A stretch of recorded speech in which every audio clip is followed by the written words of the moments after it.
looking matters worse for the K27 side, and so I think Lonex has simply just done enough. The anchor now being the one willing to push in, gets a whole lot done. And it will be Nexus doing quite good to start things off here in the series. And advantages to work with. Gashlit still going to try to make it his. So you've seen Raga there in window. He's the one that's still on 100. The rest is all a little bit lower on HP. But yeah, a good hold from Nexus on wildcard plays. The thing that I was usually quite worried about this was the individual performances, but really got a Xello doing better than ever. A Sound that's playing really good. Counter-Strike, and now also a Kashlit doing so. Lonex and Raga are both down low.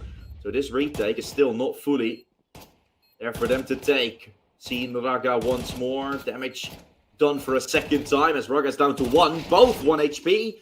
Oh no. Kashlit. He had the chance, he had the opportunity, but he did not have the kills necessary. Nexus are the ones coming out victorious. And like I said, the individuals that are really there for Nexus now. Lonex, that is a really good looking prospect in terms of the killing department, as well as the stats that he's shown, the form that he's had. Sound, I really love to see him get more involved. A lot of multi-kills that will come from him with his M4. Xello is obviously known to be a real good AWPer. Into international Counter-Strike, now back to the Romanian side, and his form has slowly started to return. And K27 on their end, bringing in Hagef as their newest addition. Definitely one to look out for. But they've only really been known for their Mirage, and as you can see, they're now 2-1 down as a spray down commence on the A side. Facing up with the pistol buy. Coming next, as they're not going to be the ones forcing up once more. They will have an eco. And that previous round being a flawless one. And a pistol armor buy going to Nexus as well. This is looking like a game that Nexus can definitely do good on. Yesterday they played a very good game as well to begin their campaign here.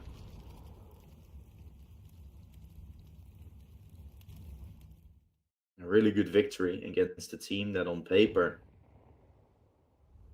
doesn't look all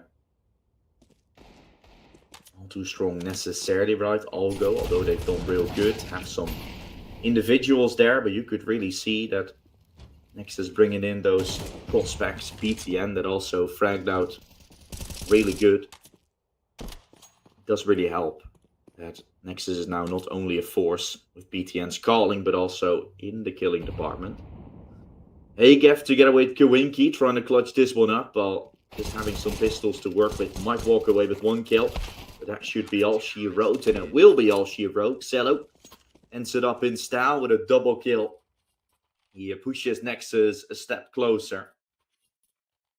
They're now 3-1 up, BTN. Only one on the negative. The rest of Nexus is doing really good. So far, so good on Mirage. And yesterday, a really promising showing on Dust 2 against Algo. So I think if you're K27, you're going to have to be prepared. Those two maps, Mirage and Dust, that we sort of know them from. But Nexus have been picking those a lot, even without the improvements of Lonex and a sounding Xello that's in good form, in good shape.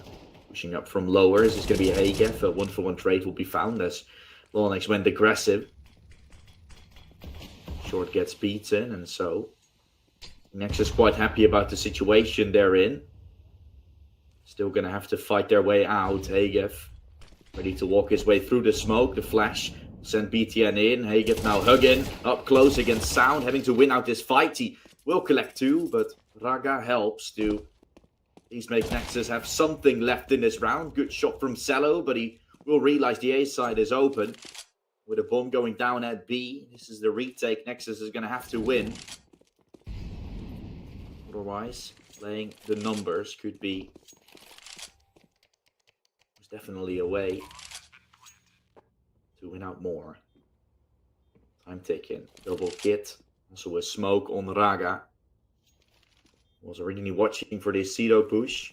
Cello comes from shore to make some noise. Just firing up ops to hope that Cedo will be the one bursting. Going for a swing. If Raga clears bench here, that would be huge. Right corner won't be checked. Cedo finds one. And now the time is not on their side whatsoever. Cedo, to get a Kwinky, finds success for K27. And even after such a messy push, Hagef aggressing through that smoke at the exact time the flash came from Nexus, I think was done quite well. It's maybe an unlucky timing from Nexus as well to push out of the smoke exactly when Hagef enters, but he does do great on that one. With that, it will look to be round. It's only one more for K27, but Nexus there could find themselves having a weaker buy if this continues. Definitely chances to have very close games today. On all of them.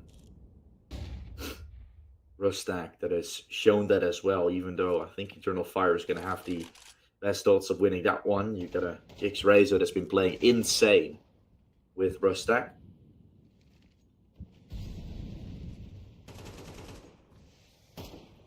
Nexus that's in good form, but K27 that's been the team playing in almost every Exort series, even winning it once, I think. Ready to walk into a site. K27 looks to regress over towards Con. We still got a lurk in Relaxi from Palace. Cello is wrong for the first. It's unneeded, but it will be found. Kwinky does great and now clears the triple box as well. Tough call to make as there's way more needed. One will look to fall away back into lowers as Lonix is going to try to chase this. Won't be checking for Kwinky and he will find him. A very awkward fight, leaving the K27 players down real low. Something that Nexus had in that second round as well. Both players down to just 1 point of health now. They get at least a round like that in return, where there's 3 players alive from K27, but all having barely any HP left. So, K27 that has tied up the game against the Nexus now playing with an eco. The only one that has a real rifle will be Lonex. You're going to be close in Palace. Ren push from Nexus as well. They're trying to clear this one out. Good shot from Kwinky. He will be the one finding Raga. Relaxi coming for BTN. Relaxi with 2. Brilliant work from K27. Sure, Nexus go a little bit overzealous, I feel like. A little bit too much.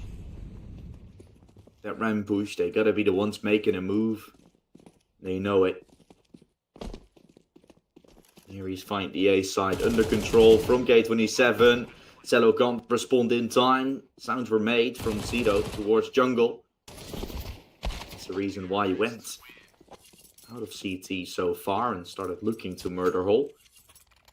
Cedo will find the final kill, and so it's K27 putting up yet another round. It's 3 straight now from the CIS squad. It's Nexus ready to answer with a round of their own. Full buy. Up even pulled out from Xello. Means we'll have to see. Insta window, insta top mid. Something we have seen a lot in recent Mirage. It's always that and an execute happening somewhere. It's like A or B will these be the side of choice. Celo's watching with the AWP. It's a triple stack. As Larnax comes from short. It could be promising. As the mollies do loads of damage. Celo sent one back in. Braga playing behind the smoke. Tries to help, but he's needing to take control over bench. He will find that double, which is huge. Sure, the rest does real good as well. But the fact that Braga smokes off the cross makes sure there's no bench cross happening. No control can be gained. Larnax and Celo can just snipe and M4 away. Brilliant work for Nexus to shut down the B push from K27. No early mid presence, no early A presence, so the strategy was being read through completely by Nexus. Lovely work. Mid now being pushed. They're going fast. BTN's watching from Con. Relaxi has already crossed. Something Larnax has seen and more is needed. Good shot. We're following up as Larnax plays from jungle. Sends a flash in to clear out Kashlit. Alone towards Tetris with the bomb. If BTN can win this fight, that could be round defining. Needing to find him. Larnax goes for more. The 20-year-old is just playing a bug against K27. Wins out every single fight, where there's still more to it. Good shot from Hagev as he lines up a double. Shadow alone on the site. Knows Braga is low, but still goes for the peak. That's dangerous. Because now Kashlik can all of a sudden win it. Crossing to the side, planting the bomb away. That's now something Braga notices. Needs to win this fight. A headshot is needed, while Kashlit can just body shot him down. Wins it for K27 on the T side. An incredible round, an incredible turnaround with how much control Larnax had found in the early rounds. Felt a bit lackluster to still lose this one. Felt as if it was a little bit of a choke there from Nexus. And now they're on the brink, on the cusp of losing out to half potentially. Let's say they lose this next round where they already having limited utility. To then have an armor pistol buy coming. Taking underpass. Good double kill. Well, Hagev is not going to be expecting the second to be in lowers. And while Sound is making noise, this is where the underpass push from BTN can come in handy. Zito, though, will potentially see him. He's not expecting it. BTN has made matters worse, as Sound was the first to really invest heavily into a round win. Flip, still wanting to do it. Finds a quick headshot with the Glock, but the rest is history. As it's all tied after 10. We played for absolutely nothing just yet. And with that round, Nexus breaks K27, something they could have done to themselves. Means the important round, a real important one, is going to go the way of the Romanians, which might cause them to win the half. And considering K27 goes for a fourth, they're investing twice to hope for a half win. Otherwise 7-5, I don't think they're too mad about. I will say, Nexus, it being K27's pick, it being K27's favorite map that we've seen a whole lot of. It's definitely great to end on a 7-5. Good shot from Sound to start. They keep on switching things up here, Nexus. Larnax has played towards Con and towards short so many times. Now Sound is on A. He's with the MP9 and he's making work of it. Jumping out is going to be Kowinki. Tries to beat the back of side. Jumps up. Won't surprise BTN all too much. He was ready for it with the M4. Just Hagev left with the Tech 9. Can't make it happen. Nexus will be able to win the half at least. And have another force to face there for K27. They played the round as if it was going to be a double force. So now they gotta work with it. Generally speaking, Nexus have been playing a lot better. Having a plus 11 in the kill count. Only one round though in the lead. So yeah. Looking like Nexus have found most of their possession early. Definitely the team that we kind of expected to do God's work, but Still a chance for K27 to run away with rounds like this.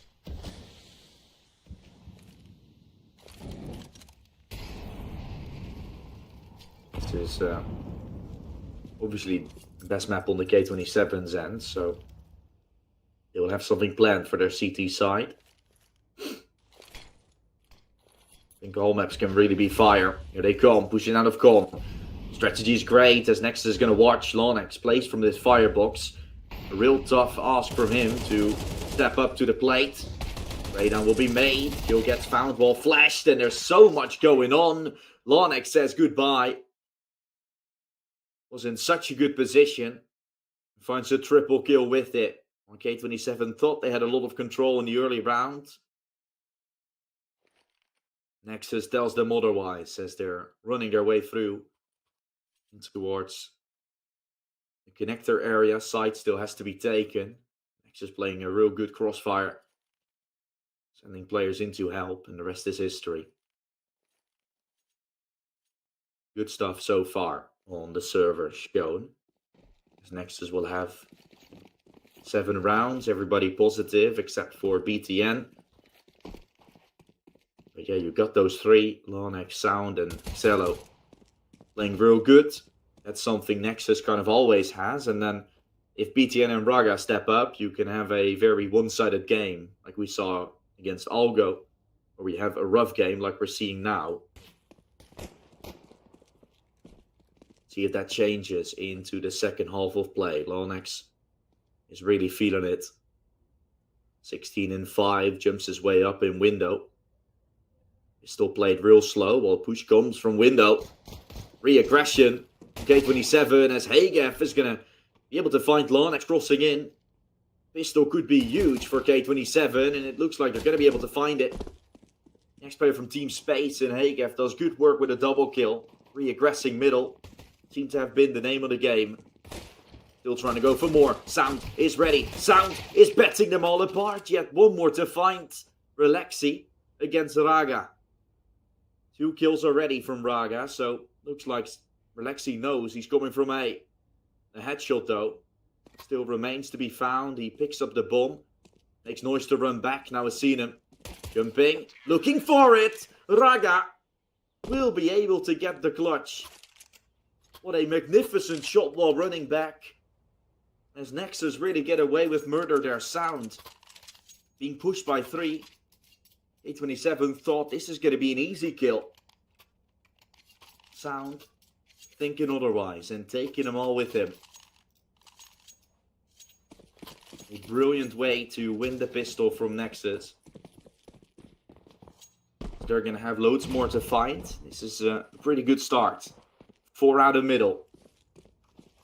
2 from short, 2 in con. Galil spots out 2 crossing. Xello. We'll see him. Here comes the push from connector. But Nexus is ready for it. A bloodbath ensuing. Lonex and Xello helping each other out nicely. As in that situation, you just gotta look for those frags. Gotta make sure you're not being 1-for-1 traded. You're going to make sure you can at least trade each other out. You can at least support. Pistols are going to be tough weapons to fight. So let's say one is alone and still get away with the kill. If you're all 5 there, or in this instance 4, it'll be easy pickings for you. Force buy was bought. Now we just have pistols on K27. It looks as if Nexus can start things off real good on the T side. They might have a really one-sided game going for them. This is looking like a real good game for Nexus. Something I mainly expected on Dust to come. Mirage has shown to be good. Xello spots out 2 towards the B side. Nexus will take it. Gonna go for the plant. Wanting some more of that prize money. HLTV ranking, not Valve ranking that we're given out here at the Exort series, unfortunately. Gotta play the proving rounds for that. This is a tournament to practice. Get some good games in.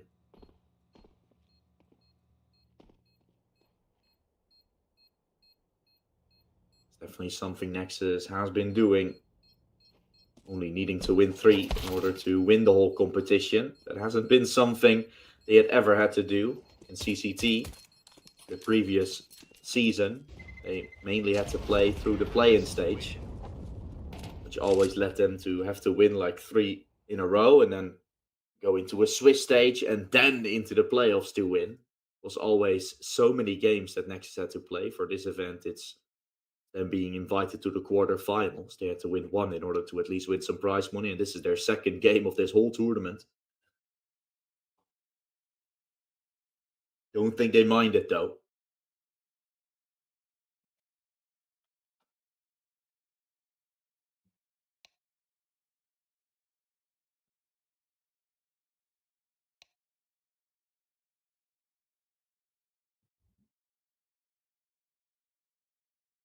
And maybe a new Exort series coming sooner than you expect, of course, and then you anticipate.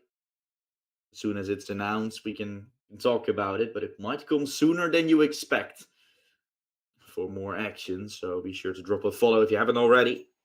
You don't want to miss out anything that's going to happen on the Exort series as well. And of course, for the Proving Grounds, we have loads of events coming there as well. So Exort really making it a good showing.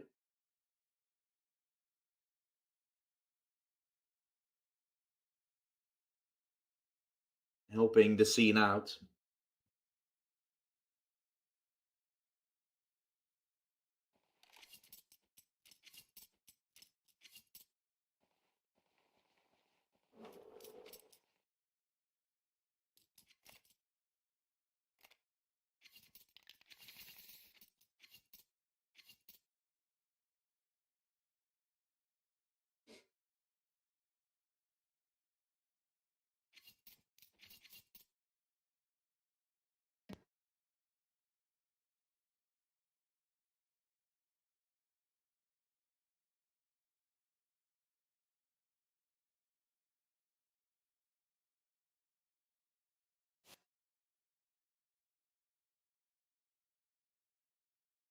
We have a little bit of a technical timeout, so wait for that to get resolved.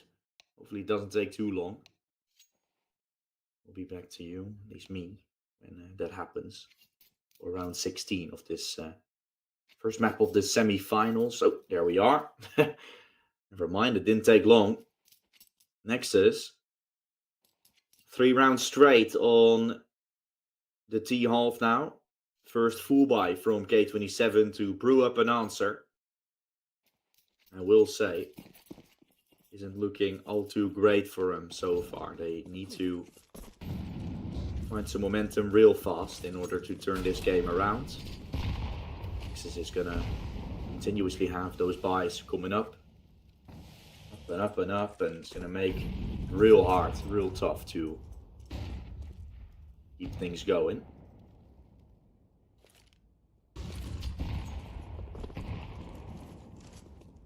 Sound's been naded.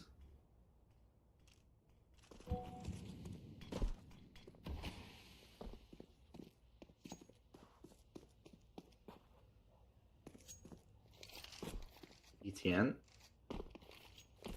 We need to move up short. Hope Molly. Chug it in by Nexus. So they're going to try to take space. Raga will push the aggression away from Cedo. An aggressive ramp, but this might mean an A presence going to happen, but Relaxi rotates, so technically you only got 1 to fight towards the B side. ETN is going to be the lurker in this one, but might as well pull the players back as soon as they realize B is left fairly open. If he wins the fight against Gashlit, this is the end of this round, but Gashlit is going to see him before he does. Great peek from the upper. And now you're scrambling up the pieces. Your original plan of going A failed due to the hold that came from K27. And going into B, there's an op to face, so a lot of possibilities still around as the time is running out. We'll hear the steps up running A. Relaxi, hiding on the side. Wants to go for this swing. Gonna be a tough ask. They don't check the side really. We'll be faced with danger. Having to plant, no time. Raga gonna try to run away. Wants wants to be in safety. He needs to win this fight in order to not die without receiving any cash. And that's exactly what he does. Lovely shot from Raga. But it's K27 that pushed through by the skin of their teeth. Good crossfire played and great rotation after the entry kill from Raga came. At that point, if you're Kashlit, you're going to have to cover multiple angles, and that's exactly what he does. Good work. Great control from K27, but there's still so much they're going to have to find. This needs to be a perfect second half. Simply just hasn't been close to that so far in this series.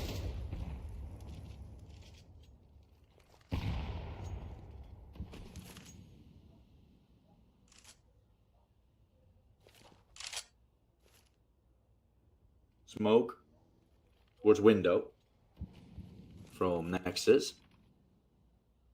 Slowly but surely doing their default again. Well, there's a triple haystack once more. For a stop of Con, but still. Twinkie is watching short, so at this point, nothing to really worry about yet. Spray will miss. Lonex watching this. A aggression, spots out the feet. Has seen Cedo being close. That Molotov can make things real bad. There it goes. Molotov sending Cedo back. Up close, still Hagen having to be cleared. And he will clear him. Lonex gonna swing, and that's your ace side under control. Lovely entering from Lonex to clear the left-hand side there of ramp as well. Apex getting checked, and nothing from K27 to be alive. That is just magnificently played from Nexus. K27 had the ID. With the aggression and the player being seen, ramp. And real tough. They just didn't expect someone to be up close. They didn't expect someone to be on top there. With that, Lonex spots out the feet, spots out the player. It's an easy entry. He's 21-7 right now. Little bit of a misplay from K27, but also just class performances on Nexus. Really makes this game so much more intense. Nexus need to potentially play 3 best of 3s today. One is this one. Then they're going to have one more. Oh, good shot from Raga. Gonna have one from the semifinals of the CCT. No, Galaxy Battle semifinals. Then after that, they would still have to play this grand final, so I'll have to find out. Let's say they win it, right? Still the only condition that's required. Relaxi is on the side, trying to bang with a deagle, but run and gun, he's not having it today. Relaxi hasn't played the best. Sometimes the individuals from K27 that seems to shine bright. It's just been the consistency from Nexus around all of the players. It's been working out wonderfully. BTN getting a triple in this round to get Nexus to match point here. Mirage looks like it's going to go to Nexus. 1 round away from it.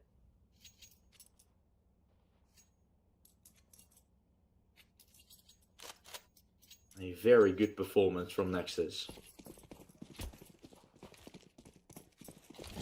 They're going to need one more in order to close out in style, then those 2 would be played. Hopefully K27 will have a bit of a reset. Right? They're going to have some time to get things going. Could be Nexus starting to underestimate them a little bit, but right now it's been class. Nothing that seems to be able to stop Nexus. Particularly the T side, that's still really strong. The side where Nexus has found most of their success on in the past. Always the CT side was where they struggled. It's usually the aim. It fell a bit off. Now look at what kind of players you have in your team. Keep on bringing that story up because it really is true. I've casted so much Nexus in the past. It's always been so tough to see those fights, and then up against a random pugger mix, they lost it. They just didn't have the aim to back it up. And watch where they're now. Fight towards A. Kashlit not going to be able to see this. The only one on the side will be Xido. Going to need to step up big time with the Famas. But fight against Larnex. Jumped up on the box. Alvin seen, drops back down with Raga finding the entry. Two have arrived from CT. Relexi already wants to fight. Already wants to go. Agef's right on his tail, wants to help. A dogfight happening on the side with Nexus keeping it close, keeping it tight. It's all down to Hagef. Came from CT, couldn't support his friends, and now he's going to have to clutch. A 1v3 won't make it happen. Cello is going to find the final piece as it's Nexus being victorious here on the map of Mirage. A 13-6 victory from the Romanians. A real class performance with Larnex ending it in style as well. Cello helping with the ARP. It was a magnificent game from the side of Nexus. And if they can continue this form, this would be a really one-sided semi-finals. We'll see, though, if that's going to happen. It will be Nexus's pick coming up. It's going to be Dust 2. K27 have been known for Dust 2 as well, as it is a really good map from them. Stats-wise, Mirage was so too. So with Nexus form, you would guess that it's going to be a clear-cut victory for them. We'll see, though, as we're going into a short break, and when we return, we'll see Dust 2 as our second map of this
Series 12. We're going to have the final day, of course, of the Counter-Strike action. Nexus just picked up a good victory against K27 on their opposing's pick. And we're now going to Dust 2, which is Nexus's pick. Their chance to get a 2-0, get a quick victory, and have us have a little bit of a break before we're going in to the next semi-finals. But yeah, it wouldn't be K27 if they didn't have something up their sleeve, right? The new Dust 2 might have been the map to come, and they're going to be having a chance to show what they got. Let's see how it's going to go, because the pistol round is live, and that means we're going in for more action. Nexus yesterday won things convincingly on this map, but it doesn't mean that they're going to be having an easy time. Good shot from Cello, as Larnax and him, together with Sound, entry their way across and into the A site. Fast pickings, good play. The site under control. Yesterday, K27 played Nuke and Mirage. Dust 2 was being banned by Sparta, so they didn't get the chance to play. Nexus definitely had their chance to play. They picked it up in a 13-6 fashion against Algo, and what a start it's been, what a game it's been for Larnax as well. He's been hitting everything. He's just been pushing, he's been bugging, and he's been shutting down K27 every step of the way. Forced by Cold, that's what TCTs do, but it might get Nexus to have a chance to find a 3-0 start. Looks as if that might be the case. Running up, short has been taken.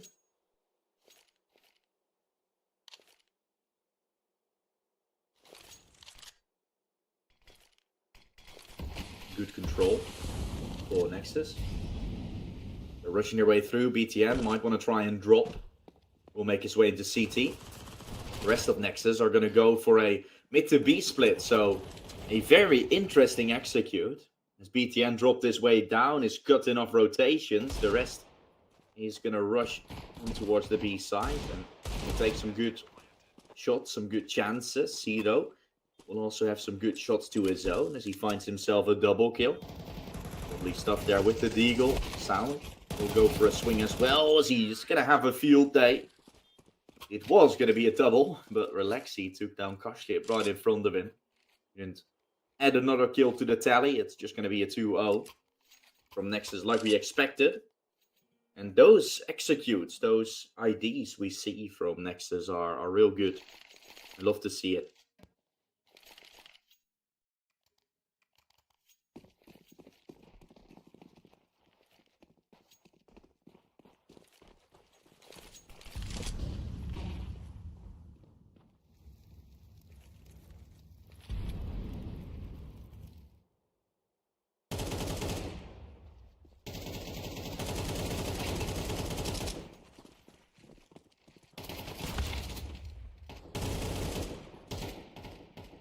Good fights out into middle. And Nexus take matters into their own hands and find a triple round in a row. 3 rounds straight for them.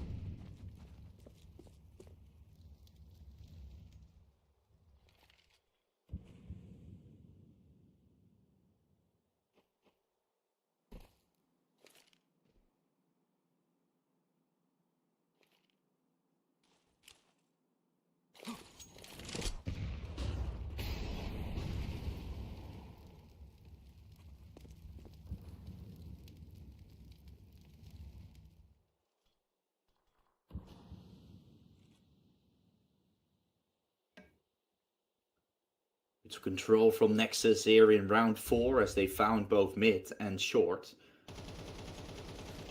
ETN. Good shot there against Cito.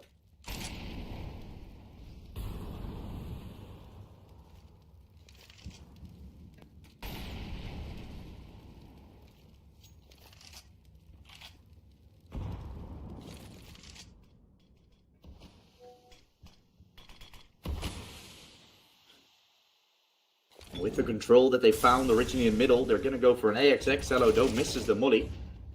Will then send some flashes through. Agef has arrived together with Kashlit, who's up close. Needs to do this with the AWP, but can't. Raga tapping away on long. What a incredible execute this is from Nexus.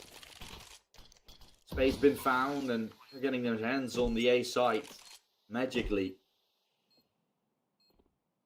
Sending more and more away. It should be a 4-0 for the Romanians. Agef, the only one that has found the kill so far in this round. What an execute, with the Molotov even missing. Originally thinking he was safe, Relaxi. And with Kashlit getting taken, it was an easy shot against Relaxi after. A real bad round it seemed afterwards.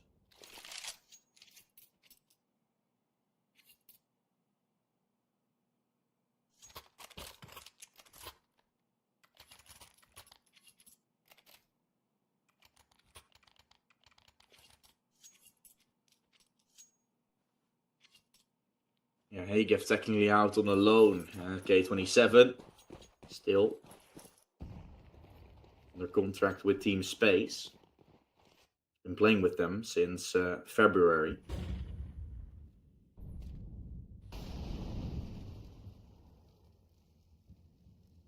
This doesn't seem like a game that they have too much in, though. Really feels like a one-sided affair.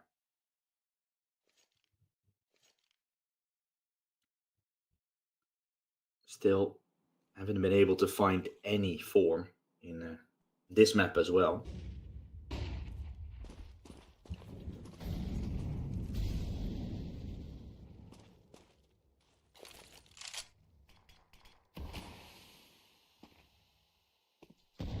Oak used the cross. Great nade deep in middle.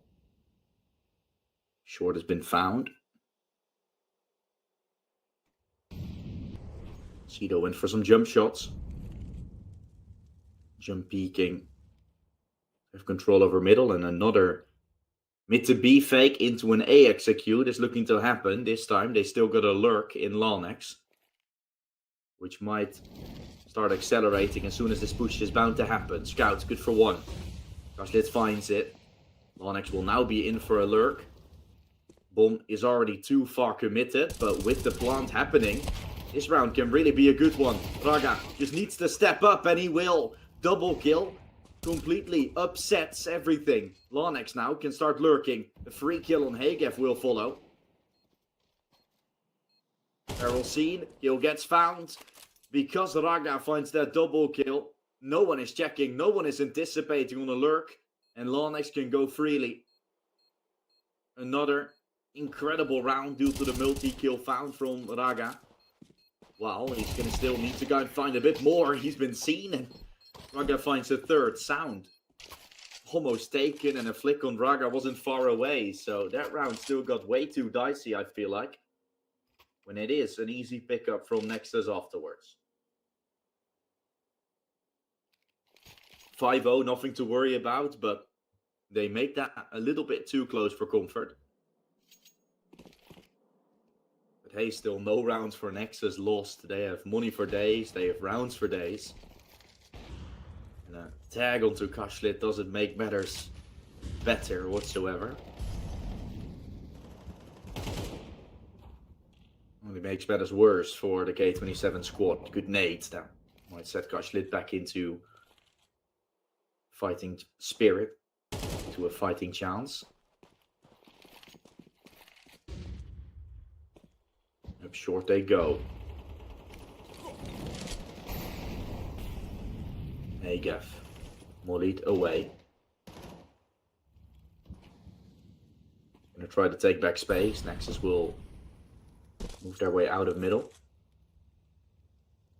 Into the picture. Alp is jiggling. Oh, Kawinki gets hit as well twice. We've now seen players being hit, and both of them are on that B side, so this is not going to be easy for K27 to hold on to. Just one tap is enough. That's Kawinki taken, and there is Kashlit falling. A lovely round again by Nexus. Both of the players stack on B. No help arriving from K27 as they're honestly a little bit clueless at the moment. What's going on? Nexus just completely obliterating them in every single fight they're taking.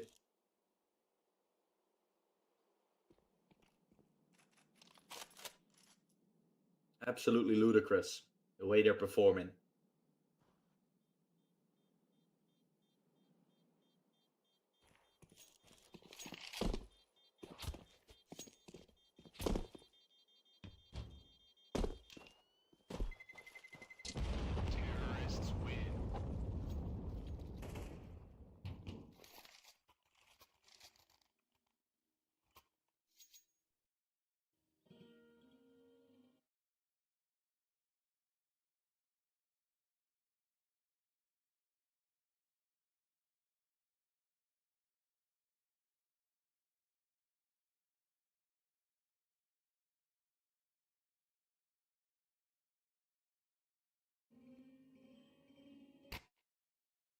Oof, okay. K27 will be responding with a tactical timeout. Hopefully they can get some things together, because it really is a game that they're gonna lose. It's not an if, it's more of a when at this point. They need to change that prospect. They need to find a turnaround, and they need to do it. I was gonna say now that isn't the case, right? They're not gonna fully invest. Doesn't seem to be their number one priority. They're looking to have at least a comfortable buy after this one, which I do not find all too bad. I think it shows that they're still willing to continue playing Counter-Strike the way it's supposed to be, just throwing things down into the pit. Winky though and aggressive with his MP9 to try and make something happen. The entry is found, and Kashlit falls as well. Great shot from Cello there on middle. Kashlit with the scout wanted to find some more success, to no avail. Everything is working for Nexus. Nothing is working for K27. Everything they try is getting shut down.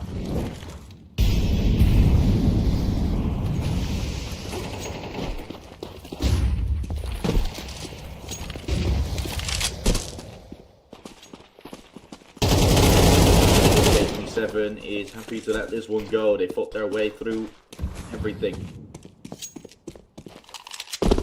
They've tried everything. Player pushing up in B, a player pushing up in middle, of course, as Kashlit then wanted to go for a trade back. All seems to be to no avail. 7-0 from Nexus. This was not the round K27 wanted to win. I said that before. They didn't buy fully. For MP9s on some as well. For the investment and the worthy ID of winning was going to be in this next one.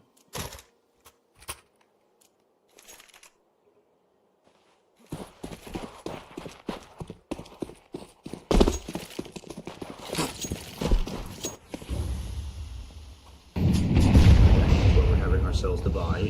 Shot from Kashlit to open. Finally, he outsmarts Cello with the AWP. He out-aims him. That means an entry is going to the K27 side.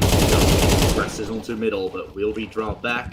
AGF won't be able to help. His plays from short are already coming. Lowers, I mean. Sound. And that one making noise. Would have been able to take him down. Take him down following the tracers and find sounds with it. A little bit of a lucky shot, but you gotta have some luck at times like these where it's very dire. Exactly that seems to happen. K27 are on the board on Dust 2. Unless there's a 1v4 from Raga. That is one incredible kill. But nothing more. Kawinki gets himself on the board with a kill of his own. No double R pickup from K27, but at least a round. Hopefully it has been found for Nexus. That's not something they're going to have to work on. It's not going to be something they're going to be able to deny. But it wasn't like it was necessary.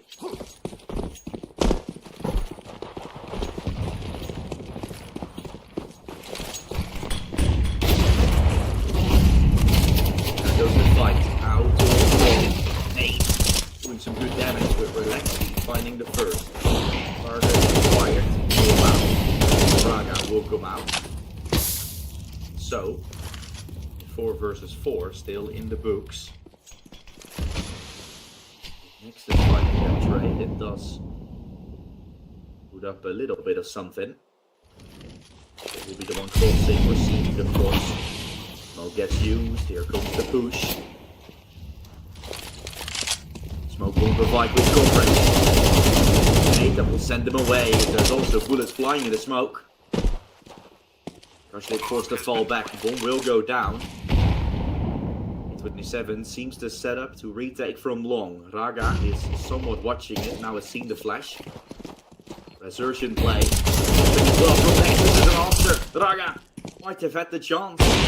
With the flash, he says goodbye. Good shot from Cello as he lines himself up a double. It seemed to be a good round from K27 with that long retake, but Nexus still keeping a flash till the final seconds. And Raga set up for good. He called out more to come. The unpredictability as it was. And going for more.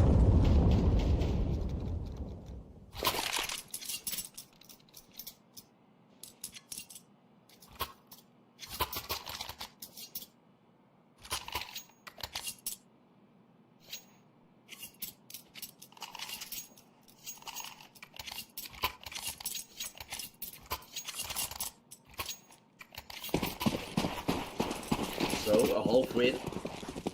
And we're going to see potentially a little bit more as well from Nexus. And this is already that one piece that we found.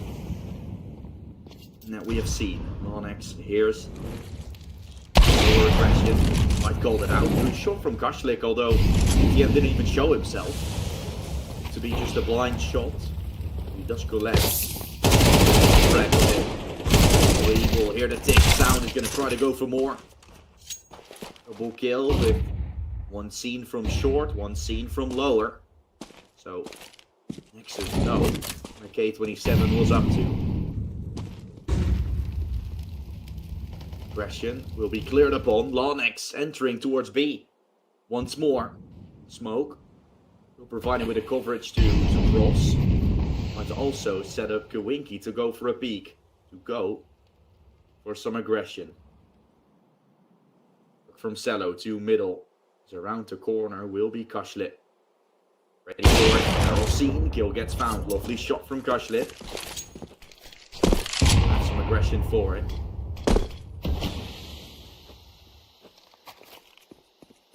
No flashbang. Oh, look, never mind. Raga has one. Lanex won't dare to push. And as soon as the bomb gets planted, Lanex starts checking his feet, the ground. I think it could have been played a bit better. No support, and so the bomb that doesn't go down. I think he was expecting a flash of some sort. He wanted to fall back as well, which I totally get. But the bomb plant is such a obvious sound cue to which K27 surely wants to peek, as they know only one has a gun in his hand. The other one is planting. Doesn't matter. Still only A2. Still only 2 that K27 have found, but it is 2. Obviously still is something for them to work with. Raga. Not anticipating on Hagev. That's an easy kill. Pushed up towards T-spawn. They realize this and will now have to make an adjustment to their original strategies. As they know a player can be right next to him. Lanex also aware. And he must be aware because soon Hagev is going to start clearing tunnel. Lanex with the fight. He wins it against Hagev. Check in every now and then, but finds the exact timing necessary. Faking towards B. The rest will go up middle. Oh, Lanex, dear God, what a timing again. A lovely shot from the youngster. As Nexus does everything right. Lanex does everything right. PTM. Worth the stop, worth the shot. Seeing the player. Hello comes from long. With his fight, but does it. Good shot from Alexi to at least make sure he trades.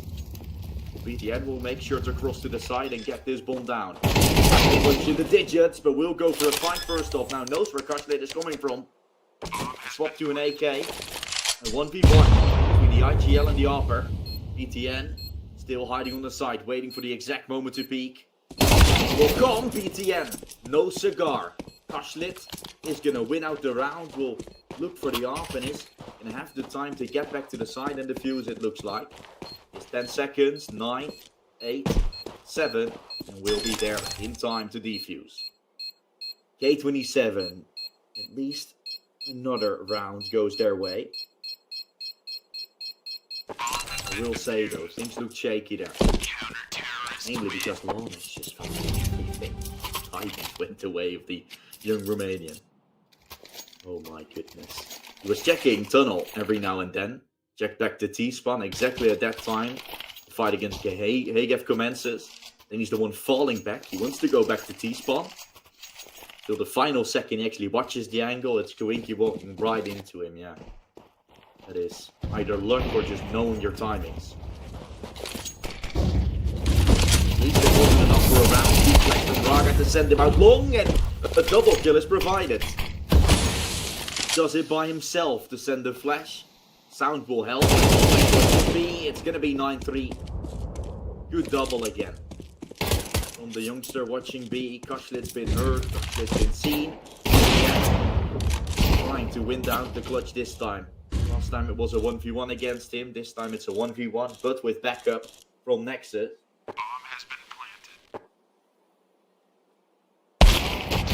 Not playing rightfully so, but the round will go to Nexus.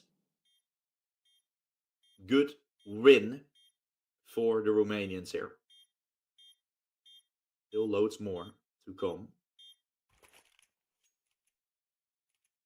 CT pistol could almost certainly seal the deal. Nexus have done good on the pistol rounds. In the first half they found them on Mirage. They did not find the first pistol, but then they picked up the follow-up and started the engagement. We'll have to see if the pistol round is Nexus's. Onyx is the anchor usually, has a chance, but won't be able to find it. Headshots from Sound are required. Only one so far. He's alone, he won't have any backup, and so is not able to find more. I think he was anticipating on someone pushing forward, and that's where BTN is diminished. Raga, allowed to just run in and find a 1v1. Doesn't seem like he's going to find much more, and so A27 is allowed to get that round. I will say though, Onyx had the opportunity to find a bit more. Sound had the opportunity to find a bit more. They just didn't connect the bullets.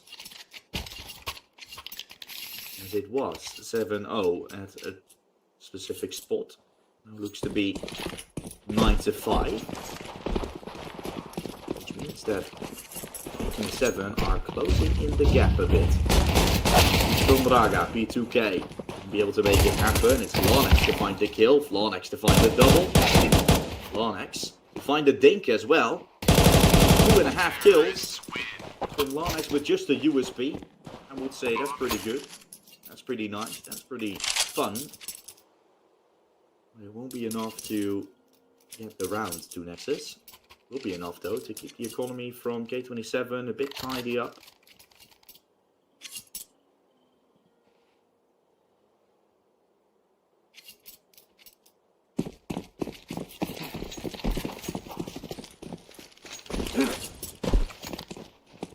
Let's see what Nexus can do about this. Another game where we see Cello Sound do okay. It's insane in this one. And a matter of the fact that Raga has found some important kills, some double kills on the T side to open up, and is also thrown into the mix in terms of the killing department, is showing why Nexus is having such a so far easy game. He's going up short. BTN is there to nade, while Raga will then go for a swing. Damage has been done. Well, BTN is also sent to Scott. Good double kill from Kashlet. That will really help him secure the A side. have to step up if you want to make this round. Nexus says. He's only good for the one. But the double kill is provided. It is going to be K27 finding the third round in a row on the T side.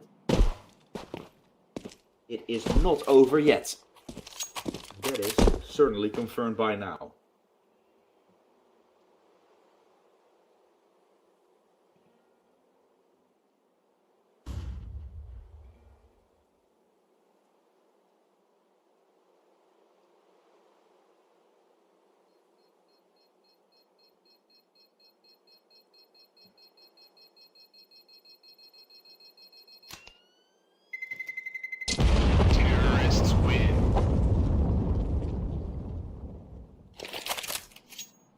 What is Nexus going to put against this? Because K27 is really starting to run away with this one a bit. A pistol round and now the full buy. It goes to the wayside. It's just a simple execute. I felt like Nexus in short. I like the play with the nade. Set up Raga. But I'd just love to see maybe a flashbang as well to support it. It's a little bit too questionable, a little bit potentially too harsh to go for a play like that. Speaking of a harsh play, double kill on long with a P250 and an M4. Fighting the default being taken while Cello, a brilliant wallbang. ETN is low on P. Let's say K27 pushes this. It would be facing spray on mid suggests that no one is having any control, but Raga has found top or mid to be his domain. Rotations are in. Too late to watch the cross. They're just in time. ETN though, although really low. There's a 5-7 headshot and Nexus prevail with just 2 M4s and all pistol armor. They find a gap in the attack from K27. Speaking of support towards outside, this time it's a push from Nexus that's well coordinated. There's a flashbang and a little bit of a smoke push. You can see K27 simply don't have an answer to it. Strategy is really based on them finding those kills. Nexus having that supportive utility, it's really, really hard to break. A promising setup. Minus 50 with just a single nade. Good stuff. Start things off in this one. Really based on them finding these frags, and a mid to B play will be the point of contact. They're gonna go for a contact play, are already out. He still has a flash to potentially help. He'll be sending Cello in. Players on B will have a smoke as well. Cover door, it dissipates, and Sound pushes the smoke. Oh my! What a reaggression from Sound. You don't see that very often. He smoked off the door and then pushes through. That is brilliant from Sound. K27 simply not anticipating on that. And those geeky plays from Nexus that we've always missed are working out. Wonderfully done. 11 on the board. Eco to be played. And another one-sided map that is building. On the construction side, a 13-6 it was on map number 1. It looks like it might be a 13-6 on the second one as well. Depends on how the next round will go. Because I don't think Nexus will struggle all too much in this eco. Still gonna win it. No, with the entry. Looked promising. We saw some orange in the kill feed, but flashes. Look at this support. Oh boy, Nexus. They have found momentum. They have found their form. They found their life. They found 12 on Dust 2. Now playing 3 matches today, right?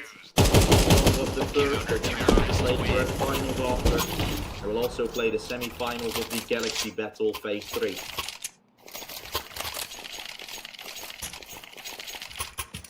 But they first going to win one more. Without K27 getting 6. I think that is a pretty easy task, no? They can do it now, otherwise they will do it in one of the next 6.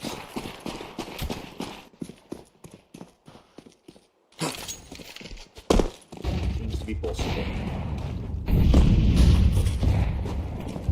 Lowers, getting beat, getting pushed, Cello. Watches as Sound is right next to him. On connect. Angel sends Sound in for a swing. Doinky run away. Sound is gonna swing for more. Oh my, double kill from in. They're just fighting for their life. They're fighting for everything.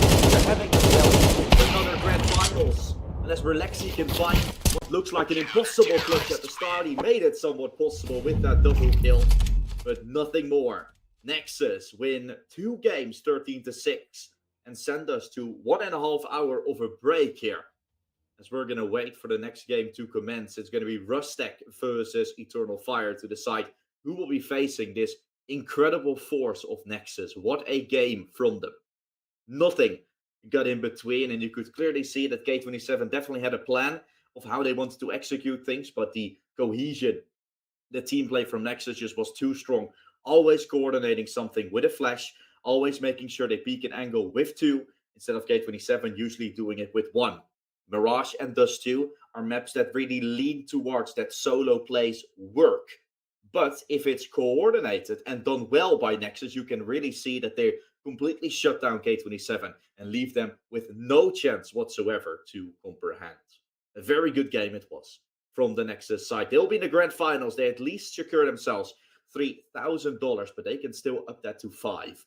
Who will it be they will be facing in that second semifinals? We'll find out, because Rustack will play up against Eternal Fire. Both players actually coming from the Swiss stage. The only team still left from the invited list in the playoffs is Nexus, and they're now also in the grand finals. Rustack and Eternal Fire, both coming from the Swiss stage, are going to have a real good chance to show for. But that will be happening in about 1.5 hours.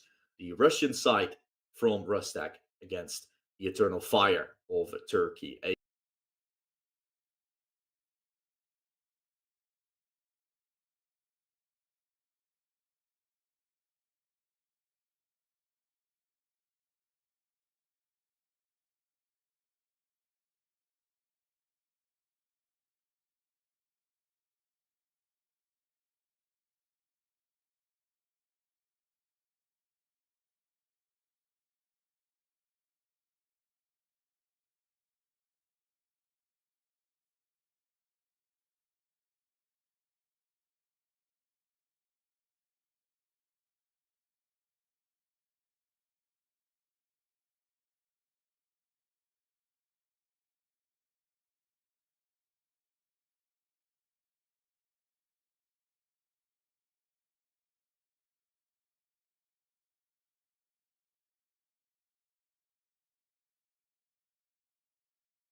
Romanians. They took it in a 2-0 fashion and have just qualified for the grand finals. One more match to go, though. Leaves us with Rustack taking on Eternal Fire as our final game before we're going to be in the grand finals. A matchup that I'm really looking forward to between two teams that are still relatively new when it comes to playing with each other as a full lineup. We're going to have Ancient, we're going to have Mirage, and we might have Anubis coming in. Two different styles of teams, really, because in the Rustack side, you got yourself a CIS squad with some newer talent coming in. Red Set being the youngster there that's going to try to make it happen. Jix Rezo, that's been playing insane. His form has been out of this world. And with Swift Steel's IGLing, that is mostly great to set up individuals in order to win. I'm thinking it might still be a little bit tougher, as on the other side, you got Eternal Fire having Emor and Calyx as two of the more experienced players. Both of them also playing very good at the moment. The current form of them has been quite insane. But you got the other players that are the youngsters that are required to also really step up if they want to battle and get something going against a team like Rustack, for example. Yesterday they had a very amazing game, 3 overtimes in 3 maps. But yeah, they are going to have to show it now against Eternal Fire that will definitely try to not make it be so many overtimes. Pistol round has already started and the site is taken over. Red Set, good kills together with Jix Rezo. They're coming from the temple side and they clean things up. Rustack is up 1-0 here with a very good retake. Like I said, the one without... Yeah, I experience a little bit of lag on my side. I hope you guys at home are not seeing that. Otherwise, production will have to try and do something about it. Production asks if I see some lag, and yeah, I do. Don't know what the issue is. Eternal Fire will call in a tactical timeout immediately. I think I've summed up the chances real good. Rustack with a more fortunate game yesterday in terms of how they got the victory. How many overtimes. Eternal Fire. They're also a newer team. A lot about Emor and Calyx.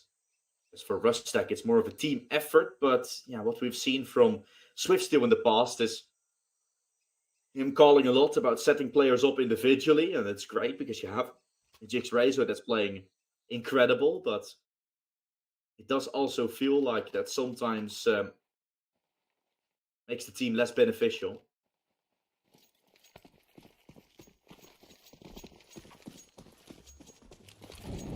It's going to have some issues here and there.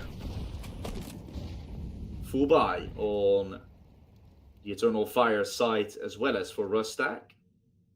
Anti-eco rather for Eternal Fire.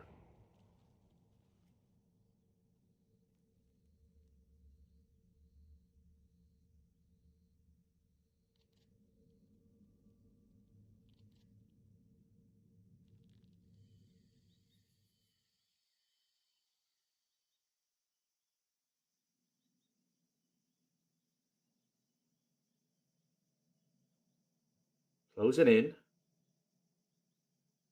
Gervasi will be the one getting himself all the way onto Cave. Pushing through in towards Donut might be the answer to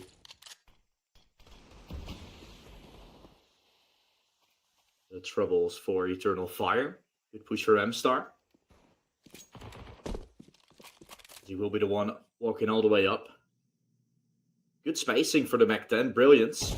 It had a nice game against 33. He's now going to have a good show in here as well. Great swing that came. He found one. Jix Rezo will come in to help. The youngster is allowed to trade M-Star out. The rest is history, as it will be a B-Prey push from Eternal Fire coming out. Red Set waits from long as he will get supported flashed in. They have to get to the side. They have to plant. But Red Set and Swiftsteel are doing good work. They're doing God's work for Rustack. That's a second round already from the Russian side, the CIS squad. that has just made weathers a whole lot worse for the Eternal Fire side. We're trying to fix the lag a little bit, guys. So hopefully that will all be sorted in just a brief moment. But yeah, let's say we will be there for the grand final as well. I will also be joining you guys potentially second caster that will come for the for duo cast in the finals. But yeah, Rustack 2-0, immediately looking good. Yesterday, we saw Chicks Rezo had an insane game, of course. Swift Steel was definitely down there at the bottom as the IGL.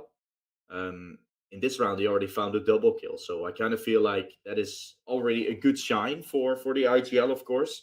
You see it a lot with Vitality. One of the reasons why they're performing this good is because they're going to have like a Zaiwu that can really top frag, but also an IGL in Apex that doesn't sit around like 5 kills every single game.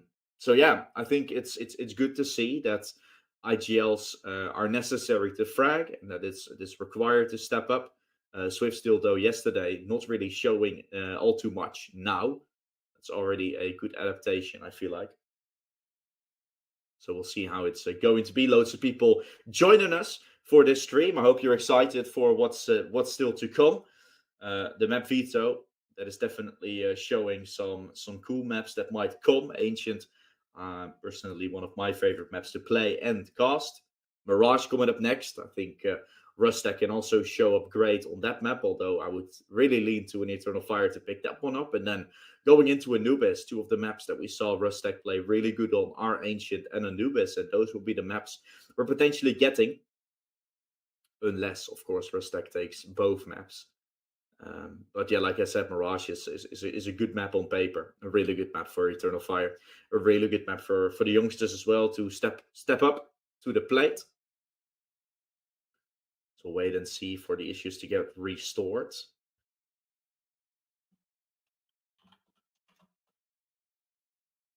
And then we will continue. We turn our faces back to the in-game. I think it was a technical pass from the production, which means that the match can be unpaused, and that means we can continue with the day of Counter-Strike. Ancient are beginning, Mirage then, and potentially Anubis. As a 2-0 start has been provided. Red set with a 4K in the pistol. 1 kill on this one. Eternal Fire still just having 1 kill so far. There's still loads to prove for the Turkish side. But loads around still to play. Looking like a mid-exec after the mollies have been faded. Good nade that can be thrown. Nitzy. Will he throw the utility down? It looks like he will. He does some okay damage. No kill yet for Eternal Fire and will continue to be. Swift Steel has found himself a lovely 3K. And that is a 3rd round in a row for Rustack.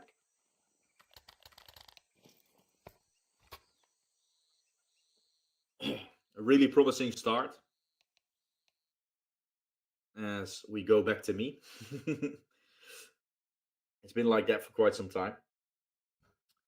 Tonight as well, Nexus that will still be having another game to play. So I'm not too sure how we'll do that. If, let's say, Nexus do find themselves having a game go to a 3rd, right? They're going to play against Iberian Soul on 7 p.m. With earlier that day, the match between Copenhagen Wolves and Pari Vision. That one went to overtime on the first map, and now it's cost them almost 2 hours to actually get readied up into this second map. Let's say that map goes to Copenhagen Wolves. It would go to a 3rd, and that match would get delayed even further, meaning that this match might also have to be delayed. You're still getting me? It's not going to be easy. And we might be here for quite some time to get the finals finished. I hope not, of course, but can never be too sure about that. Never be right, never be wrong. We're waiting for the next call and the next start of this game. Just checking out what type of matches we're still going to have later today. Just in general for the Counter-Strike, of course, there is a little bit of a player break incoming. We still got a few Tier 3 events that we'll continue to play. Like I said, it hasn't been announced yet, but the Exort Series 13 might start sooner than you expect. Be sure to keep an eye out for that one. While possibly United 21 and European Pro League will also continue to just happen while we are waiting for the next season to start. The year is usually split up into two pieces. You got that summer season and then the summer and fall, and then the winter and spring, where we're having a break of esports usually around July and then a break around December again. And some tournaments do still continue, like this one, for example, or United 21 and EPL, which are just tournaments for the Tier 3 scene to get some practice in, to get some Counter-Strike matches going. Whereas it's not really that common to get these tournaments in with player break, considering it's just about getting some practice in for those bigger quote-unquote events. Jurassic clearing cave as Eternal Fire have taken space over ramp. Goes up will be Nitzy with his AWP. It looks like a triple setup here from Rustack towards middle. They will have a quad setup now, as Red Z is going to be the only one setting up towards B. Just looking for a set play, set piece. Good shot from Nitzy. Rotation called from Brilliance. It will now be a triple B setup. The only kill found on middle is enough to set Rustack up for a 4-man rotation, because Jixrazer will also pull the trigger. He's going to start moving in. This is a very good read. Now Swift still has him over the situation. Still hiding in the cubby. Can't find himself one, but Red Set and Brilliance will. Brilliance looking for more, but he can't. Okay, 4 towards B. And it's Jurassic, Lumsen and M-Star taking them all away. Hearing him getting hit by the molly. The confirmation is been transferred over. Emor goes back into cave. Jurassic still from ramp. It doesn't look like this is Nitzy's round, and even though Rustack do clear out the situation and get complete control, still doesn't mean that there's a round to them, and there won't be a round, because Eternal Fire wins it. I gotta say, Rustack with a very good and ambitious stack towards the B side. The fact that Eternal Fire broke them apart is showing some class in the clearing, showing some class in how their executes are performed and presented. Looks like they have definitely gotten their strats nicely built up, although Rustack predicted things well. Still have an execute that is that much better. And a 4 stack on B shows enough. Good kill so far. Swift Steel together with Red Z leading a charge on the Rustack side. Both players also playing around this B setup. Definitely something you're seeing often. And things go well on the CT side, that your B players are getting more active. Mid is usually left quite open if things go wrong by the T's. Although Netsy has found 2 kills with the AWP towards Donut and is now going to have a fight again. But Emor will win out.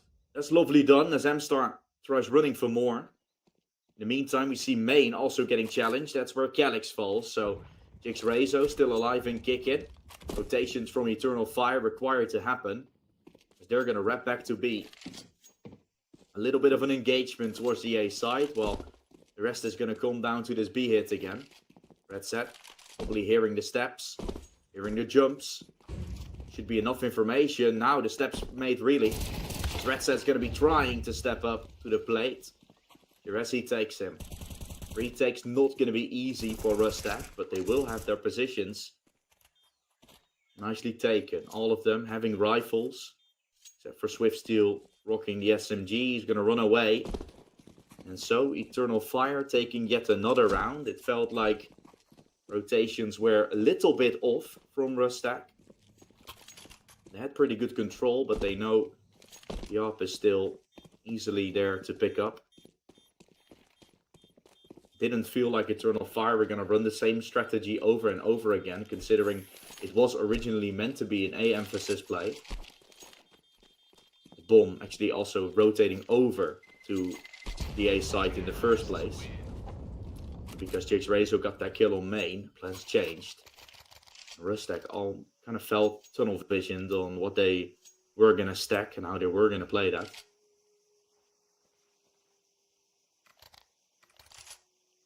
Thing with Rustack, they make a good call one round and the other one is a little bit off. Well, I will say that save call was definitely a good one. A good one to make. Emor sending it with his AWP towards Nitsi. An awkward fight. Will Rustack win that one? No. It's going to be Emor taking it, and that should be the A side taken, unless JaxRazo and Brilliance can make it happen. The two-man from Team P joining forces towards the A side. Flash is good to set JaxRazo up for success, who's going to try to go for more. The youngster can't do so. SMG will join from Donut. That's going to be where Swiftsteel is. A to the back. Brilliant still watching behind the default box. Red Set is also close by, so they're slowly but surely boxing the Eternal Fire players in. But there's still lots more to come, and the smokes won't provide good cover. The smokes will do absolutely jack shit as it's Eternal Fire to rip them apart through it. Lovely done from the Turks as they shut down what looked like a promising hold again from Rustack. Wondering how things are falling apart so easily. The opening really doesn't help as well, right? Emor immediately taking Nitsi out of that round, taking him out of the occasion, really didn't help with progressing in that round. It's 6 rounds played, we're still all tied, and pistol buy for Rustack. It could very well be Eternal Fire leading going forward. Good shot from Nitsi to open. Flash to set the players in ramp. Not even needed to take down Luxon, but needed to find more. Good shot. Still from JaxRazo leaves Jeresi down to just 50 health. Now, 1-for-1 fights. That was the only danger point. The fact that Nitsi doesn't win the battle out means Eternal Fire is in full position to take this round. Good shot from M-Star. Everybody from Rustack taking those 1v1 fights, and sure, it can really be beneficial to sometimes get 1 or 2, but this is what we're seeing often from Rustack and often from Swiftsteel's calling. It's a lot emphasis put on players doing real good individually, and he had players doing so at Hotu. He has players doing so on Rustack, but it does leave for opportunities for Eternal Fire to, let's say in this round, pick up the final 3 players one by one, which eventually leads to no cohesion and no round for, in this instance, Rustack. A lot more to go for.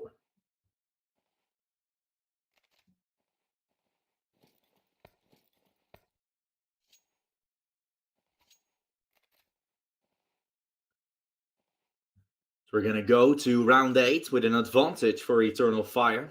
The Turks are in the lead for the first time in the series. They found 4 straight.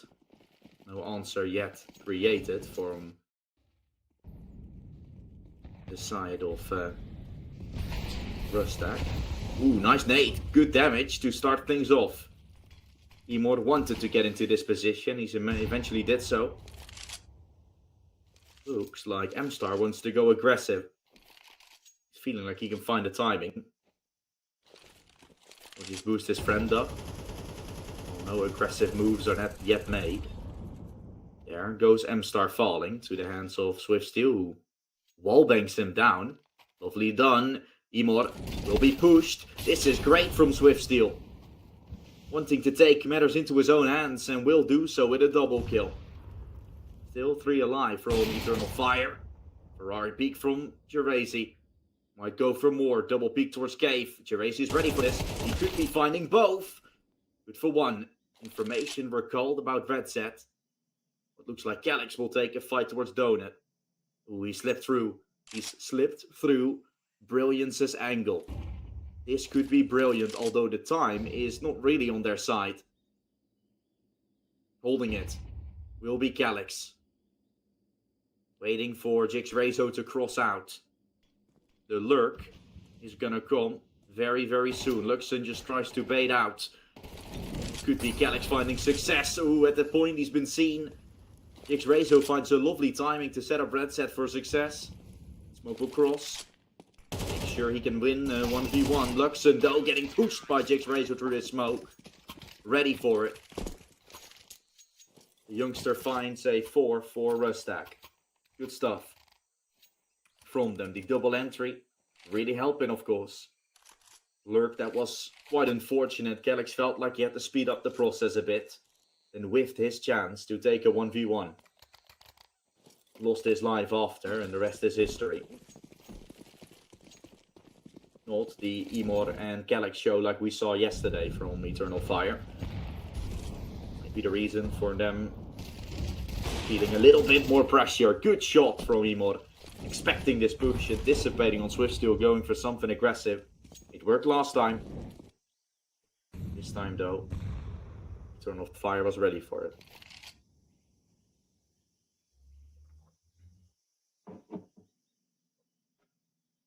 Because of that entry, Rustack will push something else. Which now looks to be the mid-play. Brilliant, spotting the hand, Gerazi takes him. Lovely stuff from Eternal Fire to start. Jixrezo will come from Donut, double kill found. Falling back into the smoke, while eventually still getting sprayed. Something you could have seen coming. Otherwise, you would have really gotten away with murder. Usually, pros not allowed to get more than a double kill. Otherwise, trades are usually close by. You know, in love how that is.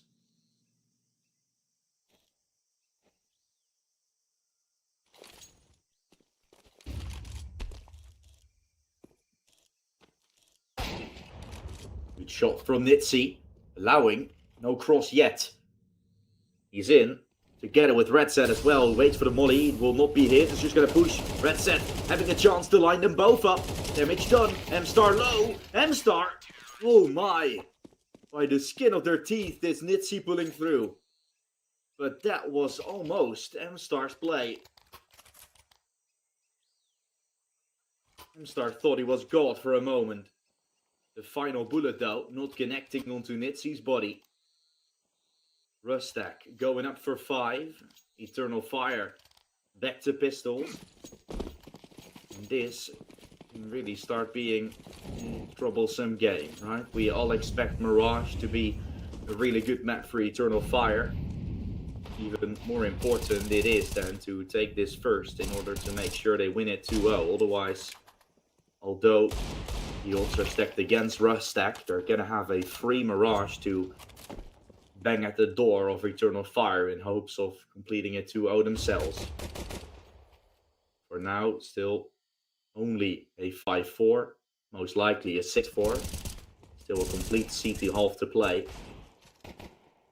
Don't think Eternal Fire is too sad about how this map has so far gone. Swiftsteel still needs to cross back because he's stuck between a rock and a hard place.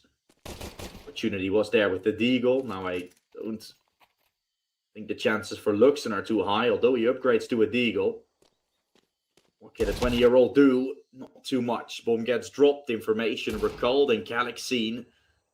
You don't want to die here, Nitsi, and that is exactly what he will, because the op is getting picked up, and Calyx would want to save this big green. Rustack is going to want to take Calyx down to have this op still back in their hands and more importantly, out of the hands from Eternal Fire. Just one shot is enough. And now Calyx certainly made this round a little more possible. He's not going to look to go for this bomb. Swiftsteel with a smoke, he can just start running. Yeah, run towards despawn, man. I mean, oh, never mind. He doesn't know where Calyx is coming from, of course. Swiftsteel, being very paranoid. We'll now hear the op shot, which means enough. Information recalled, no opportunity taken for this round. It is Eternal Fire sticking to 4.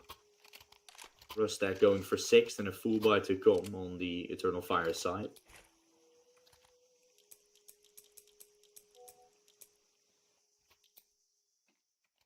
Both teams making it from the Swiss stage, not getting invited.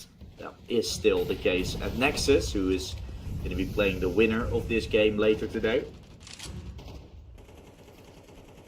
The Romanians that played a real good playoff stage, while both are Sparta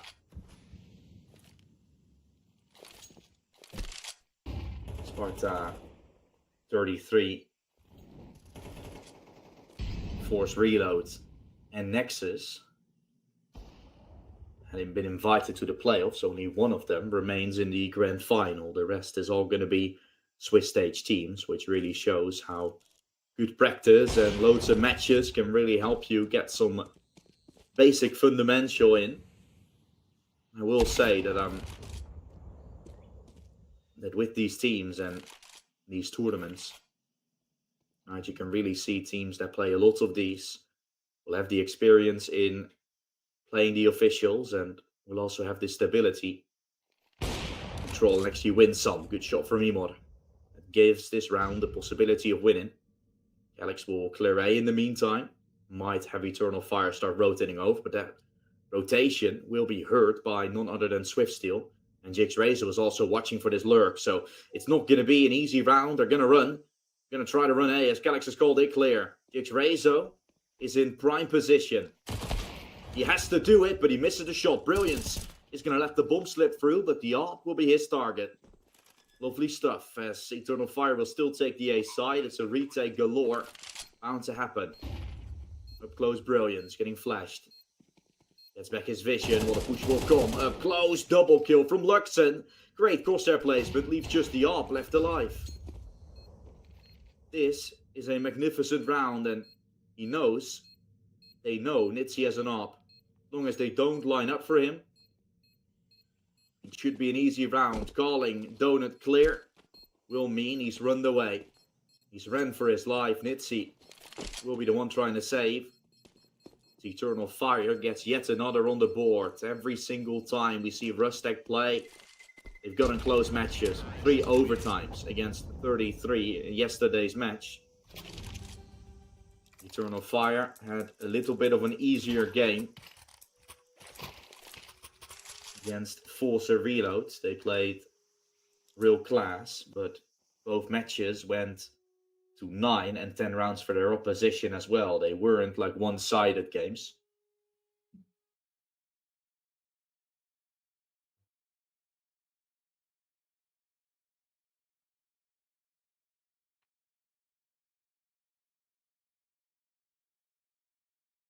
Juresi is the one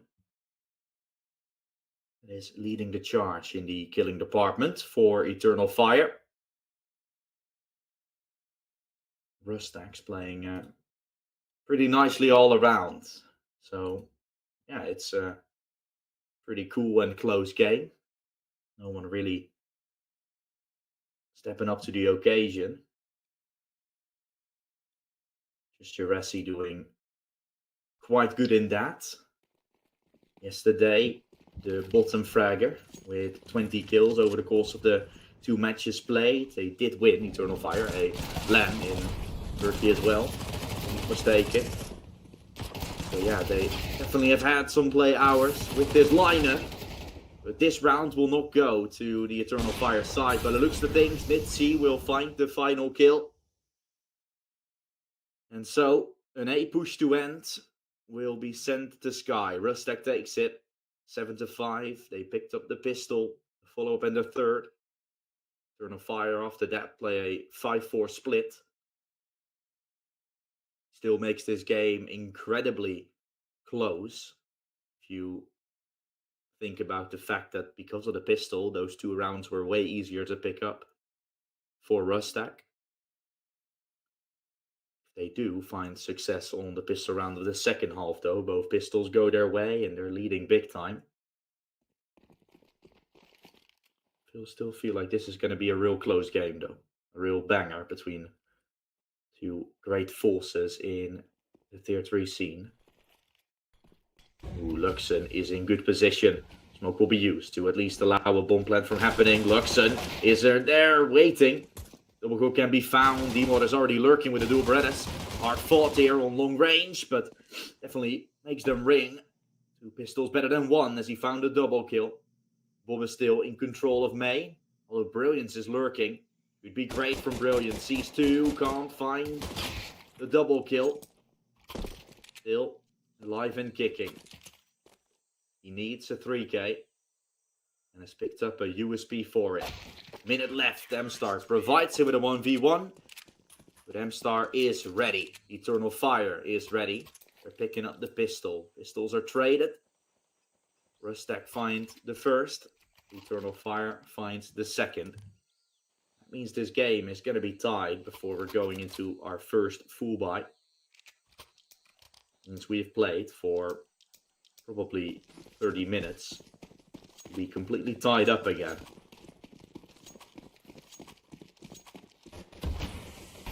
Which is something that we do see quite a lot, right, in sports and all. Of course, it could have all been different if this or this or this happened, but I think it's always fun to kind of think about that. You kind of know that the first half is just kind of unnecessary when you look at the second half where the real struggles begin.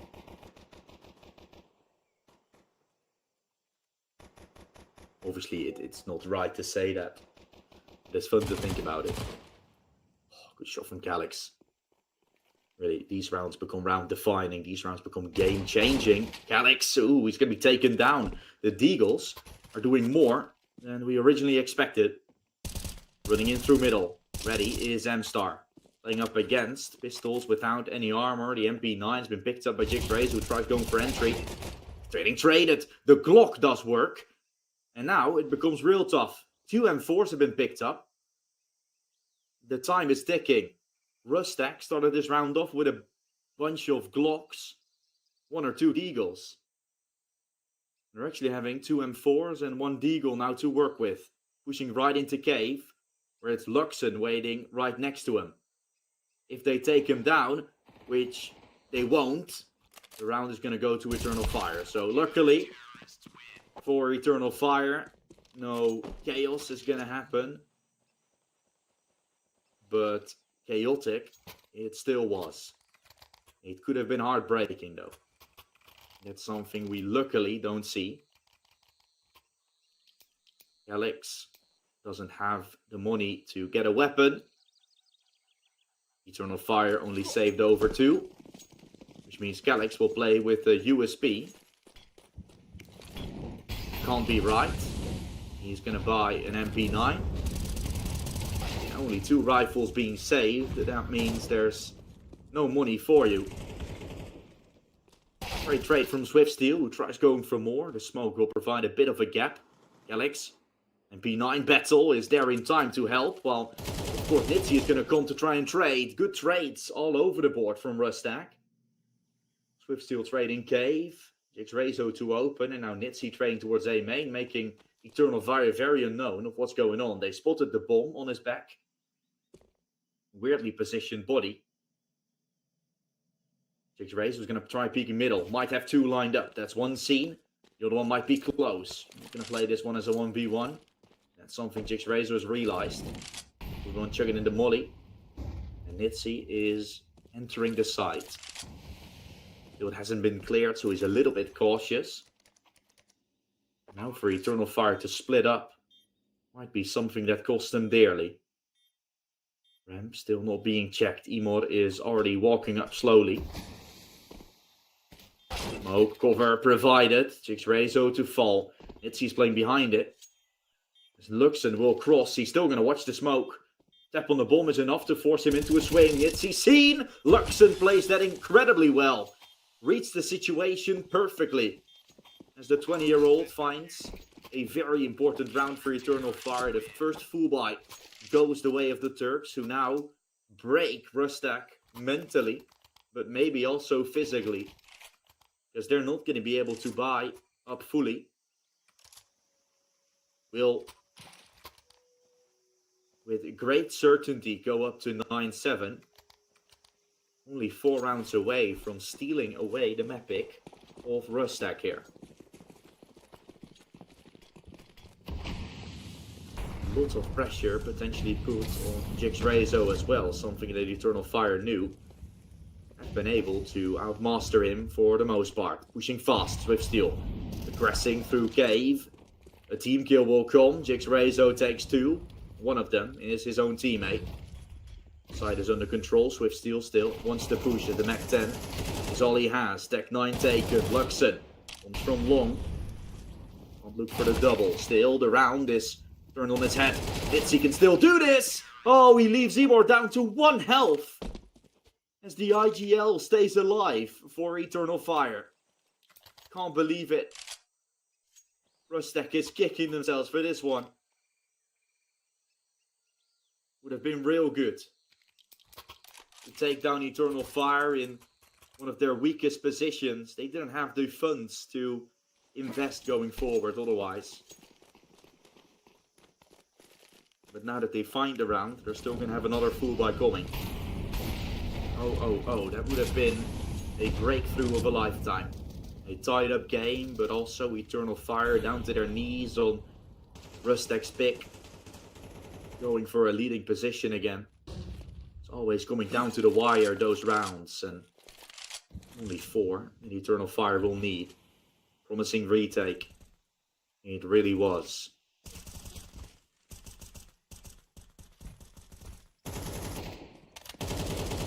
Smartly played as well from Luxon. He's not been a player to be too pushy or be too on his own, right? Even though he's still quite young, he's had good experience and knowledge of when and what to push, waiting for the flashes from the CTs, for example, to go for a long peek like that. Really good to see. You're learning from the big dogs as well. In Emor and Calyx, how to do situations like that, how to deal with pieces. When it's starting to go down to the wire, Rustack seemed to find things quite easy yesterday, having so many overtimes. Now those situations become a whole lot harder to manage. Good double kill from Calyx. Tries to cross back, still waiting. As long as he stays alive, Emor will not be under too much pressure. Now that he falls, Emor might be. First of all, rotations are gonna come.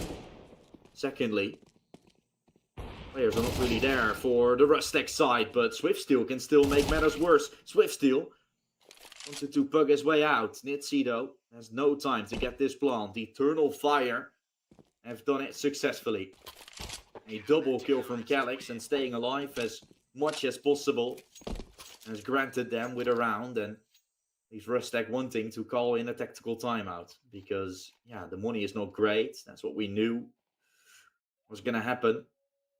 Eternal Fire is so close to closing out this map pick. They have not lost a single round yet on the CT side.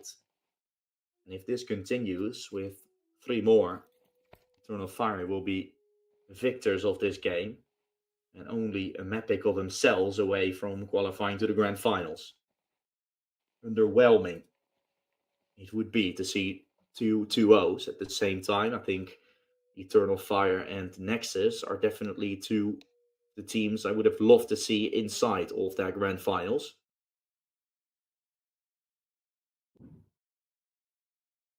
Both teams with a lot of experience on their side. Eternal Fire to have the young guns. Nexus having some of those as well, right? In Lanex, who is Played really good, is now the top performer of the playoffs. Looking at these stats that he's shown, 1.7 rating in the last game that he played. More than a 2 KD in total series against K27.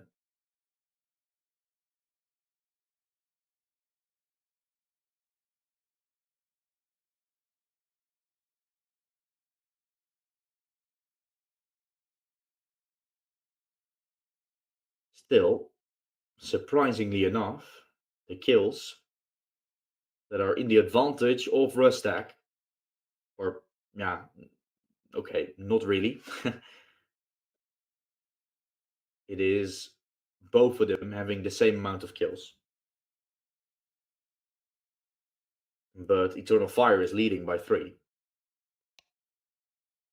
Kind of means skill-wise, Rustack has done better, but strat-wise, Eternal Fire. Good thing to point out.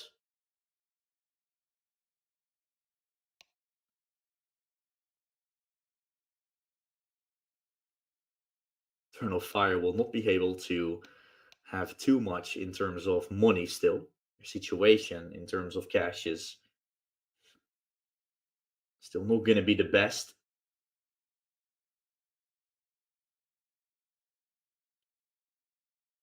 Some M4s will be bought, but no reserves are going to be.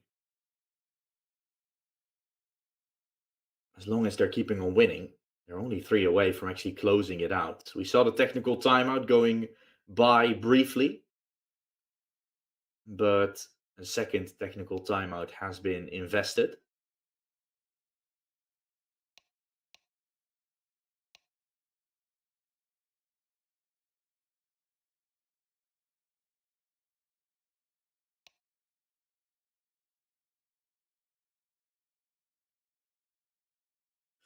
And there we go. Timer is ticking again. We see the nice, I don't know where this actually is.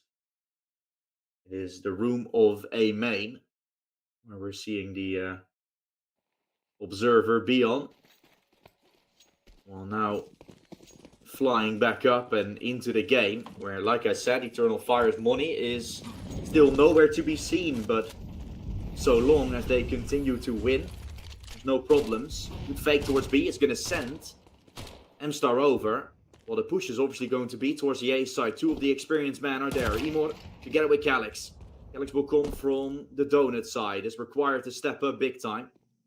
Brilliant's going to start lurking. As soon as he enters the smoke, Calyx starts walking back. What do we see from Calyx? He has a multi-kill required. It's only good for the 1. Emor's still alive though, and now he's cleared full main. He's going to jump back into the action from Temple, and a triple kill is enough to seal the deal. It could have been Rustack. It really could have. It's only good for 1. They had full control over Donut. They just simply couldn't take the AWP down in Temple. If they would have isolated Emor. If it didn't happen. Round 11 will go to Eternal Fire, and they're only 2 away from being victorious on Rustack's map pick. Will we see the victory? No rounds yet from Rustack on this T side. Swift Steel's been calling and trying to make it get across. It could be his domain, but it hasn't always been fruitful. And tough. Tough ask, to say the least. Nade. Luxon down low, Swift Steel taken. The up. Finding an entry kill as Emor keeps on switching his up, position up. Something that Swift Steel really tried to do with Nitsi as well. Not as effective on the killing. Wanting more, Emor. Closing in, wanting this, needing this, but a missed shot was found towards long. It's going to be Luxon helping. Luckily, allowed to trade for Eternal Fire, otherwise that would have been the B side lost completely. Needing more. Lurk will come from M-Star in the meantime. From middle. Lester good. To isolate Juresi. Still Luxon to deal with. And they've done that. They've done exactly that to open up the B side. Now it's retake galore for Eternal Fire. keep it in tight is going to be Nitsi, who arrives from Rem. M-Star has found him. More to it while they're both in cave.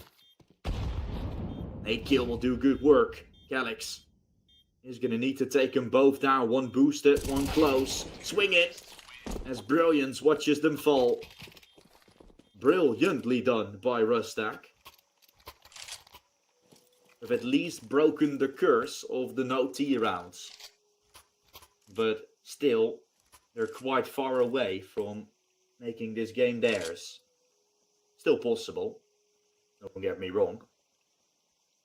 They're going to need to fight their way through. They're going to be wiggling their way through. A bunch of full buys still.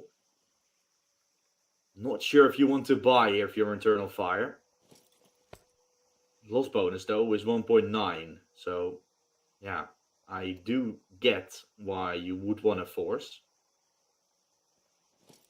While at the same time, you gotta be careful. This one will be a force buy. The next will be an eco. Let's say you lose those two. Means you're gonna be on 11-10. I mean, it is the consequence of not winning any rounds in a convincing number of no utility. Okay, Calyx will buy some, a smoke and a nade. Eventually chugging it in middle. There is at least a smoke, but oi oi oi. Not going to be too much. They're pushing A main. Ready for it. Here's going to be Jix Rezo, who watches the push go by. Ready for it, for the swing. M-Star takes him. The MP9, even with such a distance, you're allowed to find enough damage. And now you don't even need that much utility. When you have an up on main, you have an up on long. That was ready for it. Red set though, a little bit more ready. Swinging for more. Red set. What can the youngster do? Not much more. Now everybody from Eternal Fire is in position. Should have potentially waited for his swing. We have a flashbang. That's maybe the inexperience shown by Red set himself. No HLTV events until this point. Not even a Liquipedia page that he has. But Rustack will still do it without him. At least they hope to accomplish exactly that. M-Star closing in. A little bit of a boost. Looking for it. Close in. And Rustack to have shut them down. 3v3 turned into a 3v0 in just a nick of 2 seconds. Like I said, an eco that will follow from Eternal Fire. 11-10 was what they calculated for. Now, it's not the time to shine, but after this one, there's a lot of possibility for Rustack to tie things up. They play their cards right. Definitely have that momentum coming in. And I wouldn't be surprised if this game is actually going to be turned around. More and more momentum going to Rustack's side. Just a full buy. That's all that Eternal Fire is hoping to win it on. Pushing through the smoke. That's what they're trying to get ready for. Calyx. Behind the side, looking to swing. Good shot from Red Z and Brilliance. Complying perfectly to those terms. Will be the side of B taken over by Rustack. And found Dimor. A lovely shot there. Is now the only one that's left. There's 3 more of those. That was his chance. It's butchered. Bomb is not planted for CT, so you are putting yourself into a lot of danger by playing double CT on this one. Playing a lot of danger if Red Set constantly goes for those peaks. He's the only one that can actually hold on to the bomb, but there's no time for Emor either way. He just wants to die by the bomb, it looks like. He's not going to try anything anymore. There's 3 players surviving for Rustack. Against the Eternal Fire full buy now. It's going to be 2 full buys for Rustack. That Eternal Fire is going to have to make their way through. And they will not have a good buy if they lose the next one. So, like I said, a lot of emphasis put on this particular round with the way they played their economy situation. But there is a lot of risk taken specifically for this round. They have to win it. Emor will at least be able to trade, so that's good. Trying to fight for more, trying to fight for safety. X-Rezo will be traded by Jurassic, so lovely stuff. The round's been tied up. Rustack, though, have managed to find the A side under their control. We'll now hope for this postman to be played well. Turtle Fire's ready. Flashes send in. Nitsi, miss shots. Find the kill. It's taken by Luxon. No kit available just yet. I don't know if it's on the ground or not. Smoke is going to miss the bomb. Going to set Sid Swifty on an awkward spot that he's going to have to swing out. Have to swing for that frag. 1v1. Jurassic is looking for the kill in Donut, and then would have switched back to Swiftsteel, but that kill on Donut doesn't even get found. Redset has taken him down. And the round that was so important for Eternal Fire gets lost in a blink of an eye. Now they're going to have to play for overtime, which would put Rustack into a position where 4 out of 4 of the games that they've played are going to go into overtime of this playoffs. You can also close it still in regulation, and Eternal Fire might also have something up their sleeve with these pistols, so never count them out. It's going to be a weaker buy for them. Good flash, though, to support. Set up the frag against Brilliance. They will take him down, which is lovely done. Good work. Jurassic one's going for more. Is looking for a second kill. That's nicely traded by Redset. So the round is under control. Great shot from Luxon. He will be the one having an AK to work with as well. Emor out with the dual Berettas. Wanted to go for more. Luxon's let cross and... Oh, Swiftsteel. He saves the day there for Rustack, really. Still, such a close round for the investment that was put into it. Map point for Rustack. Can they win Ancient? One more call needs to be made. One good call. The kills are there for him, right? They have loads more kills than Eternal Fire have. Alex, the bottom, while Nitsi is going to try and look for an opener. Brilliant's been taken. Rustack would be 4 out of 4.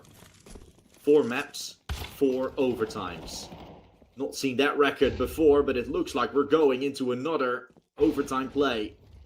It's just a Rustack curse. Lovely shot from Swiftsteel, but no cigar. 12-12.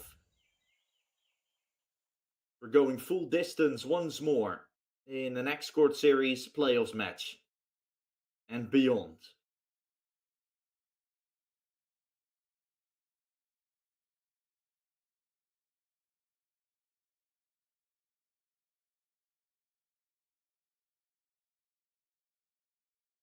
These rounds will be very fun. This game has turned out to be real fun. Looking at the kills again, Rustack still has 5 more kills than Eternal Fire. The fact that Emon has found real good impact kills, then Eternal Fire is on this. Otherwise, Rustack would have been able to win this. Ooh, Jurassic aggressing through, and Swiftsteel wasn't prepared for this. Running up to the side are Rustack. Taking space. That's trying to entry. Luxon wants to come from long. He's done this before. One trick pony. Doesn't find success with his one trick play. One will go down. The advantage has been found by Rustack. Looking for a little bit of a boost. They're hoping to catch someone off guard. Hoping for it. M-Star comes from ramp and... Oh wow. M-Star now knows where Brilliance is as well. The other one has entry. It must be somewhere around long. A thrown. Molly will force Brilliance in the open. M-Star is not ready for it. Calyx still sticking. Calyx can't do it. Brilliance comes out victorious. And sends Rustack one step closer. What a round that was from Rustack, being The double kill from M-Star, making things real tough. Brilliance was already lurking. Came around the cave position. And even though in the group stage I found Brilliance having some questionable maps, he's a real smart player. He knows when and what to do. Sometimes it just gets a little bit unlucky in this game. I really see that his smartness comes out and that he's also able to back it up with this incredible aim. Surprisingly, the bottom fragger that I've always been hyping up in Jig's is having the worst rating of the team so far. Still a lot that can be done. Trade that was required, but Emor, he's using the big green beautifully. Finds a double there towards middle. Swift Steel has taken B. Luxon still ready for this. An awkward fight against Swift Steel, surely. Luxon will win that one out. Now, Rustack isn't too sure what to do and might just want to go for saving. 41 HP combined up against 5 from Eternal Fire.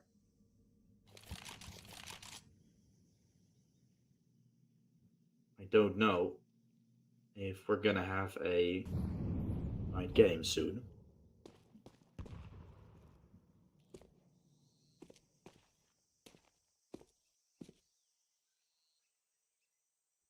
And how long things are going to be. M-Star ready for the swing. Missed shot from Emor. M-Star wants going for more. He's found it.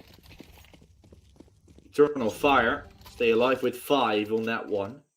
So complete 180 from what the previous round was. It was complete chaos. Round 25, that is. Round 26 is a calm and collective round from Eternal Fire. Just picking up all the pieces on middle. Emor with an excellent double to begin. Yeah, Rustack that can simply find no control. Out of middle, a fast push from Rustack, going fast. Calyx is turning his back, and that's when Red Set just goes for a double kill. He's going for more, running. Full plus W into the A side. Good Molotov towards Brokey, but Emor is ready for it.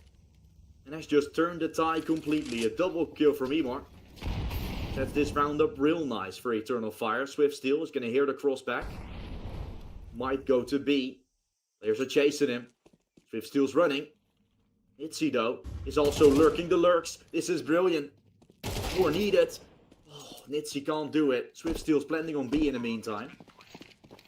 Well, that's now confirmed. The IGL might have a way to win out this round. Oh, Swift Steel. Close up. Be more seen. But Juresi trades. Maybe luck. Maybe excellence. Eternal Fire take the round that was, again, really messy. Round taken cleanly, followed up with a round with a clutch. Red Set double entries A, and they can't get to the side because Emor is there with the AWP. Trying to rotate. Bomb still left on T-spawn as well. A little bit questionable there, but Swift Steel comes and secures the plant on B.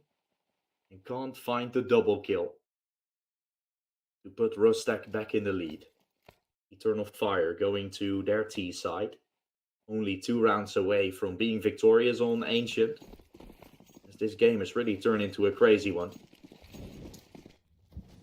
Dubai on either side, fastly pushing. Emor and aggressive on the CT with his AWP. Now just finds the tag. Jix Rezo getting active. Nade kill. Oh no. He's been traded by his own friend. Nitzy nading him down. Brilliance then having to overstep. And he's done exactly that. Nitzy baiting him back into the swing. Oh no. Nitzy has baited him back, but then misses the off shot. B still under pressure. And the only one left is going to be Swift Steel. What a weird round again. Such a nice bait from Brilliance. Does Nitzy not able to comply with his AWP? Missed his chance, missed the shot, and now Swift Steel running into the hands of Juresi. Eternal Fire with a lovely round to pick up. Jix Rezo gets the opener, then gets naded by Nitzy. Brilliance trades. then Nitsi can't find the AWP kill. So much going wrong for Rustack, with Eternal Fire just taking full advantage of it.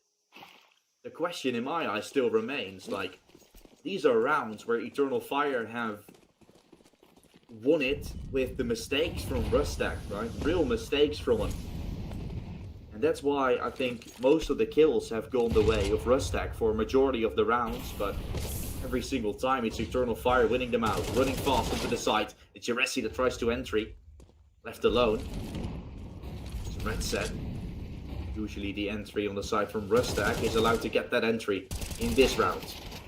1-for-1 trading. Emor with a lovely shot. Now Swiftsteel having the up.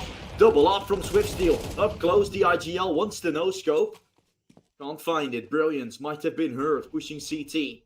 Luxon will not be checking his back just yet. Timing is everything. Not checking CT. Brilliance arriving. Luxon isn't checking for it. And that's where Brilliance strikes for good. Oh boy, Rustack. A close affair, a Hail Mary play from Swiftsteel that almost left to the diminish of the whole game. If he didn't hit that shot towards ramp, it would have been a 2v1. But he hits it, then gets taken. Luxon just not cautious enough. Just not ready enough for the play. Now with one round, we're going for another overtime. Or is it Eternal Fire taking it? Even with entries from Emor, it's not been enough. A very, very rough game. With a lot still on the line. Aggression from Emor. Aggression from Rustack. They're going to walk their way down into the ramp. The one that's watching will be Luxon. How? The 20-year-old responding to this. Not good enough. Gets taken, does do damage, but with Jeresi in the early round stacked down low, is not going to help out a ton. Free shot from Emor. He attempted it and almost shot down Swiftsteel in the process. Still, advantageous spot where Rustack can work with.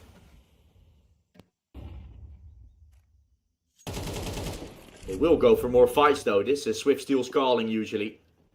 No matter what the situation is, you can always go aggressive. Never sitting back and relaxing.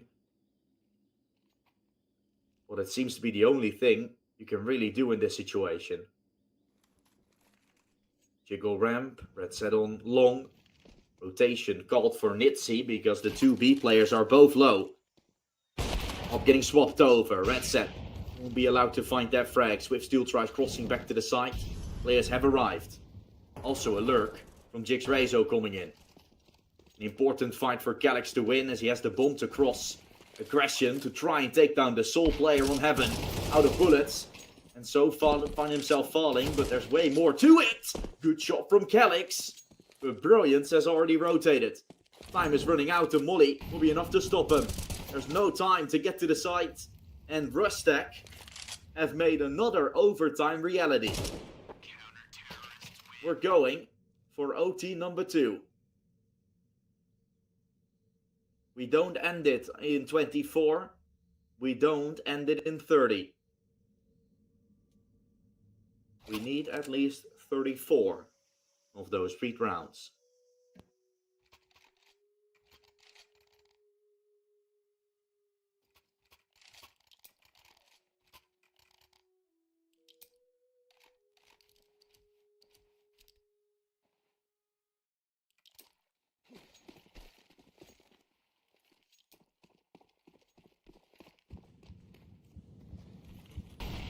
They had the chance to close Eternal Fire. They couldn't do it. And now Rustack might, although M-Star is good for the opening kill. Fight out of middle will provide them with an opener. And that's a second kill with Swiftsteel going aggressive. 1v1 fights for Rustack. Where have we seen that before? Something they didn't do when they were with their backs against the wall. Now they feel the freedom to go for pushes like that. Brought them to potentially fall flat again. Setup of 3B. for Rustack is good, because that's where Eternal Fire is heading. Seems like we're playing a wingman. Though it's not a 2 versus 2, but a 4-on-3 that's being played. Swift Steal, although on the ground, will still be calling for this round and has made the right call about it being a B hit. Red set up close, Jix Rezo, ready to peek, ready to swing. Now, up close, Red set going for the peek. Lovely done. 2 on site, still, Luxon. Oh my, will not expect the third, will not expect Nitsi, who's still an unknown prospect till date. And finds the final piece to put Rustack back in the lead. Advantage for the CIS squad. As a triple B sec, Eternal Fire didn't see coming. Great work there from Jix Rezo and Red Set to help each other out, to clear ramp. And the third, that was unknown. Just lovely done. Lovely work from Rustack. We find their first CT round on their CT campaign off the back of a disadvantageous spot. M-Star found the first.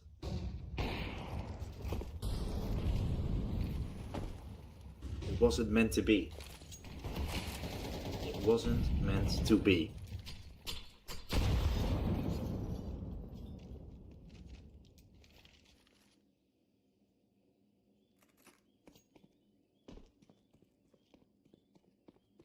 Rustack have only played overtime so far in this tournament. Not this tournament, but the playoff stage. Going the full distance 3 times in their first series against 33, the Russian stack. Now against Eternal Fire, history repeats itself. They're gonna have a definite chance to close. Emor watches with the AWP, as no one yet crosses. He's gonna try and make a play himself. Brilliance.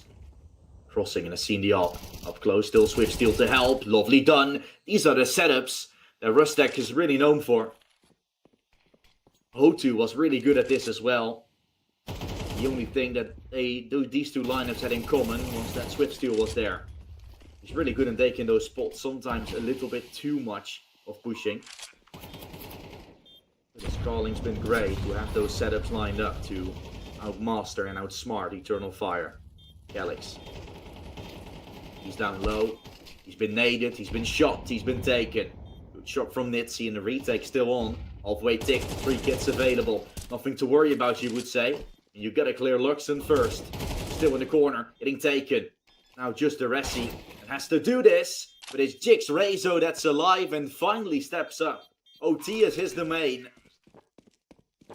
There's a magnificent double been found. One towards the box and the other one main. Jix Rezo has finally come prepared. Emor will be the one still investing in AWP. I don't really mind it. It will be him on limited utility. He had a good mid spawn, so this will be him peeking middle. And because of the smoke, he doesn't. Just gonna wait for it to fade. Molotov is expired, and now he's gonna be the one walking up of middle. Jiggling Jix Rezo.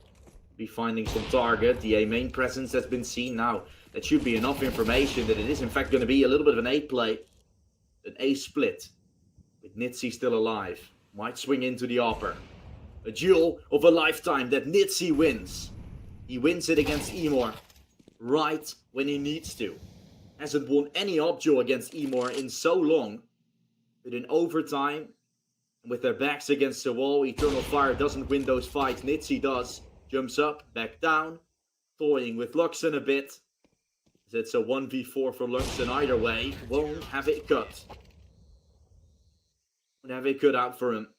24 on 3 of the players. 25 on Brilliance, 26 on Red Set. So damn even on the Rustack side in just 1 round between Rustack and winning the map against Eternal Fire.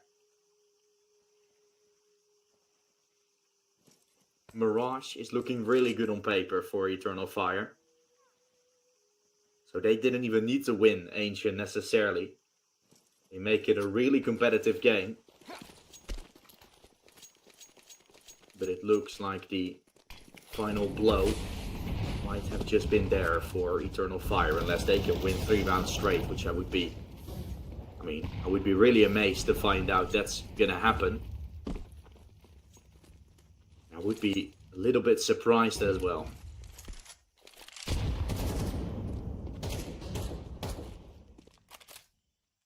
Never say never, though.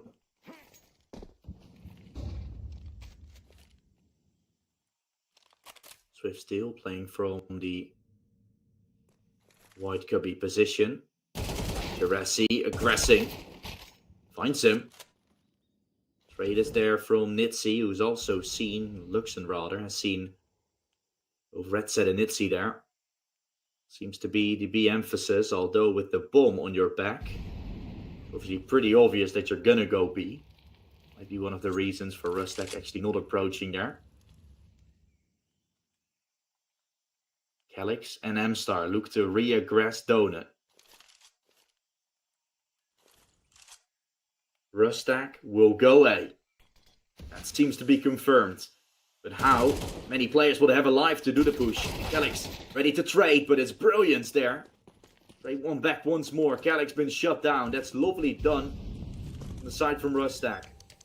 The 1-for-1 trade there for Calyx is simply not enough. The post plan is all that stands in between Rustack and winning the map of Ancient.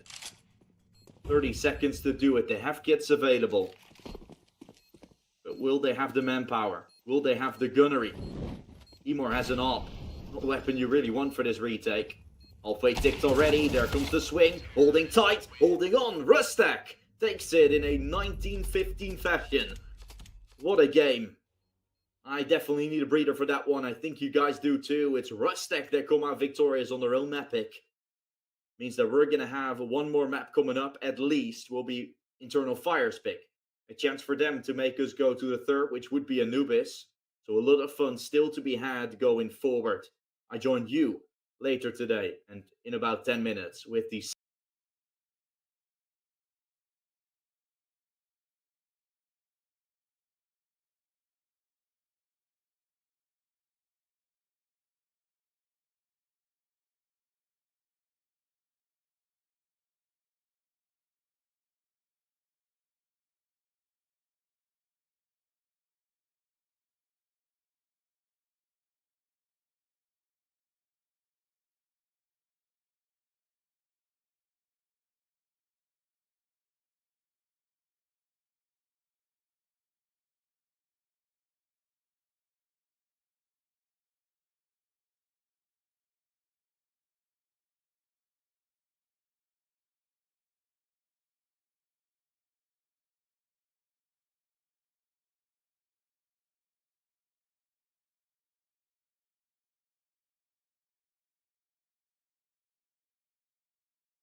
and the likings of Eternal Fire. It's going to be Eternal Fire's pick of Mirage.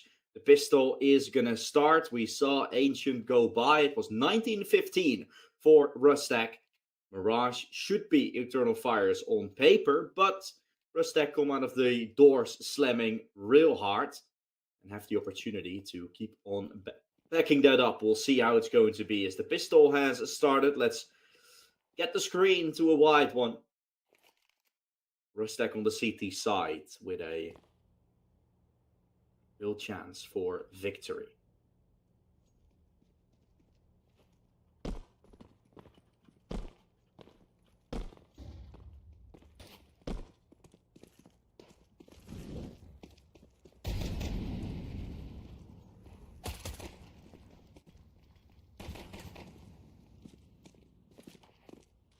Good start, nice opening. It will be, aside from Rustack, starting things off strong with a double kill. Red set. 2 to open, M Stark tries walking through the smoke to no avail. And that is where Rustack's hold comes in handy. Red set definitely a wild card player in this one. The X Factor for the team and a magnificent hold from Rustack. Gets the game to a start.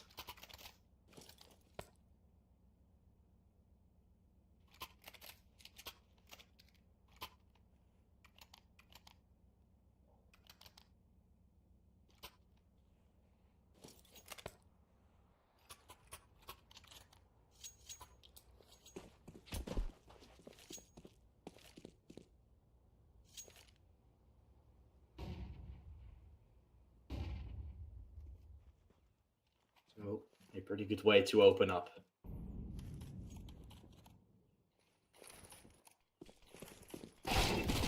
Fighting fast and strong. Opening kill goes to Brilliance.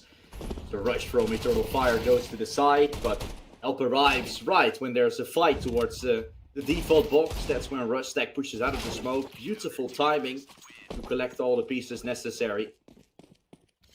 And so a second will go to Rustack in no time.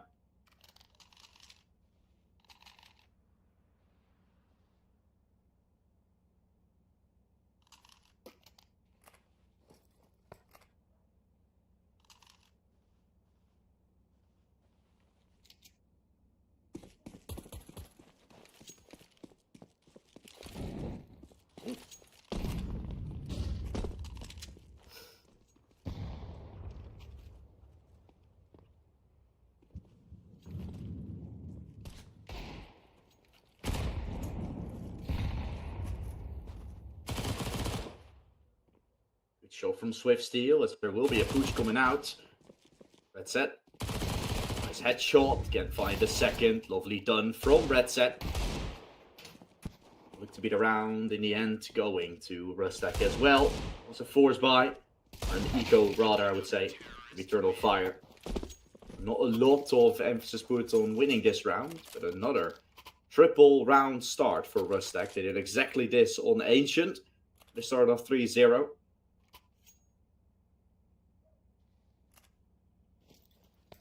Still, doesn't mean anything.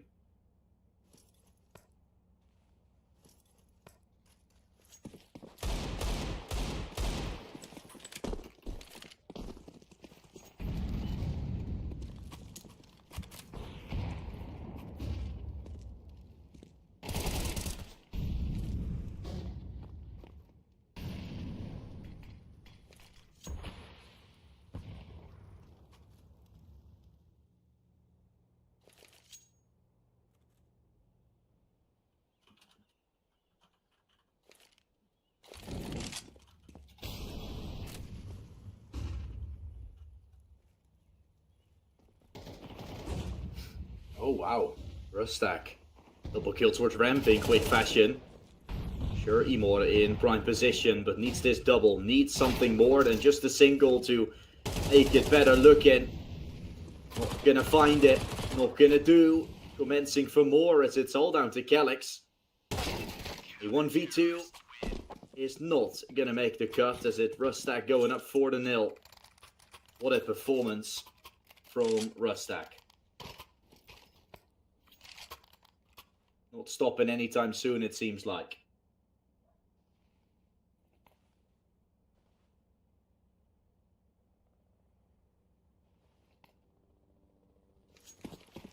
Ah, quick execute towards the A side. Enough to shut them down completely to start. Emor is the only one buying up an AK in this one.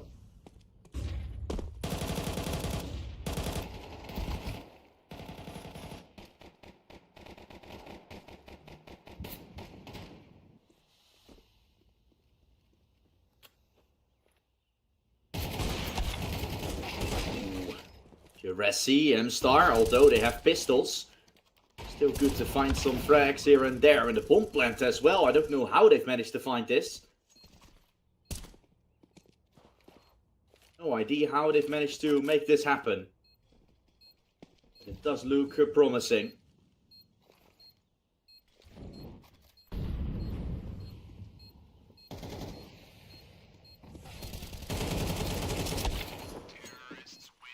There we have it. Eternal Fire. Break the curse of 4 in a row from Rustack.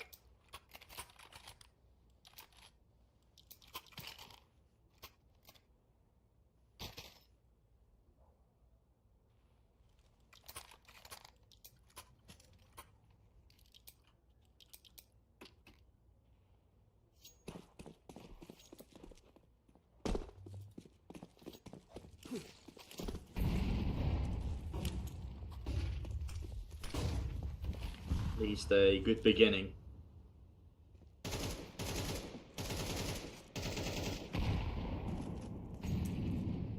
From what could be a fun game as well.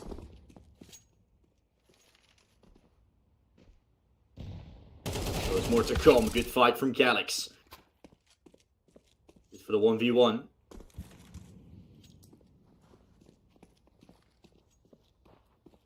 Has managed to find loads more. M-Star. Cress in on through. Player up short will be Swift Steel. Right position with help. Have to find one. Nowhere to get out there alive. So has to go for more as a fight commences. The one hitting the deck. Red set. Forced to swing. But Emor's watching it. Emor's holding on.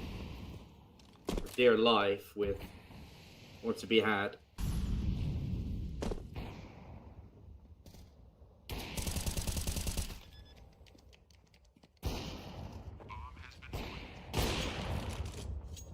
Shot from Nitsi, but it won't be enough, really.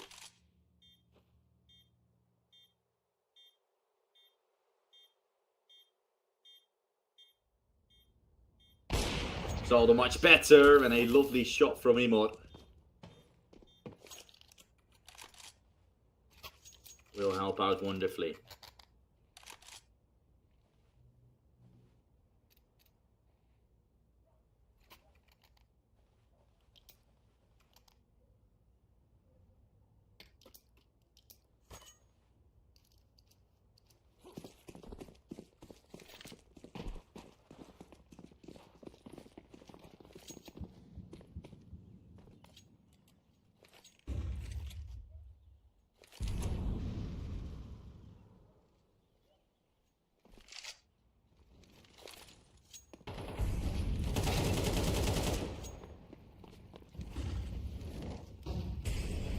Best start, surely.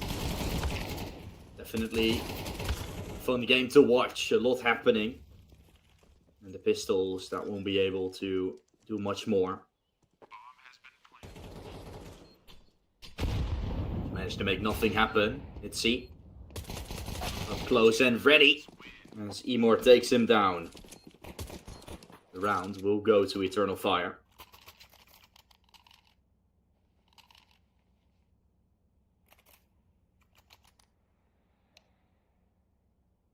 They've managed to found at least a 4 fair.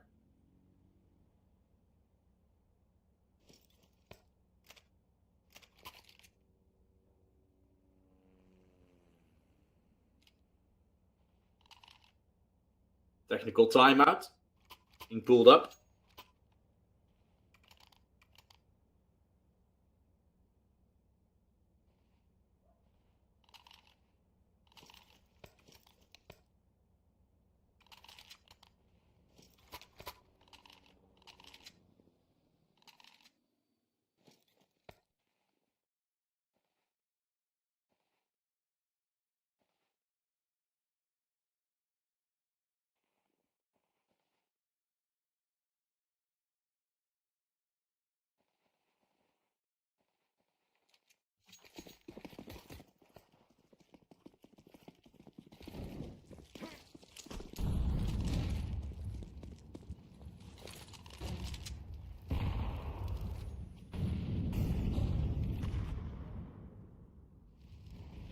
Promising fight. As Geraci is watching this. This is lovely. Red set around the corner, wanting to go aggressive. It's all coming down to this fight. He's seen a player watching deep, and so tries running back to safety. Luckily, it's actually been found, and he's gotten his way across and into the play.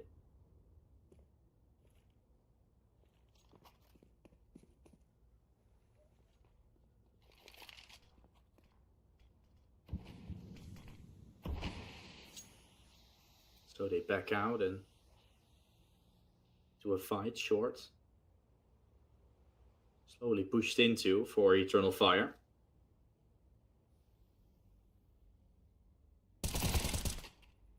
Luxon takes down Brilliance to find an opening kill. Advantageous spot taken for Eternal Fire. Sapong will also leap back into B. With the smoke towards A, you can see Swift still getting a little anxious of pushing. It's taken by Emor. This is going to set up Nitsi to rotate. Don't know how much this really means, but the only thing you got to do is deny this plant. They don't have the people alive, though, to find that. Swift still would have been able to get something done. I think that round is fully on, but in the end, it's not going to happen.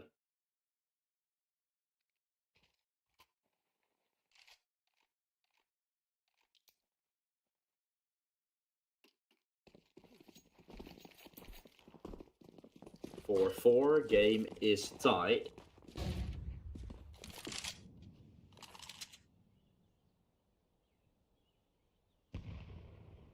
As Rustack has gotten away with the first 4. The rest is all gone the way of Eternal Fire.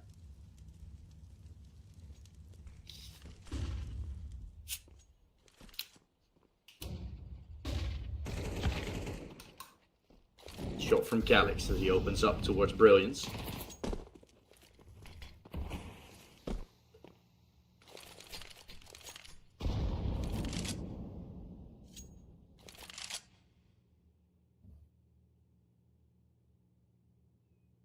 Almost going to be crossing late. They check apartments for the sake of it. Yeah, B is really left open with the pistols. And Emor just realizes that now. Eternal Fire will go to a leading position by the looks of things.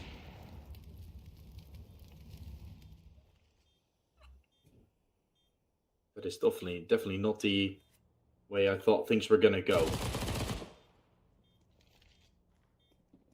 After the 4 rounds that were found.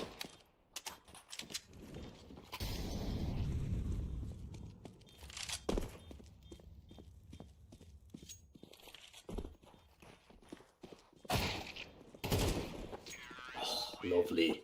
Calyx. 3 kills in quick fashion.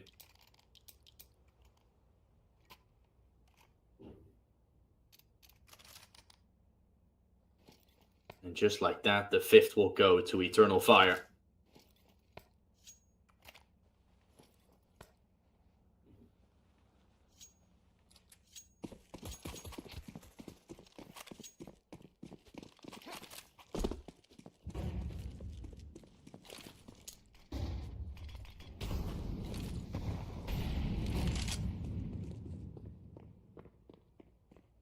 Good spot for Eternal Fire to be in. Everything seems to work for them. It is easily taken. Extremities are easily pushed, and Rustack can't really seem to put the AWP to good use. Nitsi has been struggling to find any form in this map.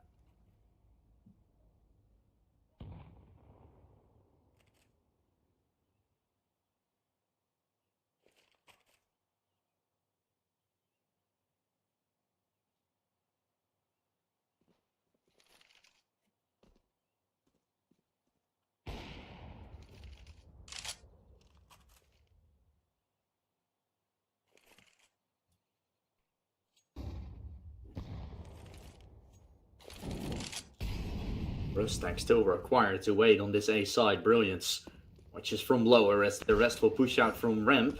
Good shot from Nitsi. That's when the AWP finally gets active. 3 to watch from Ramp, as Brilliance is waiting right in under Palace. This is a lovely round for Brilliance. If he just plays his cards right, should be able to find multiple.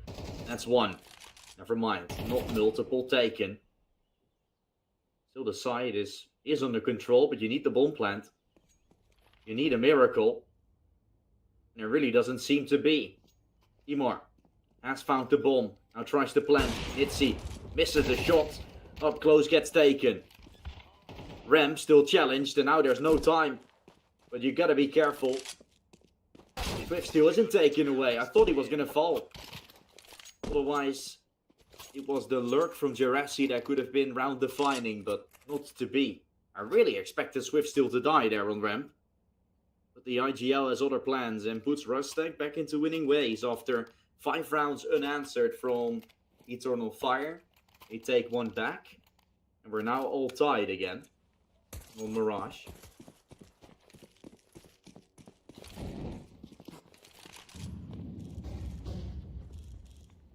Still loads to come.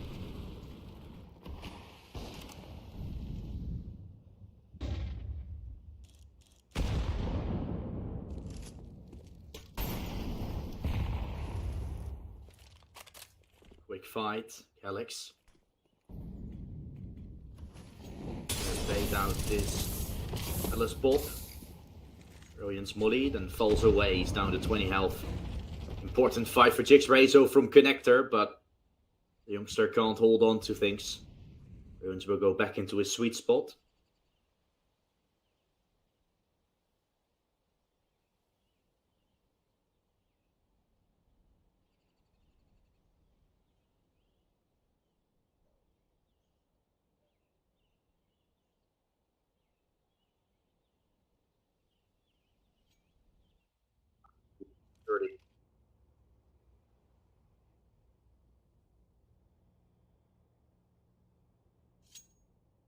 Rustack will be stacking B, otherwise saving.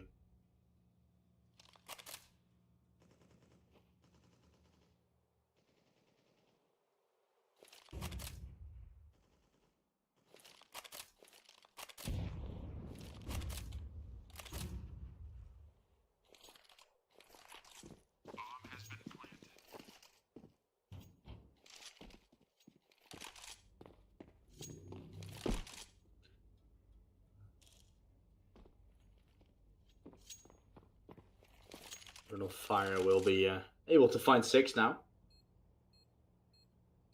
Rustack playing that real slow after the thing started to diminish real quickly in the round.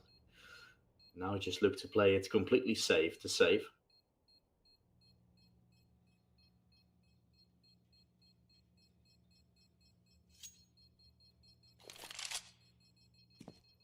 Swing from Red Set.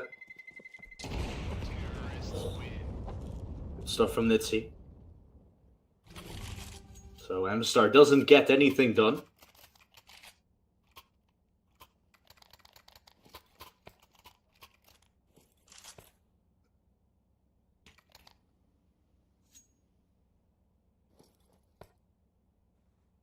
A tie-up.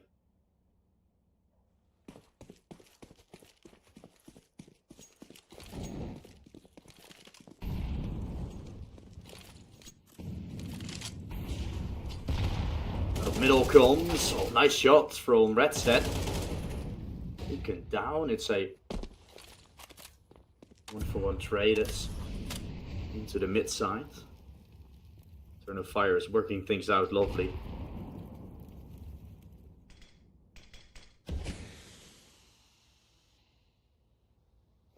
Good smoke towards window. Shot from Nitzy.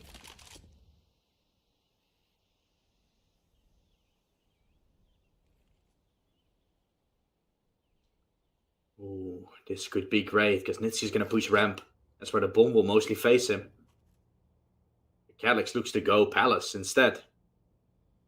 Ooh, we're going to have different engagements, different fights. Amstar takes down one. Nitzy is going to start rotating back. Swiftsteel is still nowhere to be seen.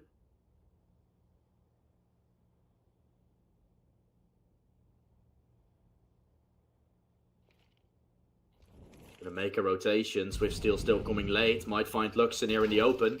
That's one. Still has to cross and the steps are made. Nitsi will hear this. And because Swiftsteel has made noise, Ramp will go unchecked. Lovely done from Nitsi there to constantly stay, make no noise. Be absolutely frozen. The round will look to be found as well. M-Star though. What can M-Star do? He's just one more! Oh, M-Star! He's just done it! Getting Eternal Fire over the line for this half win. A 1 versus 2 that I didn't expect. No one expected. Except for potentially M-Star himself. And that's 7-5. That's a half win.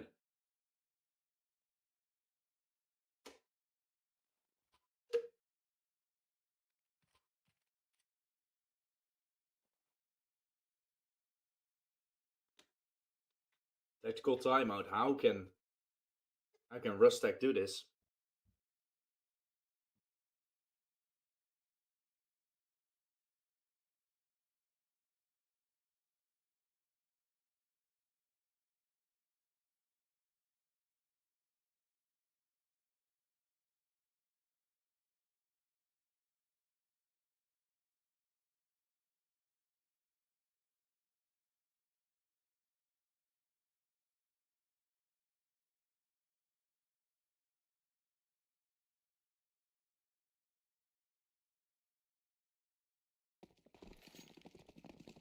Full B push, it seems like.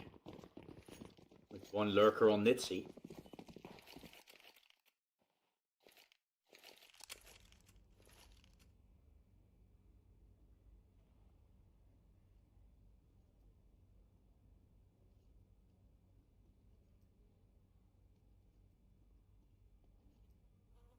Jump spotting. And a dual Berettas from the balcony, so I think this is a pretty promising setup.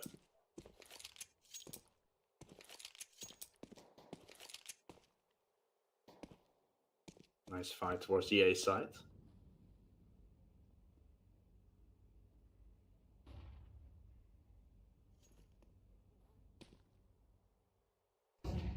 Fight up short.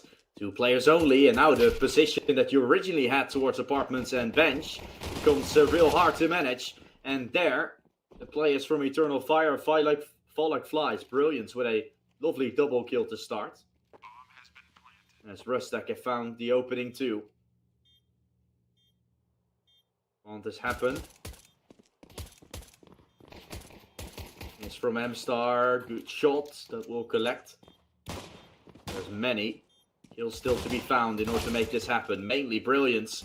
But it's still on for a potential ace. 4 kills already. Make it an ace. Will find it. All 5 go to Brilliance. He doubles his kills in 1 round. And gets Rustack into a really comfortable spot. This game is I mean, it still has potential to go to overtime as well. We've seen Rustack go constantly for overtimes. And this might be one of those again, if it's going to continue this way.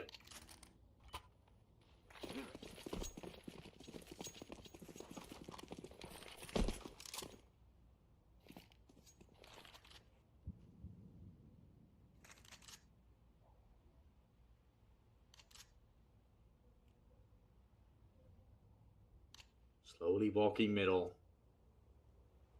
Mac 10 and Jix Razor that will go for a little bit of a trade. There goes 1. It's going to be 2 and taken down. Jix Razor wants for more. Not going to happen. M-Star trying to bring it to the table. Wants to pick up the Galil.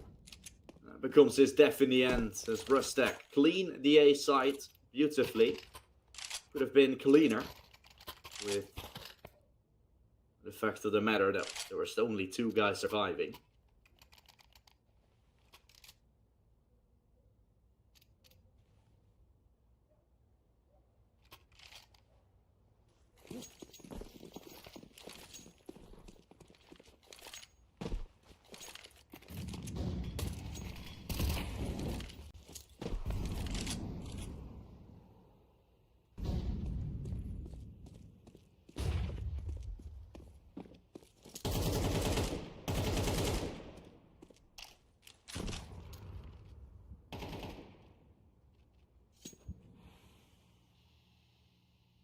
Red Set slowly walking up. So Rustack play, it's real slow. Swift Steel calling great, is also performing really good in this game. 12 kills for him. Going back to the usual, as we see Eternal Fire having Emor and Calyx on the top, the rest hanging in the bottom. Pressure is really getting to him, it feels like. This could be real tough.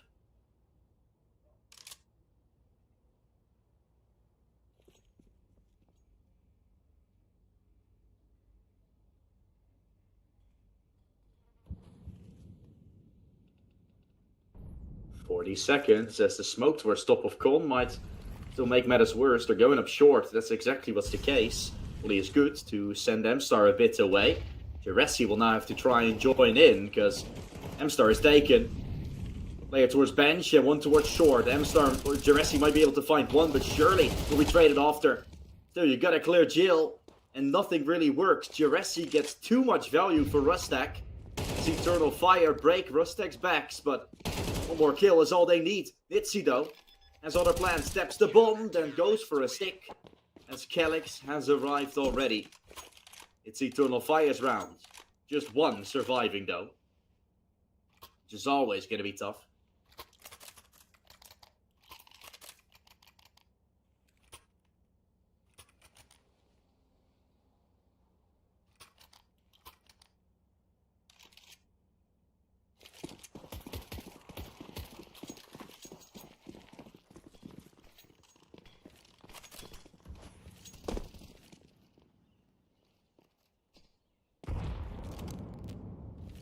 Armor pistols for Rustack. The chance for them to break Eternal Fire once more. Otherwise, Eternal Fire is going to start making some things happen.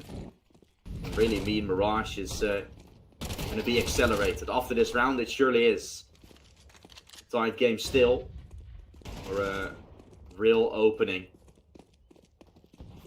Shot from Red Set. Oh my goodness. They break them. Rustack. How has this happened? Red Set is the X Factor. Together with Jix Rezo, it's a beautiful double piece. And finds 4 kills in total. A triple kill from Red Set, I can't believe it. Side, stairs, and jungle. All falling flat.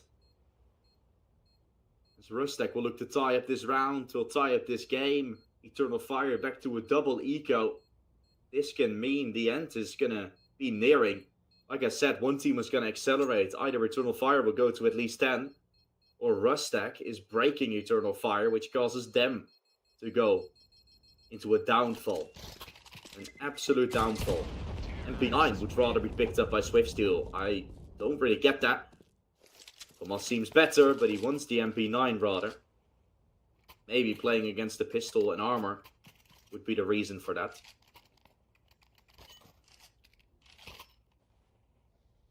Exactly. Producer helping me. But I don't get the buy here from Eternal Fire. They are half buying, semi-buying, but they don't have the loss bonus. I think this is pretty weird. They will play a double eco by the looks of things. Because there's no way they're going to invest going forward, so... We'll see how this is going to go.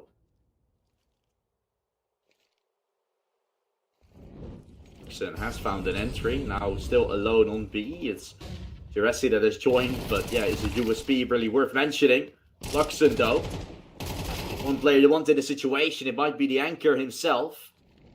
Not going to make it happen. Emor, show us what you've got with that MP9. The Deagle won't do the work. But Emor won't either.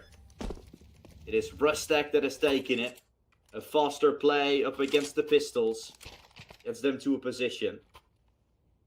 And yeah, it is a buy. Yeah, loss bonus was more than 1900, so excuse me for that one. But an MP9, some players having some weaker utility. It is not going to be easy for Eternal Fire. Nothing was going to be easy. This It's not easy for sure. Rustack with some real good work to start their T-side campaign. With rounds like this, they can really accelerate. Everybody on a positive KD, Brilliant's neutral. But it's a team effort from Rustack once more. Real team effort.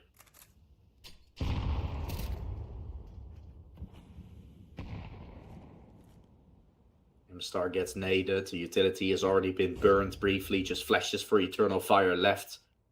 They're good for a retake, but you don't have the kit to go for a retake in the first place.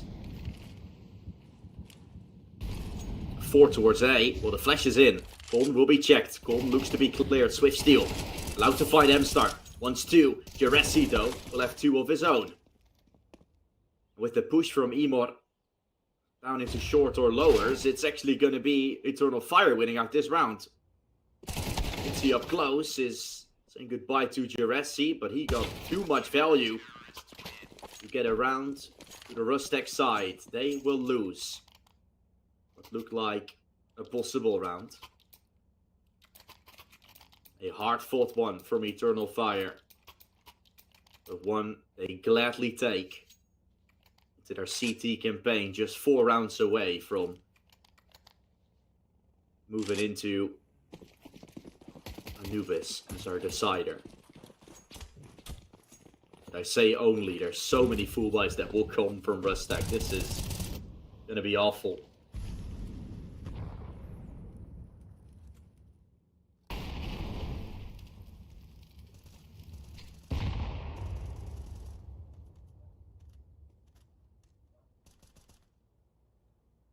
Baiting towards B, then dropping Palace. That might be the idea for Rustack here. Just a smoke. Red set will be the one trying to bait things out. Oof. Palace presence too early. Too early for the liking of Swift Steal there. Push up from Eternal Fire towards middle. They have found control. They're going to stack up 3 towards B side, and that flash will confirm their suspicion. Even M-Star is going to rotate, but they need to be careful of A. Bomb's getting planted. Calyx, though, is playing from CT. Ticket booth that was going unknown. Gets Calyx up into a fight. With a triple, he shuts down Rustack's play. Nicely done from Calyx.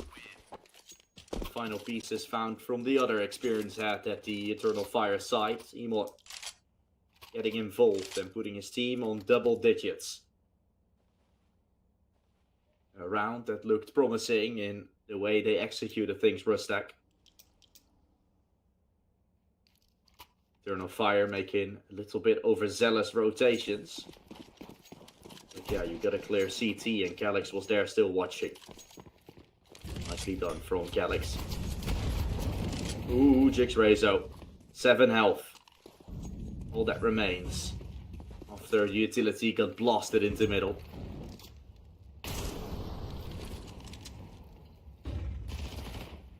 Flashbang. We'll keep the Rustack players on their toes of where players gonna push. Jump missed. Swift Steal on the second jump will be able to get his way in. That Molotov, is it gonna hit Swift Steal up top? It doesn't. Emor will get boosted of his own. This is a round of boosting. And a quick tap from Emor. He's gonna get the entry to them sides. Okay, that's M-Star taken. Questioning, I will say, that seemed like a little bit of a overzealous move. Might not have had to push towards connector anymore after the man advantage was found. Time is not on their side. They got a Swift Steal in window. Some pressure towards A side being used by Brilliance, who will be taken down, but with both lurks out of the picture, the B play needs to be sophisticated, and or at least gonna try to get there. Jix Rezo just needs to find Luxon, who's playing on bench. The wallbangs used, player seen. Bench initiated. Kill gets found on Emor. As Nitsi knows where one of them is. Still need so much more as it Luxon just baiting the time for players to arrive. Eternal Fire. A brilliant round for them. As they're shutting down Rustack once more. Great clearance after Rustack played a real slow round. Boost up Emor. After that, sure, a small misplay maybe for M-Star to go aggressive. The rest of the Eternal Fire players just making sure they take care of Window. Making sure they take care of Connector and still have a plan if, let's say, Rustack pushes B like they did. Nicely done. Eternal Fire one away from match point. And for us to go to Anubis.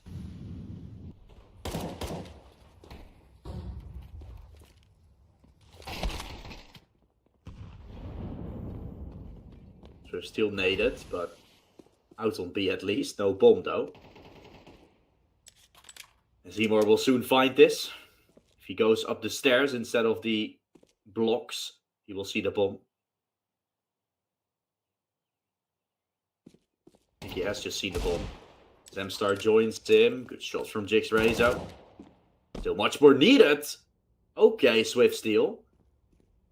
Upgraded to an M4. Now the bomb has been seen. Jix Rezo realizes that Emor is in position. Swift Steal. 1v1 fight against M-Star. Still round defining. A bunch of 1v1s that are required to pick up for Eternal Fire. Emor turns his back. As Brilliance has an AK, but no armor. There goes Brilliance. Brilliance! Oh my! A 1v1 against Swift Steal. As M-Star walks in the smoke, Swift Steal, will he check this? Will he check the left-hand side? Running up. Clearing the angles, but not his back. And that's where M-Star stands. The round got way too close for comfort. With Brilliance working out wonders. It is Eternal Fire. Going all the way up to 12.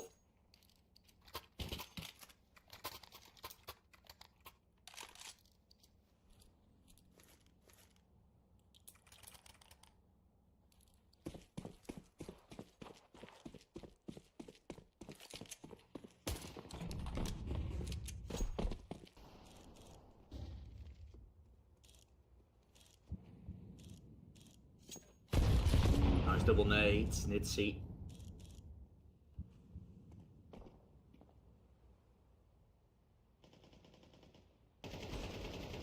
Shot from Red Set, trading. Will be good for Eternal Fire. All down to Jix Rezo now.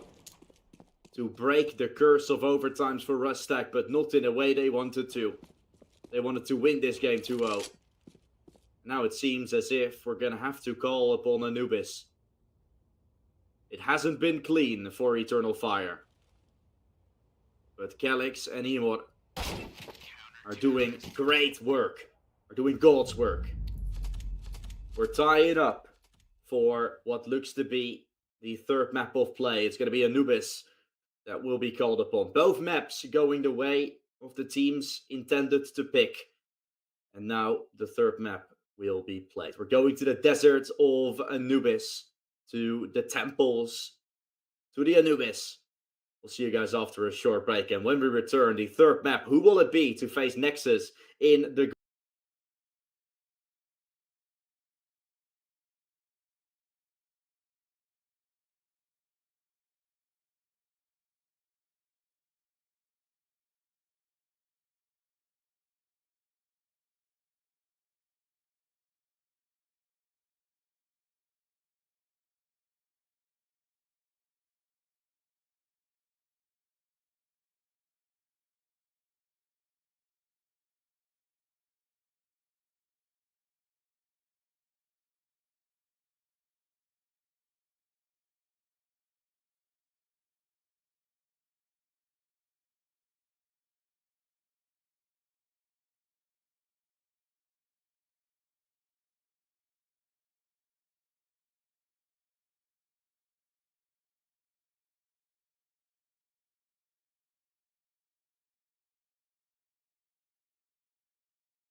considering they just won Mirage. And Rustack come off the back of an ancient game that was okay, but very, very messy. Eternal Fire had many chances to close, which in the end, of course, did not happen.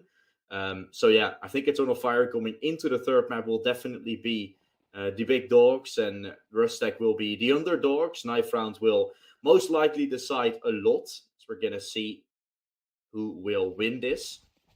Knifing in hand, red set, 2 kills, it's all trading, and then Rustack to take it. So they'll be starting on the preferable side, as Dust 2 was a map we saw being banned away by Eternal Fire. Nuke being banned by Rustack, so that was not a map we were going to. I don't think we were going to go to Nuke either way, if Eternal Fire had the opportunity for it. But hey, Anubis is where we're ending our day of Counter-Strike for one of these two teams. One of them will walk away with $1,000. The other will have a fight in the grand finals. As we're starting off with map number 3, DE Anubis. Here we go. Dilbredas on 2 of the Eternal Fire players. P250 on to the T side. A good beginning would obviously always be nice for Eternal Fire. Maybe mainly, considering that they are on the CT side. Yeah, Rustack have been known to start off strong on both of the maps they did. Find the first 3/4. Which immediately gave them a decent advantage.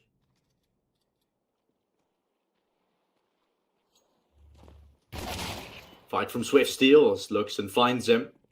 Good stuff from Eternal Fire. Collecting some great kills while more is needed. Headshot and one more. Jigs Rezo, knife out. Gerazi takes him. And that's Eternal Fire getting themselves on the board for a 1-piece. CT side under control.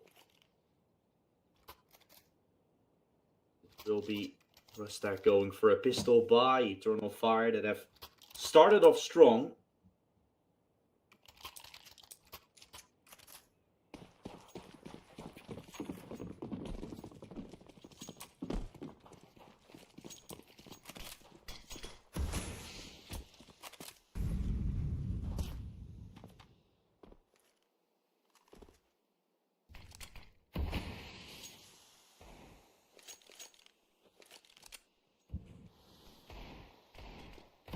Stuff from Nitsi. Oh my, that's a second through the smoke.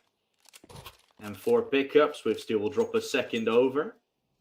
It will be Rustack having a prime position now to complete and collect the second round of this Anubis.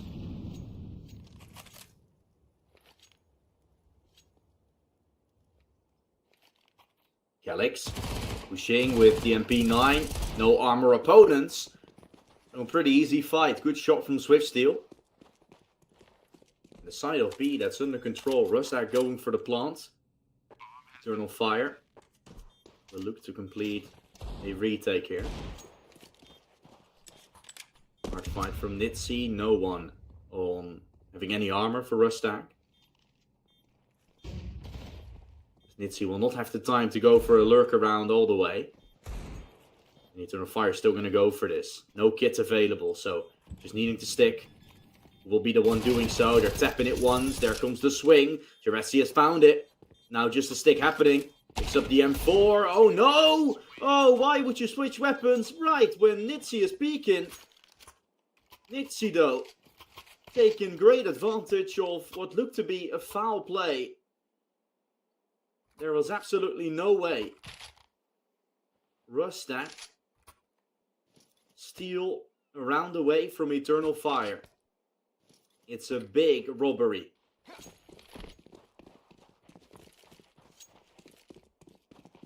And they will be forcing, sure, that's the answer that they have been brewing. It's definitely not going to be an easy round from here. Good shot from Calyx. That is where Nitsi found an entrance into a round from. An entry like that, which he completed to make it a double. That is the double they've been hoping for, but that's set, trades back nicely, then rushes into Emor. 5-7, that's a very powerful pistol. Couldn't collect the double, as Swift Steel will be allowed to plant. It's still becoming a round that is way too close for comfort. Eagle from Jurassic. You've seen one of them push. Trying to jiggle, looking for the swing. Not the body shot he had hoped for. Looking for it. Swift Steel has taken him down, and the rest is history. Rustack. We're going to go all the way up to a second round.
The saved M4 from Galax. That will be the only weapon Eternal Fire possesses in this round. Actually, capable of doing some good work.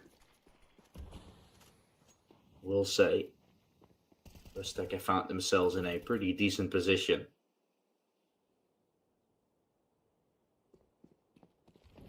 After the lost pistol, really redeemed themselves and I'll just have an eco to work against.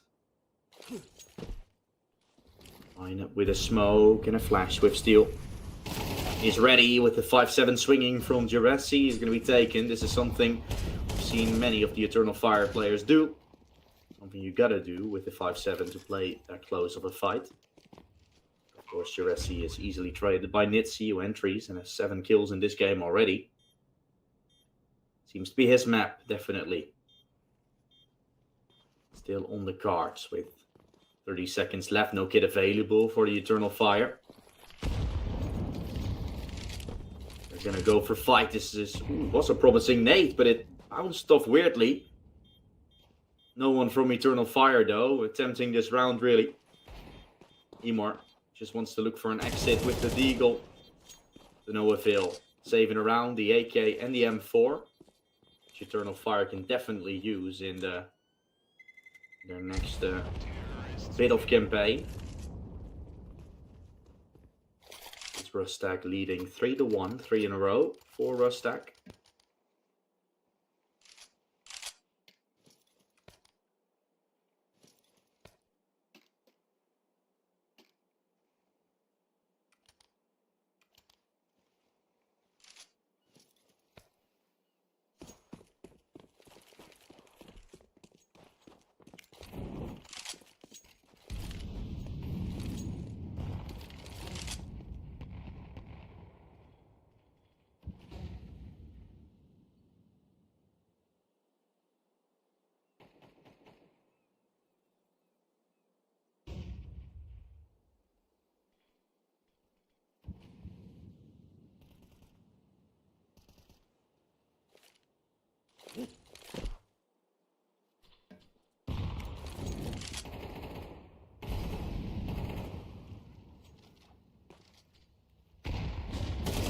Lining up their utility, M-Star.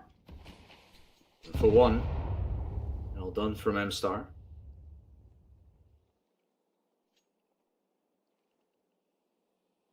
does allow the opening fight to be taken. Alex nading. The main will be checked. Main gets challenged. Rustack start moving. Ability used, blown in. Aggression from Rustack. Get their way across and into the site. Up close, Calyx still. Okay, using the smoke to his advantage. Still no way to really enter. Can't also pull the trigger on planting. Numbers not pushed in just yet, but Jix Rezo. Oh my. He's like, let's just push. Red said, I'll lead the way. You can trade. And he says, yeah, trading's not needed because everyone is dead. What a brilliant entry pathing from Jix Rezo there. Showing why he's the man that most are watching out for. On the lookout, questioning where he was from a ridiculous performance in Team Peep usually to a very good game against 33 with a 1.36 rating. First two maps were okay, but not too special.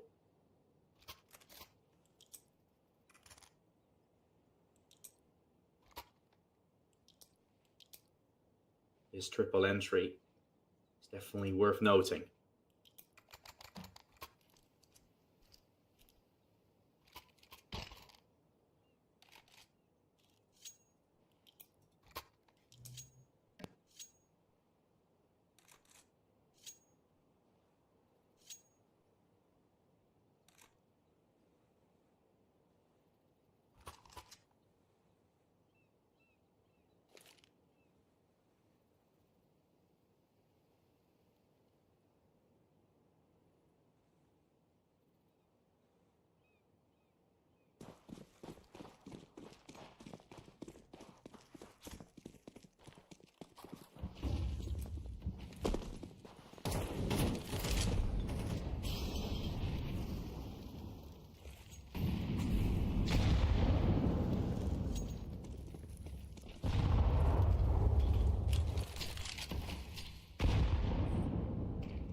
Flashbang sending in Calyx with a good frag to start. Eternal Fire finding openings. Trades are coming through. Wonderful. Swift steal. Allowed to run up onto the side, take control over Temple. Alice slowly getting pushed.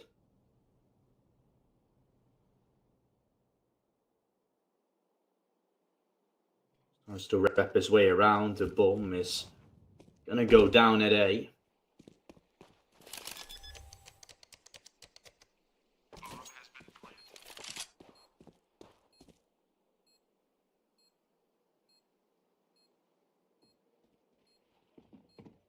Ready, Swift steal, looks for it. That's one kill. Player seen, Swift steal looking for more. Swinging, Swift steal with a double. Oh my, Swift steal. The IGL against the captain of Eternal Fire. Emor sticking. Emor's going for it. Swift steal still has no ID. And that is tough. Didn't hear the defuse. Didn't hear the tap. And gets faced with a round loss to his belt. That is a real good pickup from Eternal Fire.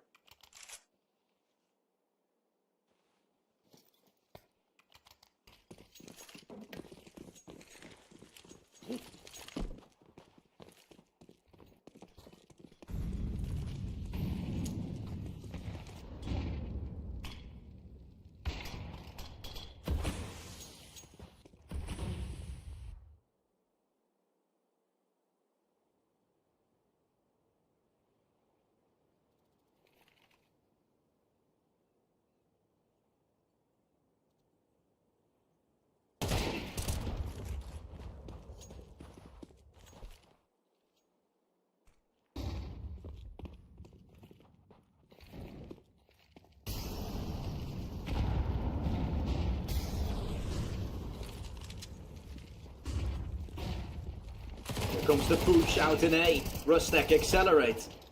Many players watching, including Emor. It's the right shoulder, but it's Juresi to watch, Juresi to hold, and Juresi to succeed. Eternal Fire. An incredible round with a 10-second stick from Emor. To now finding yet another.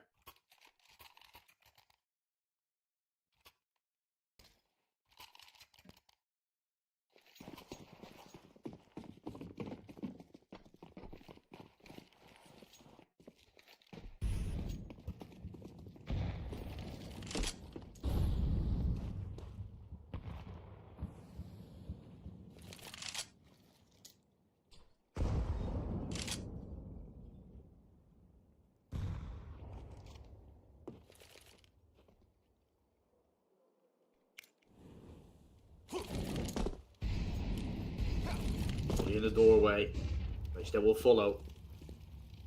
Rustack managed to take space over middle. Swift steal. Slowly pushing the smoke. Ready with a wraparound as M-Star is watching. M-Star is gone. Good shot from Emor. And they're ready for this push. Expecting an A play. They're getting one. Good stuff from Emor. He's making matters worse and sends the Rustack players to the sky. What a round for Eternal Fire. 4-4.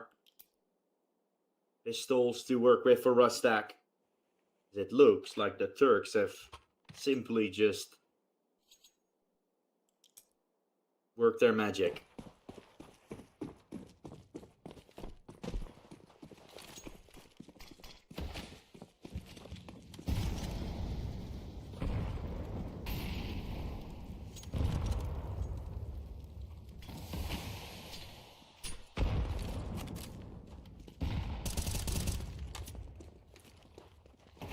See, Pink, M-Star with the first. 4 players on the site, swarming for good as Rustack has taken space. Even though the Eternal Fire side have gotten all the pieces necessary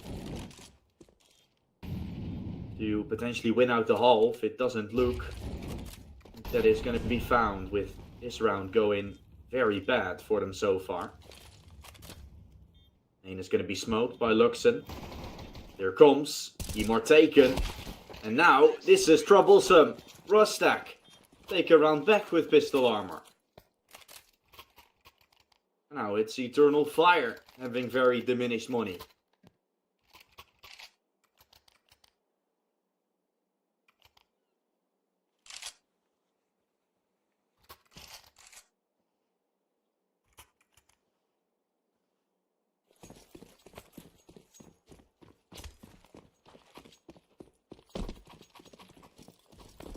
They will have their final buy before they would start getting themselves into economy troubles. The Turkey side felt indestructible. Felt like they had the CT side completely under control, the game completely under control. Rustack tells us otherwise.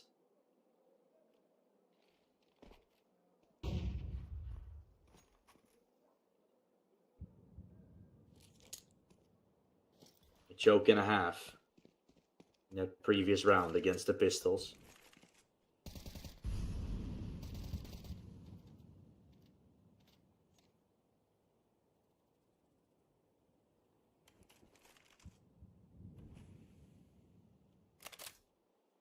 A minute left.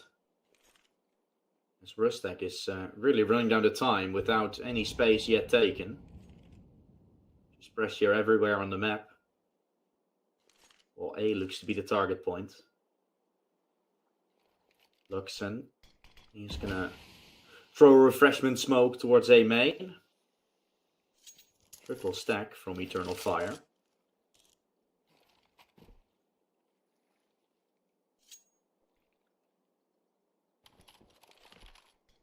They're gonna smoke. Crosses at B. Double boost. Ooh, this is good. Emor ready for it with the arm. the entry they'd hoped for to actually make this retake somewhat possible. Yeah, that's some desperate wallbangs from Emor. Calyx arriving from the back. Jeresi making work too. Okay, this is Eternal Fire. Winning around with pistol armor on two of the players. A retake, magnificently executed. AKs, M4s, all there for Eternal Fire's taken. And so, a half that is fully tied up.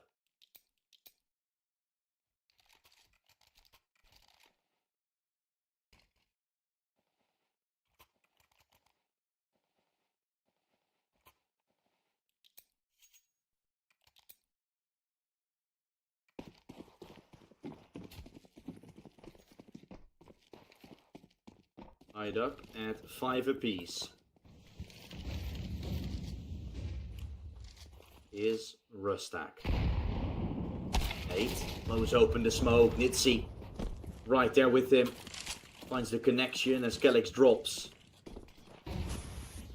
Opening fight is there for Rustack as they're trying to run for more. Good shot from Nitsi.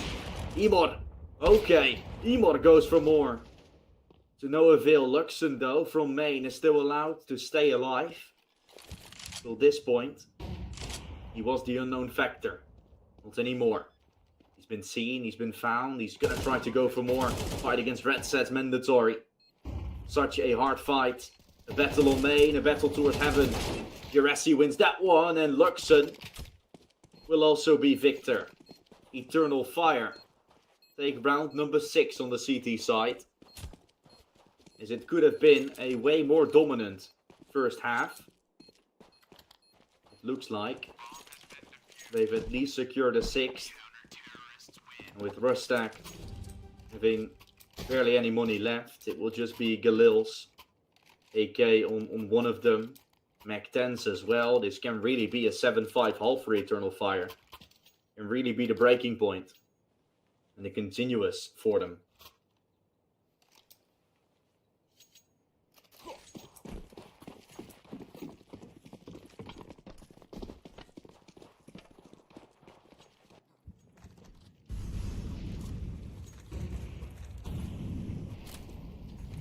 Continuous of some sort. Good shot from Emor. He opens up the gap. Fully exploited as they're running to the side. Rustack has taken control. Looks like the post plans will be found. What is gonna happen? Brilliance has been securing that. Damage done to the players of Rustack. Wingling down the bomb timer. Good shot from Emor. Right shoulder advantage to peak. Finds success, and now they know where Nitsi is as well. He's gotten that frag. 2 players low, so still loads to take care of. Double flash. Now a stick will be happening on the bomb. M-Star though needs the stick. Needs the plant. Oh my, Nitsi finds him through the smoke with his first few bullets. 17 kills from the usual upper of Rustack. Not an all-round performance this time. They really got a carry to carry them through this game. But are you happy with a 6-6 half on Anubis T? That is my question. And I don't think they can be. I don't think they can be happy about that. Shouldn't be.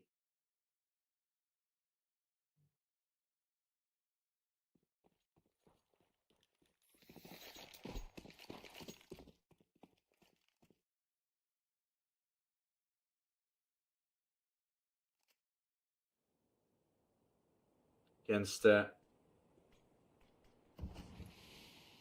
side of 33. Was 33 in the end to take it.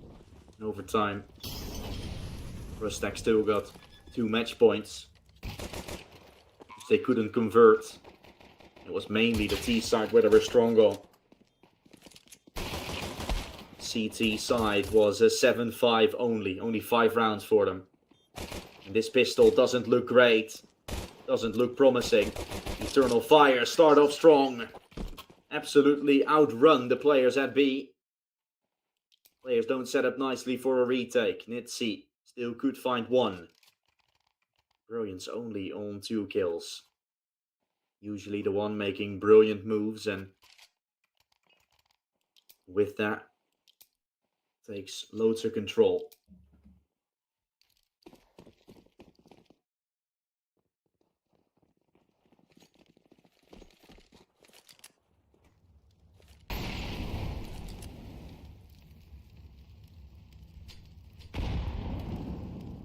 This time's not really to be.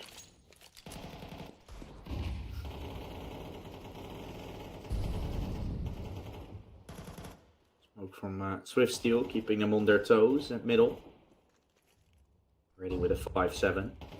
Potentially blast in case Eternal Fire tries pushing through. Like been hit. Some damage definitely done to the Eternal Fire players.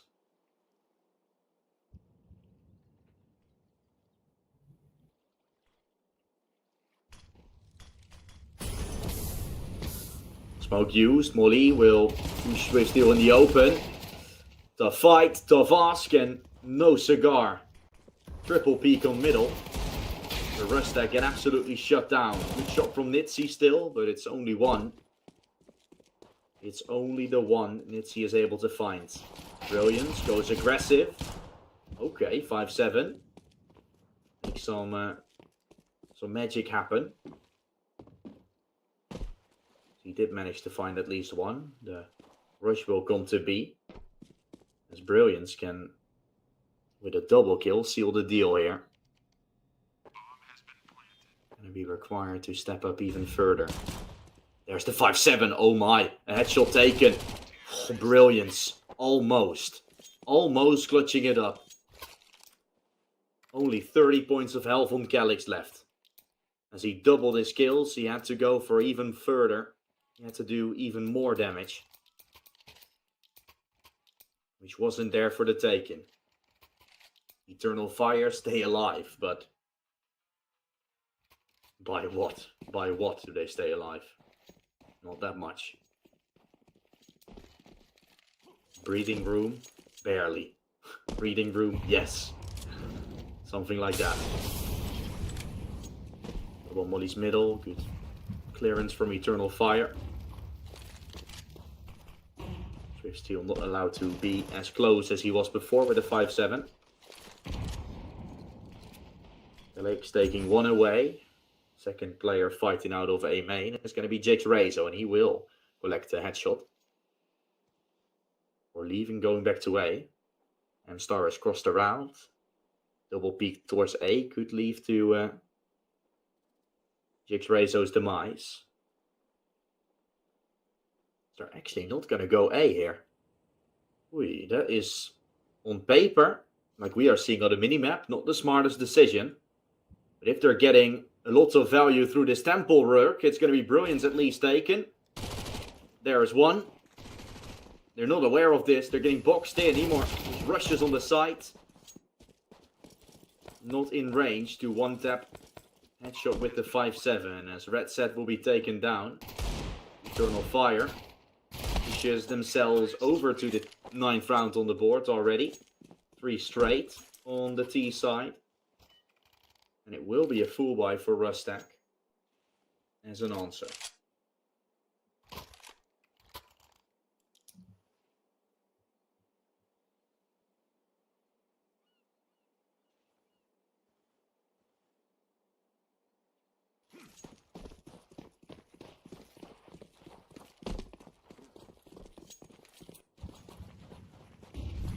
Ooh, Red Set. Looking to aggress. Mollies are good. Stop Red Set in position. Good shot from Emor. Brilliance gets found. The kill does come. There's more needed. Lovely shot from Luxon. They open up B. And Rustack, without having the capability of doing something back, are already forced to save their M4s and AWP. A fast push from an AWP and a Mac-10. They sent Red Set and Brilliance down. They sent Rustack to run for their horses. The T side from Eternal Fire has been their strongest point on Anubis. Seen it time and time again. The Ferrari peak, the Santaris peak, still lurking in the shadows of this team. They didn't get to play it against Forcer Reload. Ancient, they did play. They won in a 13-10 fashion. But Anubis would have been the decider.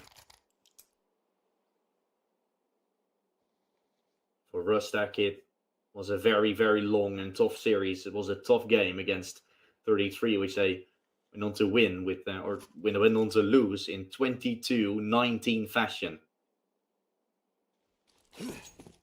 The downside for them now is that they only found 5 rounds on their CT side, and now they've still found nothing. And Eternal Fire has found everything. Aggression from Nitsi. The flash is not going to be thrown well. Ready. Luxon gets taken. Thrown back, looking for more. Great damage through the wall. Damage gets done, and Eternal Fire break open the mid side. That goes aggressive through the smoke, ready for Jurassic. And everything falls flat, left, right, and center. Players dropping from the side of Rustack. A and middle. Get easily taken, pushing through smokes. Doesn't seem like the best response. Although Rustack tried. He won't be succeeding. 11 already, 5 straight from Eternal Fire. They're only 2 rounds away from winning this game and booking themselves a spot in the Grand Finals in about an hour. Depends on how long Nexus's game will take. But that one hasn't even started on the second map. So let's say Nexus would lose that game against Iberian Soul. Then we could play somewhere around 9:30, but if that doesn't happen, we either have to reschedule the finals. I don't know how Exort does that. Or would have to play it at something like 10:30, which is, not really considered a nice time to start a grand final. Might be overtimes, might be close games, might be technical issues, and then we're going on until like 1 a.m. And for Turkey's players, that's going to be even worse. Although they have those longer setups, right? They have those longer times. Right toward middle. With flash to set Jig's Razor up. Although Emor is doing work with his AWP. That's a triple kill from Emor. You just need him in a position like that. And he will deliver. Has been playing a wonderful series. Everything goes right for Emor.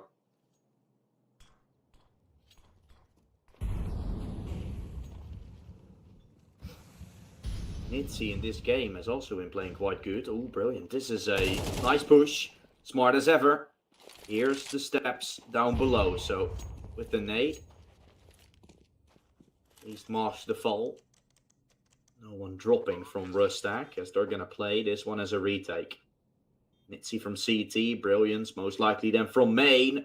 Not checking for it yet. M-Star. Does he suspect Brilliance around the corner? No, he doesn't. But he's still going to collect the fight. Brilliance. Shut the sky. It's the deck, as Nitsi is all that's left. Don't go too far out of reach of this bomb. We've seen it happen before to Swiftsteel. The time is not on Nitsi's side. Gonna try to clear. Sees the kit right in front of him. But he will not have the time. It's 6 rounds straight from Eternal Fire. Which is now the task for Rustack to complete. If they want to have a shot at winning the Exort Series 12. 6 in a row are required on the CT side in order to make us go to overtime. That does not seem like a possibility. I will say, I've seen a lot. I've seen great things. I've seen great comebacks. But this seems too much to ask.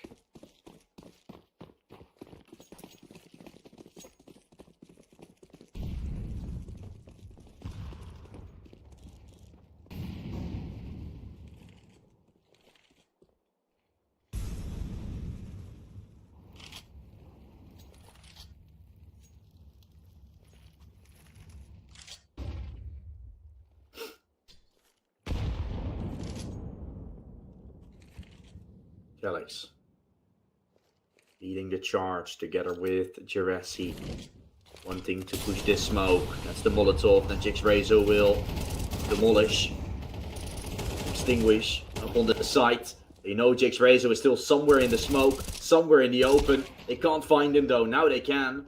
Emor has taken him down. Edge of the smoke will be pushed. Calyx is ready. A double kill from Calyx. Silent throughout the whole Anubis. But now he strikes with a 2-piece. The only thing that's left is to find Red Set. When pressure comes, the youngster, very unexperienced, has even changed the view model throughout this game, is going to be taken down as Eternal Fire wins every T round. 7 in a row to win Anubis and book a spot in the Grand Finals. Oh boy, what a game this was. What a game we have witnessed. We got our Grand Finals, which is Nexus taking on Eternal Fire. Ever since that ancient game in which, let's say, and let's be honest, Eternal Fire had the chances, had the match points, but Rustack took it in the end. Mirage went almost flawless and Anubis went completely flawless. There was never a doubt that Eternal Fire was going to lose that one. Sure, maybe when Rustack found 4 in a row on the T side, we're like, yeah, maybe there's a shot, but then Nexus taken a few rounds in a row. Since then, never in doubt. And when they switched to the T side as well, picking up the pistol, and since then, no remorse shown. Good performance still from Nitzy in that previous, will say, and Rustack in general. A very nice team that I hope to see more of in the future on the Exort series and just in the future and general side of Counter-Strike. They will be taking home $1,000 to their team, as we're going to hopefully see them back in next season. There's still one more game for the Exort series to end it all. It's going to be Nexus taking on Eternal Fire. We'll still get to see when we'll play it, if it's going to be today, how late it's going to be. It all depends on Nexus's game against the likings of Iberian Soul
Phase 12 is coming to a close, but we got one more game coming for you. The grand finals between Nexus and Eternal Fire. And for such a lovely matchup, we have two casters coming in. My name's still Dusboy, Jesse, whatever you want to call me. Volt will join me for this one.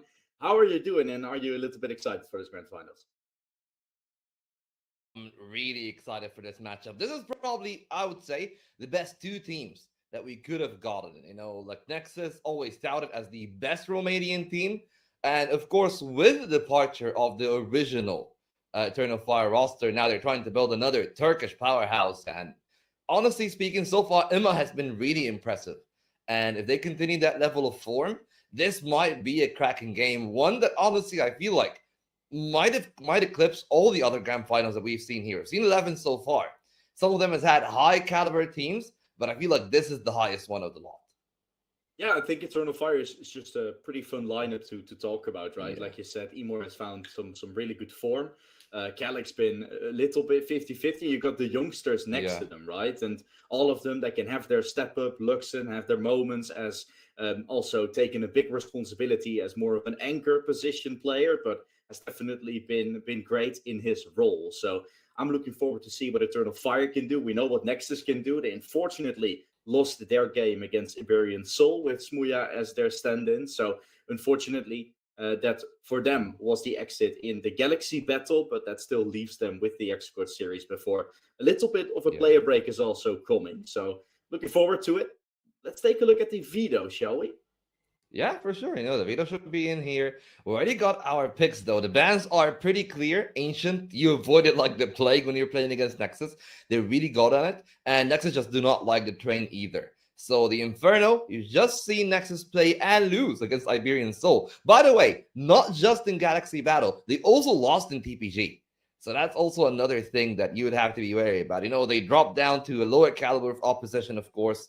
So for them, if they are unable to close this game out against Eternal Fire, this is going to be a really big disappointment heading into that break that they were talking about. But I feel like maybe you can discuss the Anubis a little bit later. For the first two maps, these are very open maps. I feel like especially the Dust 2 picked by Nexus wouldn't have been my picks, because we've seen how good Eternal Fire can be on it. I will say, though, Nexus have been picking Dust 2 for every single game of the playoffs as well.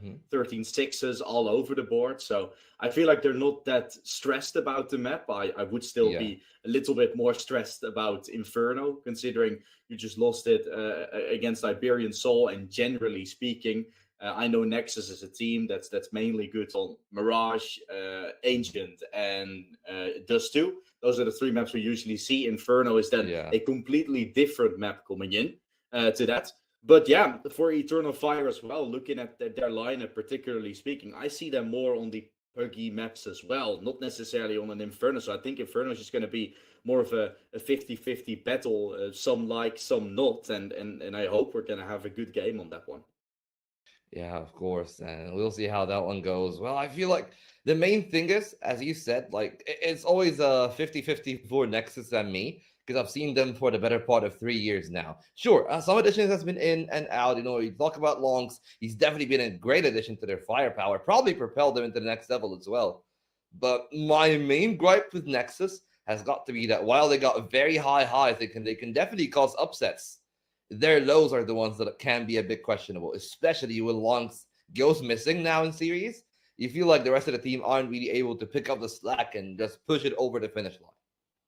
Right now, Lonex has been playing insane, though. This playoffs, absolutely. He's been the best player so far. But yeah, if he falls short, who is there to step up, right? You got a Sound always playing sort of okay. And Cello that then missed out on the series against Iberian Soul a little bit, right? We saw him missing out on that series, which just happened. So maybe he's going to be a bit down in there as well. BTN, that's not really known for his fragging, and Raga that can sometimes do something. So you really need Lonex to step up. That's the wildcard player that needs to be there. Sometimes in the anchor spots as well, but on other maps he can be the rotation player. He can be very impactful, but he has been seen having silent games as well, like you just said, Phil. So if something like that happens, Eternal Fire can definitely get away with it, but still for them, the same situation kind of accounts for, right? You got an Emo that can play really good, but who else is there to step up? Calyx sometimes does that, and I've seen him do it today, but that was also one of just 2 maps. Yeah, and again, you're not really relying on Calyx for the firepower. Sure, the veterancy, of course, is a big factor. He understands the game at a very good level because both Imma and Calyx have been parts of Tier 1. But it's usually the young guns that you are actually relying on, and you just wait for things to stabilize a little bit. M-Star has had a couple of good performances. I feel like M-Star is definitely, him and Dressi are the other two that I'm looking at and thinking, okay, they should be the supplements. They should be the players that you give the most resources to Immer, and then you try to help those other two to also chime in a little bit more with their firepower. But as he said, it is the same problem as Nexus. 2 teams that got star players, but if they disappear, then suddenly the onus becomes on somebody else to step up to the plate and try to be the main carry when that doesn't work out. Yeah, it's a newer team of Eternal Fire, maybe some flaws here and there as well in coming up. I think Nexus definitely are going to be the team coming into this game with the sort of better odds in terms of the bookmakers, but I'm not too sure how that is looking. Doesn't matter though. We're going to move into the game. We're going to be in the grand finals of the Exort Series 12 as it's Eternal Fire's pick of Inferno. They'll be the one starting on the T side, and a fast peek from Zello immediately trades on some damage. Both players drop low, yet no kill found just yet. Yeah, and that's a great start for Nexus. Sure, Zello's on low health, but they gained a lot of space, and they can definitely try to either creep up towards the apartments, try to play Boiler, perhaps have a way of breaking down that crossfire. But then I look at it, all the utility is on Luxon. So it's just about using those 2 flashes to try to break down that hole at top mid. Otherwise, you can probably try to play for a balcony peak, which it seems like they want to go for the waterfall, and that opener from Imma can change the round completely. Careful though. Still 2 on long. Zello in pit, who's down to 7 health and will be overrun. The headshot is a little bit too much, but it doesn't really matter. What a break of the A side that is from Eternal Fire. A double kill from M-Star. And now you're wondering what Nexus can still do in this pistol round. At least that kill might show some light at the end of the tunnel. I mean, it might, but it probably wouldn't entice them enough. They don't got kits, and that means that with Sound dead, everything is on Lonex. They couldn't even pick the dualies. And it seems like he understands the assignment. Sure, you might say, oh, Immer is low on health, but time is too far gone. It's very difficult to peek through a smoke with very little utility. So just trying to save the Kevlar, the pistols, maybe have some impact in latter rounds. Eternal Fire start off really well, though. A double kill from Immer, despite being really low HP at the start of the round. And again, I feel like we are going to highlight this a lot. Somebody else is at least timing in pretty early. It might be M-Star to be the second star for Eternal Fire and will be the difference between the 2 teams in this Inferno. Let's hope M-Star can step up. I think Quiz pistol round there, the way Nexus played, I mean, personally for me, as an IGL that also plays some Inferno from time to time, I think too long on the pistol round is always a little bit questionable. Sure, it allows you to rotate to B in time, but I think too short and then only 1 towards long might have been a little bit better, right? The smoke on long immediately isolates that angle, makes you impossible to rotate. So I think BTN maybe expecting something else from Eternal Fire to come out, which led to his call, but in this situation it was a little bit of a misplay. It allowed for Eternal Fire to easily enter the site, and Nexus answering back with a force buy. They lose this one, and Eco will follow, and Eternal Fire can start running away with things. I think it's also hard, Volt, right, to begin straight off the bat after just losing a game in the semifinals to immediately continue. Hopefully they can find their form back, because this is really tiring.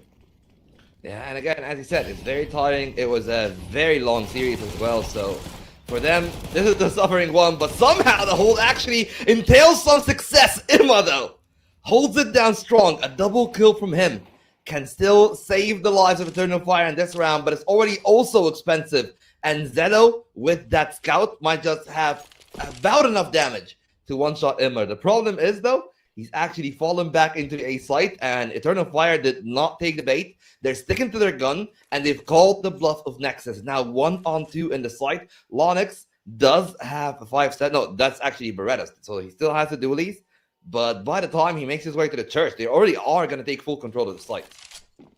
That nade is good. Oh, it does 26 damage, so pretty nice. 17 health left. He's going to try to deny this plant. Oh no. And now Xello will arrive. The time is running out. They're both going to start running in. As long as they play together.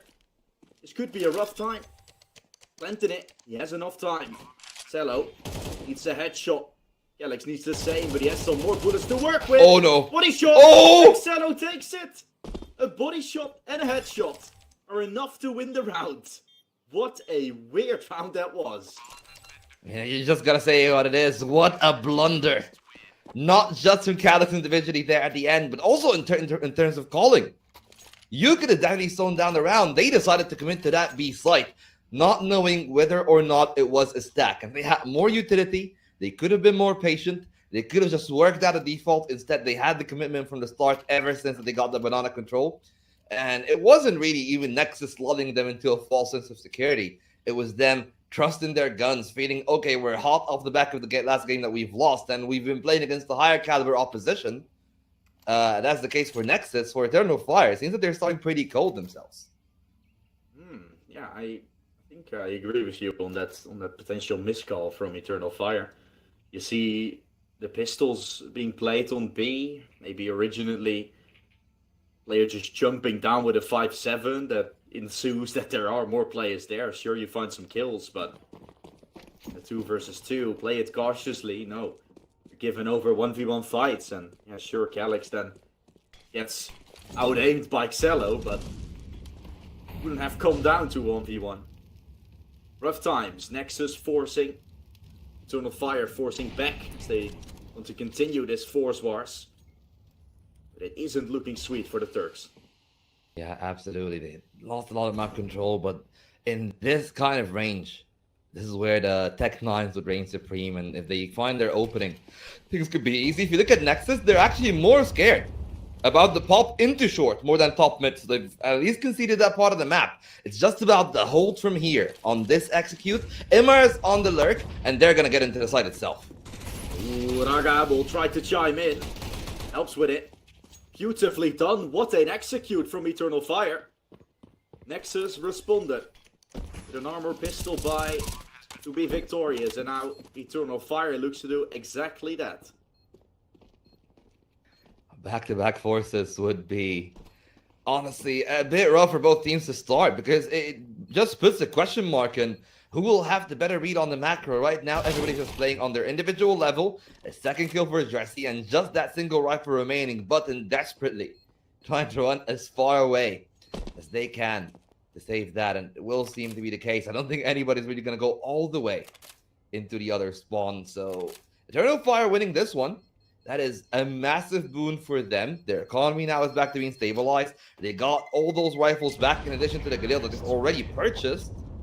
And we're going to go back to, well, who the hell do we think that is actually going to take control of this first half? Because it is Nexus that decided to choose on that, to start on that CT side. But it's not really looking likely. It's not like they have the read or they're proactive in a good way. They've been very reactive, and they've allowed a lot of opportunities for Eternal Fire. Look at that execute. They just had nobody looking at the side itself. It's rough for Nexus. They will continue, though, with the force buy, because I'm not saying Eternal Fire is now going to walk away with it. They still going to find the conversion, which is usually a harder round to win than the pistol round itself.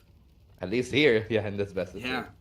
I've seen it a lot, where you simply can't win it, or simply can't get it going, right? Those 5-7s and those decals are deadly when you don't really expect to win the round. You're going to play a whole lot more free. Maybe hitting some more crazy shots. Good start, though, on this round from Eternal Fire, as they're looking for that conversion.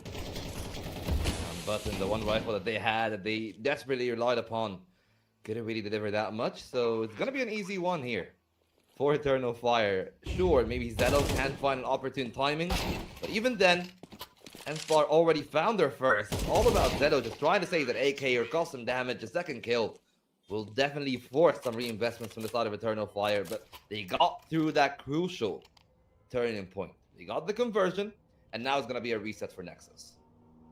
Yeah, hard times on the CT side. Inferno, I think, when things are played right, it can really be a T-side heavy affair.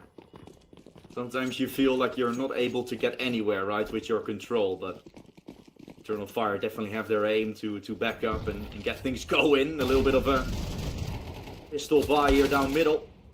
Yeah, okay. That is that. Yeah, it would look scary for a second, but yeah, you know, everything got held well. It's really good of Eternal Fire to actually maintain some composure, and as always, the majority of that firepower went to Imma in this game. 9 kills for him on the start, just in the first 5. And that can be a dangerous sign. And there is an opportunity here. Do Eternal Fire just invest in an op and try to break down this buy from Nexus, or do they just elect to do what they're doing right here, which is we keep our money and we play this one as a bonus. We don't need to invest as much. We just try to whittle them down. They're playing for the long game, and there's definitely a lot of rounds left in this half, but we'll see if that actually comes back to haunt them. No op on the other end, but Nexus looks to be, well, as easy as always. They just set themselves up, the crossfire towards top mid. I was looking forward to some proactivity, but once again, it doesn't really come at the start of a round. As you can tell, it's only mid-rounding where they try to re-aggress and retake space instead of taking it from the get-go. Yeah, Emor not opting for an op. We've seen it in the past that, for example, on Ancient, he plays aggressive with that big green. I think on Inferno, there's not many options, right, to really go aggressive, but not opting for it either. Good shot from Sound to start. Yeah, they might want to scale, especially with the damage onto Sound as well. But with them having to walk all that way without finding much, Eternal Fire just decide to walk back. Because if you look at the minimap, Calyx they found themselves a pretty good lurk. Got control of the apartments. And now they will go back down. Apparently, Eternal Fire still bent on that B site. So got their utility for the execute. It is going to be a 4-on-2 at the very end because Nexus did not committed a rotation. If you look at Zedo, he was supposed to be the rotator, but he does not think it's going to be a B exec. Here it comes, though. Yeah, he wouldn't have been there in time, I think. No utility for Nexus to stop this. Just a flex on BTN. Investing way too much early in the round to simply play on the site. 20 seconds, good nade from Zello, but will there be enough to hold them tight? BTN tries as he desperately wants more. Only good for the one. Retake still on though. Oh, never mind. Time. Luxus is trying to stick it. He might have just enough. Never mind. It is denied by Nexus. And somehow he saves this one at the very end. What a saving there. Twice the bomb planter gets eliminated. Right when Eternal Fire thought it was safe to plan, safe to go for it. And I will say though, the way Nexus denied that push from Eternal Fire, they only had a flash. And that was enough to delay the push by what, like 30 seconds? That's insane. Yeah. Eternal Fire wanted to be sure that when they execute, all the utilities are gonna land at the same time. They waited a lot of time, and if they just struck early there before they waited for Calyx to join along, it would have been a very different round. Not the case for this one. They retake Banana control though, as always. It is just about taking the next step, because this is where sometimes they try to peek and they do it again, this time not respecting the potential of an op. And Imma instantly punishes. The rotation is quick from Zedo, but they don't have a lot of utility. There is the flash, and they're gonna try to stop them as long as they can, but not a single kill from the anchors. The side is open, and this should be a call for saving. Yeah, utility from BTM, but it was too late to deny anything from happening. Easy Kafka in the end, it looks like. Good spray from Cello, still attempted, but he needed that second in order to get a 1v1. Jurassic has other plans as Eternal Fire claim it. Yeah, this time, BTN has more utility, but it's just simply thrown too late. Eternal Fire, instead of what you said last time, waiting out too long. Now, after that kill, immediately push, which sort of sent BTN into a gasp of air. He's not really ready for it. Unpredictable as it is, and Eternal Fire facing off against just pistols now could be finding 6 already in the first half, which looks really good on their own map pick. Nexus really feeling starstruck at the moment, just finding 1 round with pistols and the other one that was a scrambled one. The rest is all Eternal Fire so far. And it is great for Eternal Fire to find the opener towards the A side. That means that Sound is going to be stranded alone because those players on A are still expecting that perhaps Calyx is going to take the rest of the team and they'll try to extend and scale up into the apartments. Not the case so far, but that little bit of patience, I like that on the eco rounds. You don't really need to overextend. You just fish for the easier duels in comparison to executing a site where you don't know if it is going to be a gamble or not, but they picked the wrong side this time around. 3 players on that A site, none of them really putting themselves off, and especially with them hearing that smoke bloom, they understand where this round will end. They got 50 seconds, enough time for Eternal Fire to rotate, but they are set on this site. Set to play. 2 players defined. Lonex needs to be the X Factor. Up there with the 5-7. I like the weapon, but I don't like just 1 kill. Sure, playing up against AKs, so didn't have the opportunity to do all too much. Still rough to see, was in prime position. Only good for the 1. Eternal Fire, break, Nexus once again. Now it's up to them to play their fool by Sound still. Obviously he's going to try to do something. Wow, what a prediction. Giresi didn't shoot for a full 30 seconds, and exactly when Sound moves in, start firing. Got the heat Lovely seekers. kill collected. Yeah, that is exactly what happened there. Yeah, X-ray vision. Yeah, but the real thing is, though, especially in this buy round, I want to see a variation for Nexus's play. Sound has played the exact same way for the better part of, 7 rounds?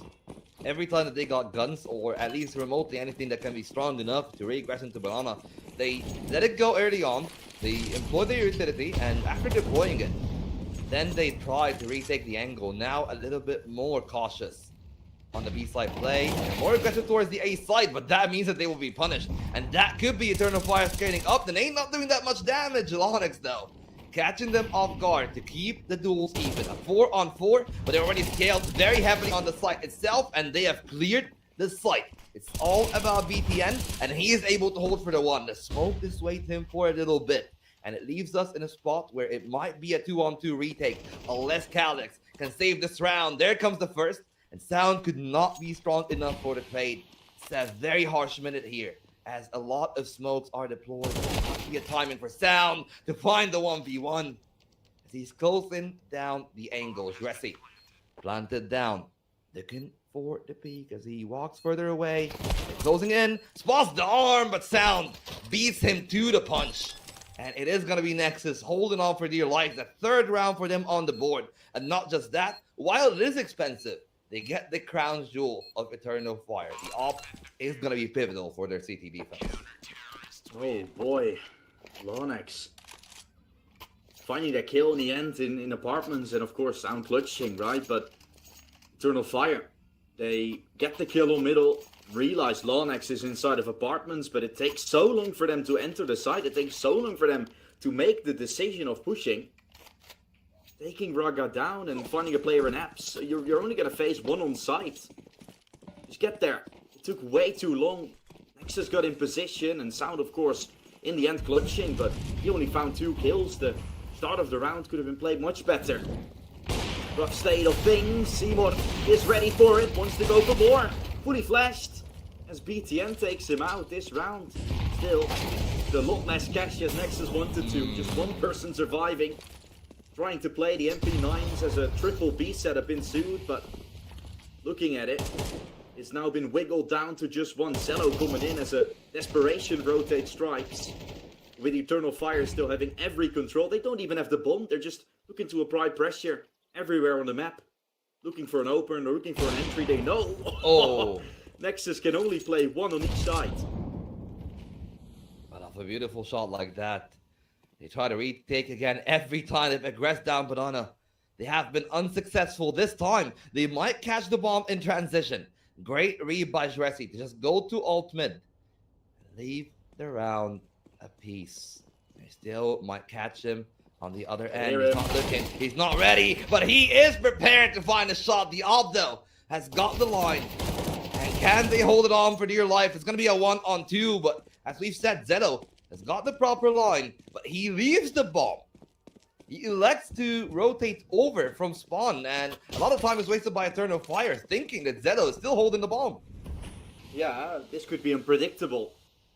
If you see utility, are gonna start running back, but they will soon suspect. They will soon suspect Buxello is trying to deny the plant up front. He's in the best spot possible. He should at least have one free kill. Never mind, Luxon just hit him with a lariat and shuts down that attempt, and perhaps Zedo outplayed himself there. He had the easy time to just sit down at the bomb and try to take a free shot, but instead he tried to play for the big game, but it might have just gotten the best of him there. I don't think it was a misplay. I think it's really weird for Luxon to check Graveyard when he's just gone for the straight up plant on default without checking anything, and then goes on to check like, now I'm gonna check side because I think someone might be there. I mean, it's a good read this time, but probably Cello is like with his head in his air, like, okay, you just blend and then you're gonna check everything. I feel like Zedo might just got a little tilted off of that. Yep. Instantly sacrificing himself deep down mid. Sure, it is the eco buy for Nexus, but very minor investments. You know, just a couple of upgraded pistols, and a whole lot more than that. 2 more still here in the B side, but I feel like the thing that I want to highlight that happened in the few previous rounds is Nexus are still not really adapting their play towards the B side. Sure, they aggress towards A, but their B side hold, especially the banana hold, has been the part of that buy that I'm just a little bit concerned about. Sure, there's only 1 more round left in the second half, but for their final buy, if they repeat the same mistakes and they try to retake B, and especially banana, midway through the round, that is a recipe for disaster, because Immer, every time that he held onto the AWP, it has been disaster for Nexus. This time, a little bit better. But him find another kill, and Lonix almost finding a backstab there. 30 seconds left on the timer, and it seems that it is appropriate to go to the other site, but that opens up the few guns to be picked up. Sound already on the AK.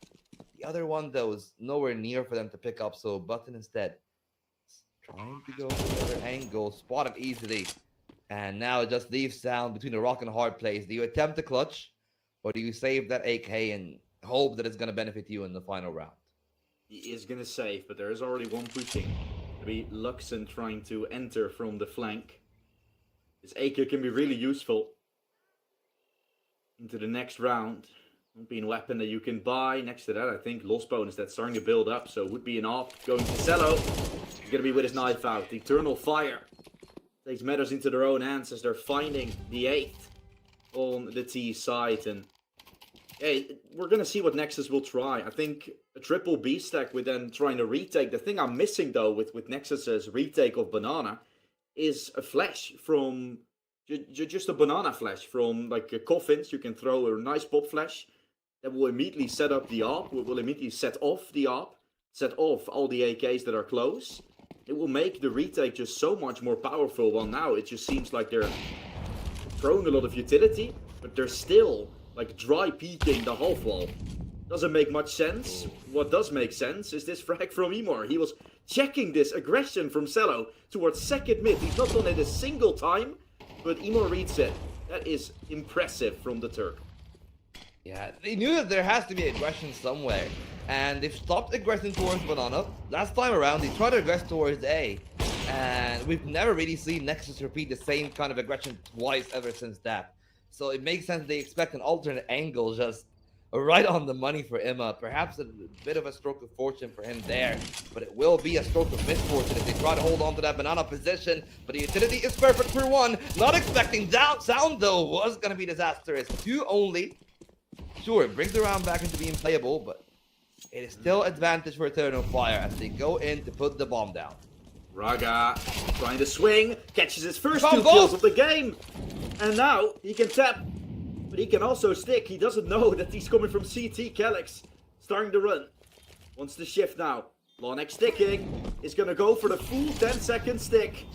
Yep, that's Lonex winning the round. Oh, no. Raga has just done it.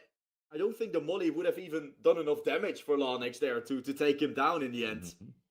All things considered, it's supposed to be the combination. That was supposed to be it, the Molotov and the HE. But then the Molotov failed. Yeah, they got really late. And as he said, those were the 2 first kill for Raga Yeah. in this map. And he just won a round off the back of it. It kind of shows Raga being a little bit unreliable from time to time, right? Really good utility player as support, but earlier today against K27, he was the second fragger in terms of rating at a 1.42. So just sometimes he's insane. He has his moments. In this game as well, he's been struggling with form. That's his third kill. Okay, Raga, show us what you got. Seems like he has taken his break from the last game and now he's ready to swing back into full gear. At least for Nexus though, that kill hasn't really translated into much yet. They got it, but they haven't gotten a lot of map control, and Immer is in a position that can absolutely wreak a lot of havoc if he held his gun there. Instead, moves back to Motto, concedes the space to Nexus. We've seen Nexus do that on the CT side, and usually it never boded well for the CT side. But Eternal Fire are banking on the two veterans here. It's a 4-on-5, and they will need to, bare minimum, find a multi-kill on their trade sequences. But it doesn't seem that they will be the one to be tested. The rotation there is perfect from Nexus. Immer, though, finding that kill could alert the V players. It might just transition over to them. Starting to accelerate. They won't hear it yet. Now Lumsen is aware. Juresi is starting to check behind as well. Needs to find some frags with the Glocks. Close up. One kill gets found. Juresi is going to run right into Xello. Rush him down with a P50. Nexus still in pole position. Find this round. Mubreda still in play. Emar cannot make it happen. Galax might. He comes from A and taps down one. Two to find with a flashbang potentially still on Cello. Right hand throws it. And that sets up Lonex perfectly for the round to Nexus. Brilliantly done. They find an opener. They slow things down after, take their time, and surprise Eternal Fire where it hits them the most. And they really needed that round. If they lost the pistol, that was Eternal Fire's gateway to double digits. They got everything under control. Just about this conversion right there. We still haven't seen really what Eternal Fire are made of on the CT side. So it will be a journey for BTN, who has been with the team for almost a decade now. He's joined Nexus at almost around this time in 2016.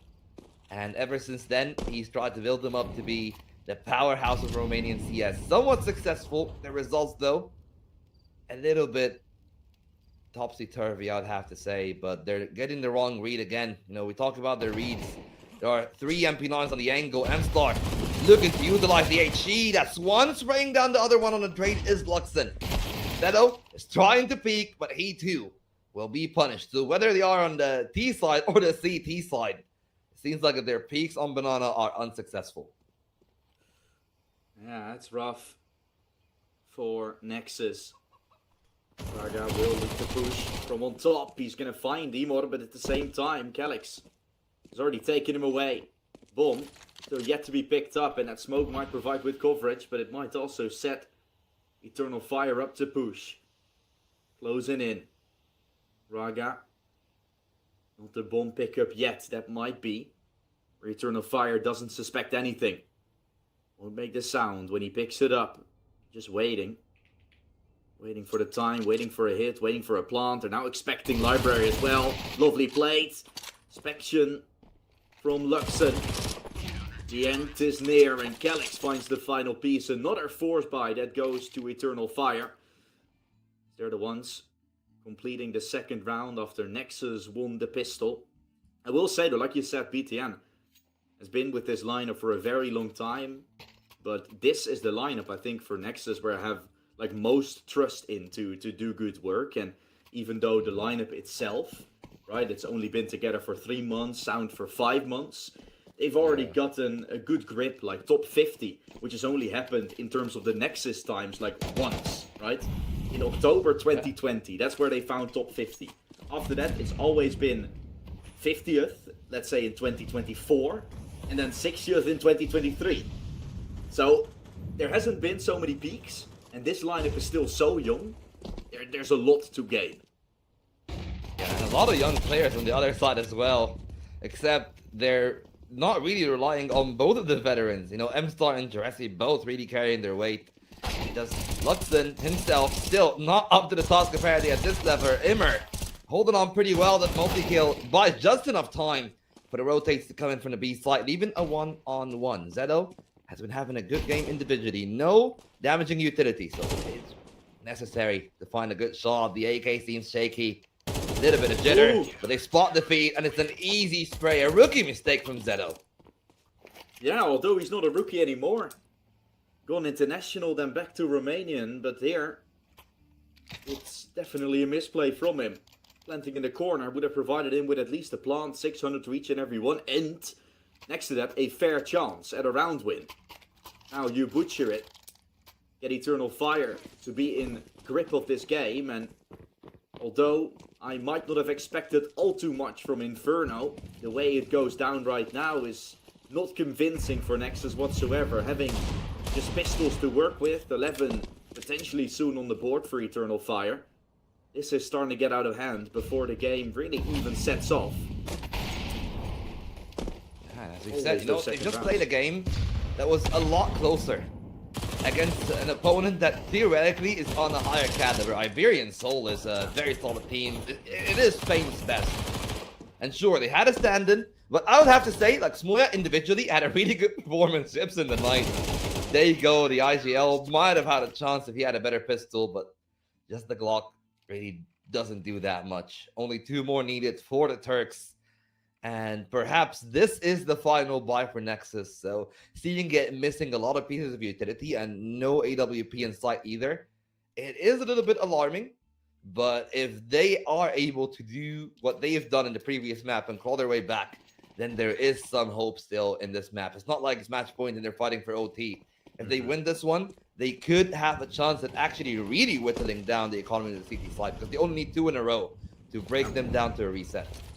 Yeah, it's going to be interesting. I mean, this game has been interesting as of a whole. Pistol round and follow-ups. Right, Nexus could have been following things through. Talk about that in a bit as this round already commences and the entry has been found. Ooh, Luxon throwing in the smoke right when Braga was out. BTN also hit down. Lonex that's been softened up. It doesn't look great for Nexus. Individual fights taken. On Dust 2 we see so much cohesion at times. Whereas here it just seems like they're all fighting for themselves. Lonex now with a little bit of a redemption arc waiting for BTN to enter, but both of them low. Wind won't really help. The fact that M-Star is left has definitely not been beneficial for Eternal Fire, but doesn't look like this around. They're gonna lose. This would have been a losing grasp as BTN almost could have taken them both down. Now is going Eps with Eternal Fire not suspecting a thing. This is interesting because they're gonna go B. It's fading. You don't have a chance to seal the round there. A big whiff as he could not handle the spray. And now it leaves the IGL to try to rescue the game for Nexus. Nobody's been successful in opening duels, but nobody has been able to stop Immer. As he is set on making this team a powerhouse once more. He was benched for the better part of over a year with Eternal Fire, but now he's back to build his own empire. And they're looking to just have a very stable round here, 3-on-1, but they understand that Immer is low, so they're biding their time. 3 kits, making it a very easy round. HE, here's the angle. You got a Molotov as well onto Juresi, so it should be pretty easy to hold around. They're not expecting graveyards though. There might be a multi-kill in them, but unfortunately for BTN, just a single one to be found. Juresi up close and personal. Delivers the execution. And it will be match point for Eternal Fire. Chances to close. Not the best of buys that will come from Nexus. Surely not going to have the SMGs out, which is a good thing. And M-Star that's still out of the game. Which is something I did not expect, right? He left in the early stage of the round. The round commenced quite long. So I felt like he was going to be back. But apparently he's not. So we're waiting for him to return back.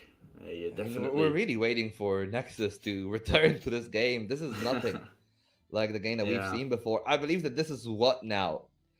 8 opening duels? 7? I think 7 opening duels for Immer. And he's taken. I think he's won all of them. He's 21 and 10 in this game, and somebody else did step up for sure. Juresi on 18, M-Star on 15. You look at the other end, the only person that comes anywhere as close is just Zeto. Everybody else is still sub double digits, and this is basically the reason that this game has gone that way. It's not really, I would say, to anything but that their calls have put Nexus in strange situations. They always take those that I feel like that they are unfavorable to them, and they get punished for them time and time again. Now, they don't have the time to try to wallow in their sorrow, though. They have a chance, a very slim one at that. They need to win 7 in a row. This ball is not the best, but perhaps there's light at the end of this tunnel. Yeah, I will say, though, this map, Inferno, has been a map that is, on win percentage-wise, the worst for Nexus. They're playing without an insta-ban in this current map pool. But I will say, though, the fact that so many full-buy rounds have been lost, I will, after this map, talk a little bit about how maybe the pistol rounds could have had an impact, but the fact that they lost so many full-buy rounds is unacceptable for Nexus. Really, just thinking about an hour ago, them playing an overtime game against Iberian Soul. Good fight from Raga to open. Juresi is watching for this mid-presence, through short, some push, and yeah. I mean, if you're not going to win the util battle, you might as well just win the aim battle. Imor has made this go back into winning ways by the looks of things. He's gotten one back with the op.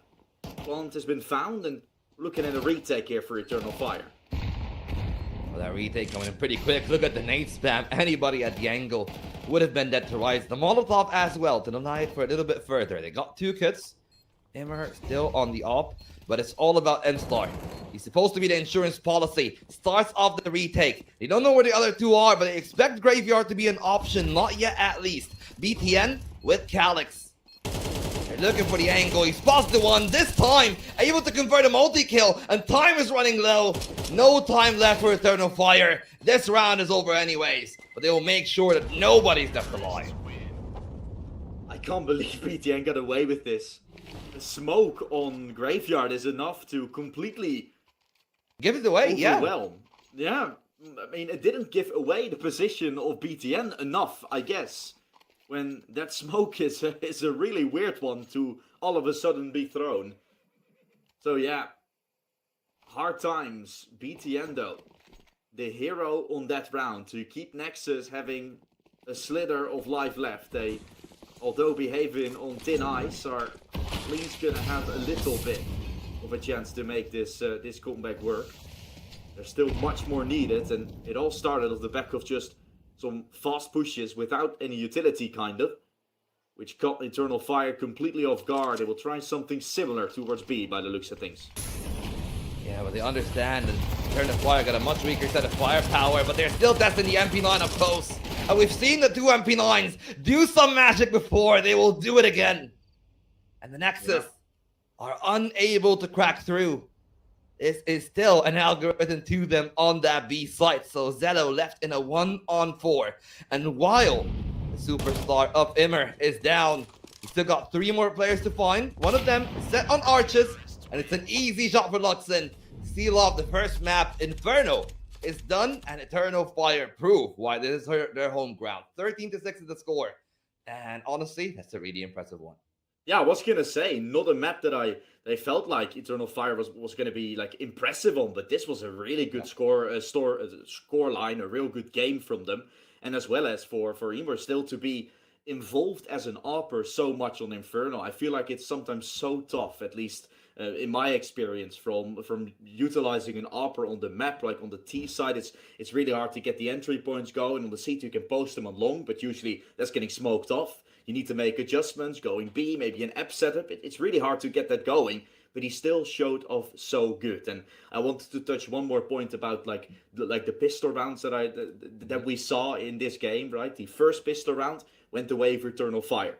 After that, Nexus find the fourth round and then lose the next one after. Let's say that would have been a conversion. Let's say that it would have been a little bit more. In the second half, we saw Nexus winning the pistol and then the conversion going to Eternal Fire, which Nexus didn't respond on, right? They didn't respond. They finally found some form. They finally think, oh, this is our redemption arc. We're on the T side. We can finally set some things up. Yeah. And snap, indeed. Eternal Fire takes it back. Nexus have found so many moments where I felt like they could have pushed through, where they could have finally taken something back, where it wasn't the case. Like I said, it was their weakest map on paper, but still, there was something in me what felt like they could have shown more, which they didn't. Yeah, well, they need to show a lot more because, as he said, the final round, by the way, it was supposed to be one of those. They had MP9s on the side of Eternal Fire, Exactly. just couldn't really crack down the code. And they will need to do that. Luckily enough, their map, the next map pick, the one of Nexus, is a quintessential map of Counter-Strike. Unfortunately for them, Eternal Fire has been a dominant force on this Dust 2. Nexus will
Although Yeah, not the Eternal end of the Fire is world, also really. happy about it. Yeah.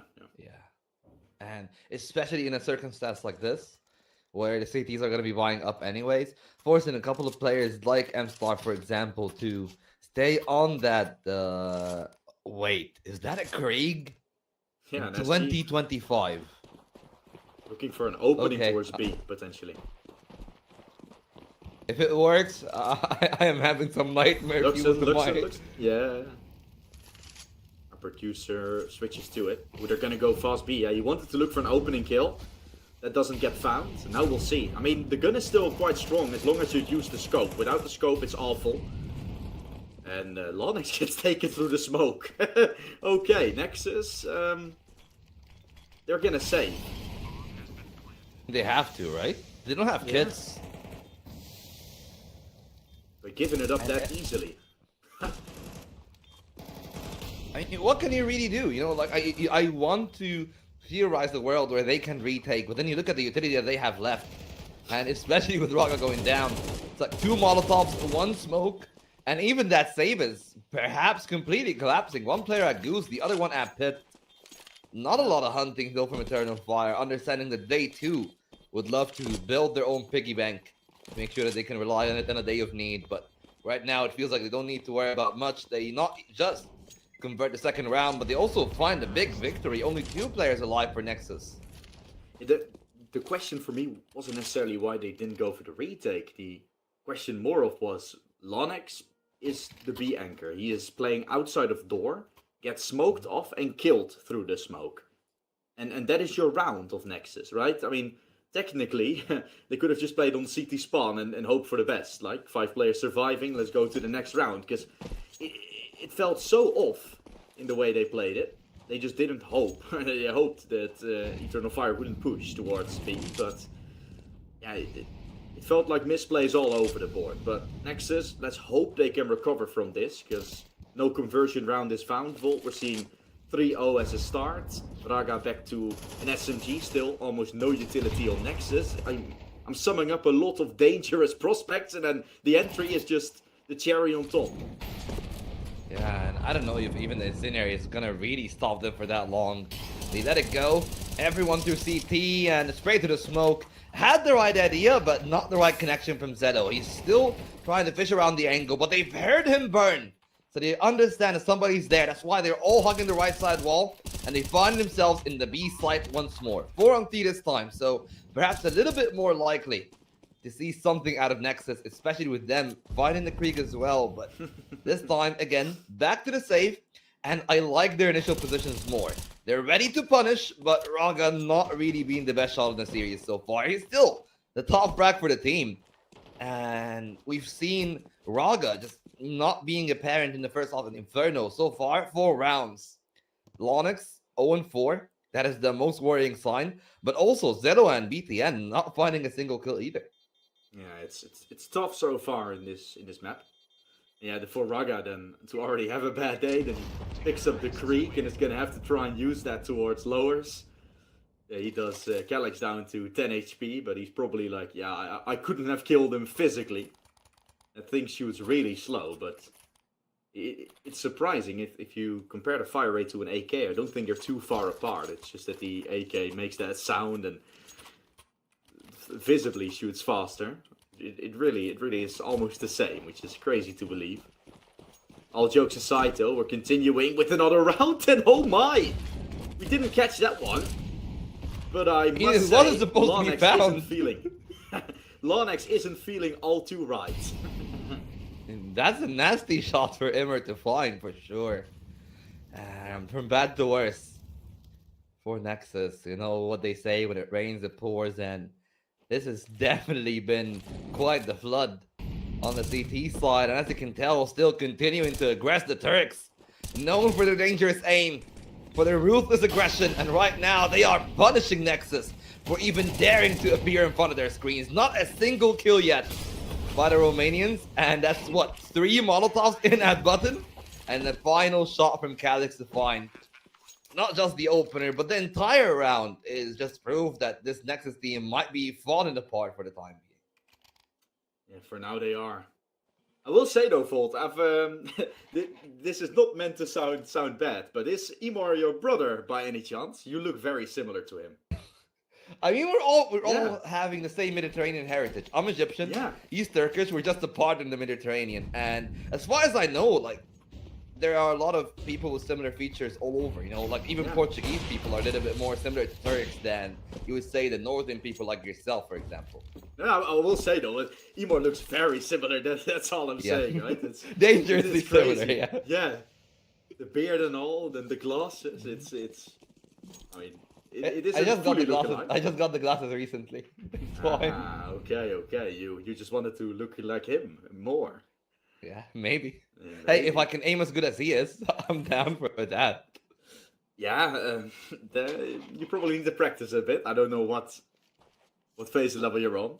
Probably a long way to go. Measly or- level 7, but right now okay. it feels like Nexus are measly level 7s in comparison to Eternal Exactly. Fire as well. So maybe you can play against them on Dust 2.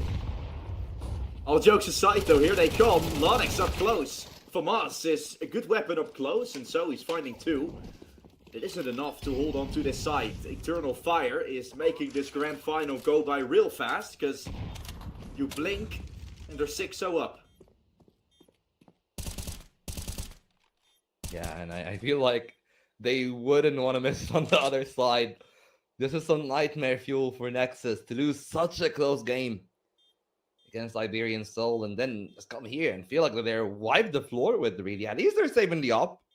So there is some light at the end of that tunnel, but that's not even a silver lining. At this point, it's just copper linings. Yeah, it's looking dire. Still no kills from Zero BTN.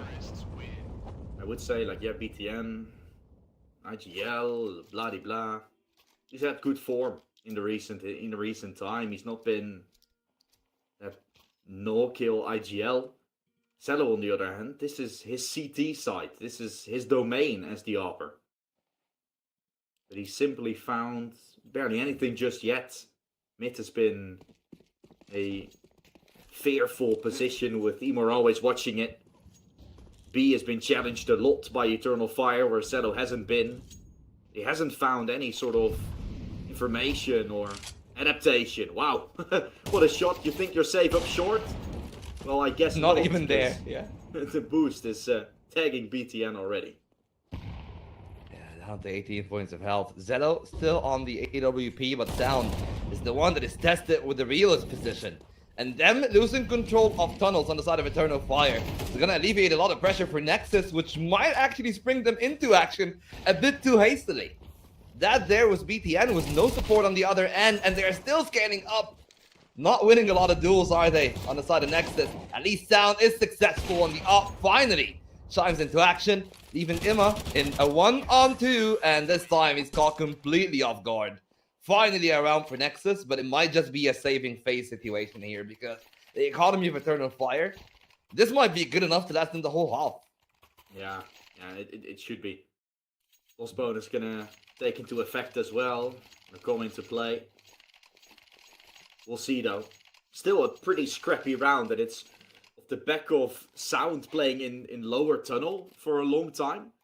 Right? He kind of baits his opponent there on, or his teammate there on short a little bit, but I mean he saves the round after, which is pretty nice and is a really good sign. But it did cost them a lot to just get this round.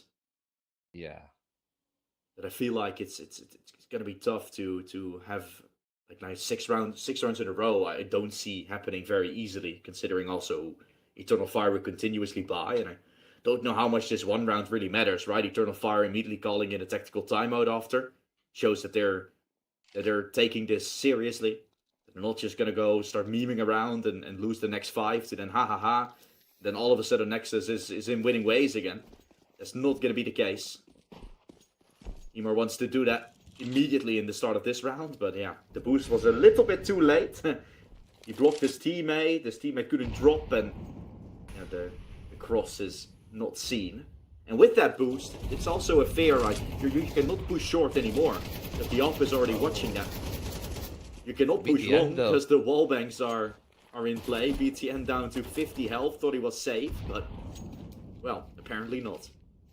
I mean, he was lucky to escape that early. Yeah. If he just stayed around the corner there for a tad too long, that HE might have been his impeding doom. So they keep the 5-on-5, but I like from Nexus that they've definitely switched up the way that they want to play the map. Holding long is always the easiest thing to do for the CT side, and especially the utility play on short from the T side alerts you of their presence. Not that they will be dissuaded from still hitting that short angle, but perhaps the Molotov's going to buy a bit more time for Nexus. Only 50 left on the timer, and the players at long will need to spring into action. Eternal Fire might need a little bit of a Bushido Wildcats play, just contacting a specific angle. That's what they tried on long, right? Immediately sending a player in. Calyx found the entry, going up short with the utility. It's not surprising anymore, but the flashes are good, are really good. Sure, M-Star dies to his own molly, a little bit of a 1G moment, but the round is still on for Eternal Fire. Oh, what a shot from Emo. Through the smoke. Collecting a shot with the AWP. 1 shot, 1 kill. Lonex in the smoke is being prepared on. They're ready for him. Crosses to Gandalf, which has been seen as Luxon finds the final piece. He's also feeling much better, the 20-year-old. As Eternal Fire wins the half, puts Nexus down back into the bin. As they're going to be buying up Armor Pistol most likely. Oh boy, what a round from Eternal Fire, even with the fact that a team or an own kill is even in play, right? M-Star kills himself, but they still make it look so easily. Yeah, I know. I just have to say, a surprise that Nexus. Oh, that was such a close shave from Emar. Every time he has the AWP at hand, it's a very risky proposition for the other end. But this time, Nexus starts off with a very good opener, and surprisingly so. You know, usually expect Sound to be the second man in the scoreboard, but it's him and Raga right now. You know, Zelo, very quiet. Lonix still 3-7. But that one rifle in the hands of Raga can be the trump card for Nexus as they are doubling up towards long. And if Dressy takes the long timing for the peak, that is another player down for Eternal Fire. He's got to be very careful. The gambit from Nexus is in. They want to play for that A site. And if Eternal Fire sticks the landing, waits a little bit, that patience can afford them a 1-on-3 in the B site. They need to go. Yeah, needing to rush. ETN is there with the scout. Not the weapon you want in the situation, but players are rotating. 4 of them already arriving. An awkward spray as Calyx can't comply. Taken away, and there's more troubles following. Rotation from Lonex as he finally activates with a triple kill. All the way up to 6 already. We spoke about him having 0 kills a few rounds prior. He's now almost on the neutral scoreline already. Good stuff from Nexus. But there's still loads more to come. I mean, absolutely good stuff. They only had the 1 rifle and a scout. And they desperately needed something to swing back in their favor to have a closer scoreline now. They definitely feel like they're much more comfortable on that Dust 2, especially with the AWP out, but that shot from Zelo can be problematic. They know where the AWP is, and they're going to try to spring quickly and scale into the other side, but Sound is ready for Emor, who perhaps was not preparing the player to be already on the angle. The good trade from Eternal Fire leaves their options open, but I don't like them leaving a player in the cubby. You're in a 4-on-4 with M-Star being that low. You don't really want to risk another 1-on-1. Now they know where they are. And you're really relying on Dressy to come up big into this one. That he does, but the smoke comes in late, and Raga and Zelo each to find a kill. Advantage in the hands of Nexus, but they will not be able to stop the bomb plant. What's happening? Luxon will be able to find it. Etienne and Raga looking to go for a double push as that smoke on door will make matters worse as a nade as well. Luxon won't be naded. Nade bounces too far, still alive. M-Star waits for the peek from Luxon. Move around, finds this kill, and that's a double peek. That's a double kill from Eternal Fire. Nexus left no chance but to go through window with the smoke on door. It's so damn convincing from the Turks. Absolutely. You know, you're speaking about the new guard and the old guard. It's great for Eternal Fire to see the young guns in Juresi and Star And even Luxon really performing. You know, it's a tie packing. 6 to 10 between the bottom to the top frag. VPN not still finding a single kill. Those 10 rounds played, perhaps the 11th will be the different one. Straga, that has been continuously successful for Nexus. As seems that he has found form off of that slow first start on the first half of the Inferno. Still looking at the angle. HG's not going to do that much damage, and Eternal Fire are still respectful. They understand that they've lost a player, and they don't really want to be too quick to lose another, but that equalizer from Calyx changes the complexion completely for Nexus. Now they feel like they need to aggress to get the numbers advantage again. Looking for it. Luxon moves up short, wants to his push going. Oh, good find from sound there through the door. Catches Emo. Boom is out in the open now with 2 up short. Luxon going for the swing. Not gonna have it. Calyx lurks from long, but the bomb is in control of Nexus. They have every single piece necessary. What can Calyx do? Swing needed. Up against the op. Yeah, Xelo's watching it. And he's feeling better as well, I gotta say. Even though it's only for 3 rounds, Nexus have felt better over the course of the last few rounds. So I feel like this is still not completely over, but it will have to show a big time, and not much can be lost going forward. Yeah, this 4th round is pivotal for their campaign. They get that, they get the pistol and the conversion, and suddenly the game is 8-6, and it's very doable from there, but it's not like that Eternal Fire is just gonna surrender and give away rounds to the CT side. That's why you're seeing Nexus fairly respectful of the way that it is approached on the other end. I like the fact that Nexus have completely opened up mid. So they've played a couple of different defaults. They had the 2 players at mid, very heavily contesting short. Now they swapped it around. Nobody at mid. A late hold on CT because they're expecting aggression from the other end. And now Eternal Fire are going to chuck an 8 right through the teeth. And start down to 38. Both Immer and Jaresi are softened down, but the peak is dangerous. Immer holding the line, looking for more. Oh, boost from Braga, never mind. It's sent back in by Immer. Where do you go now if you're Eternal Fire? Another lurking play from Calyx that will come. He's late from long. Well, BTN is up close in the smoke. Will he finally get his first kill? Yes, but not more. Xelo tries to help while jumping down. The Mech 10 tries chasing him. And the no-scope won't collect. Xelo still very tough position, as also from long. Calyx was arriving. Bomb plant has been secured. Dropping down for more. M-Star. Oh my. He's making matters worse for Nexus, but still down low. And Emor with the up to seal the deal.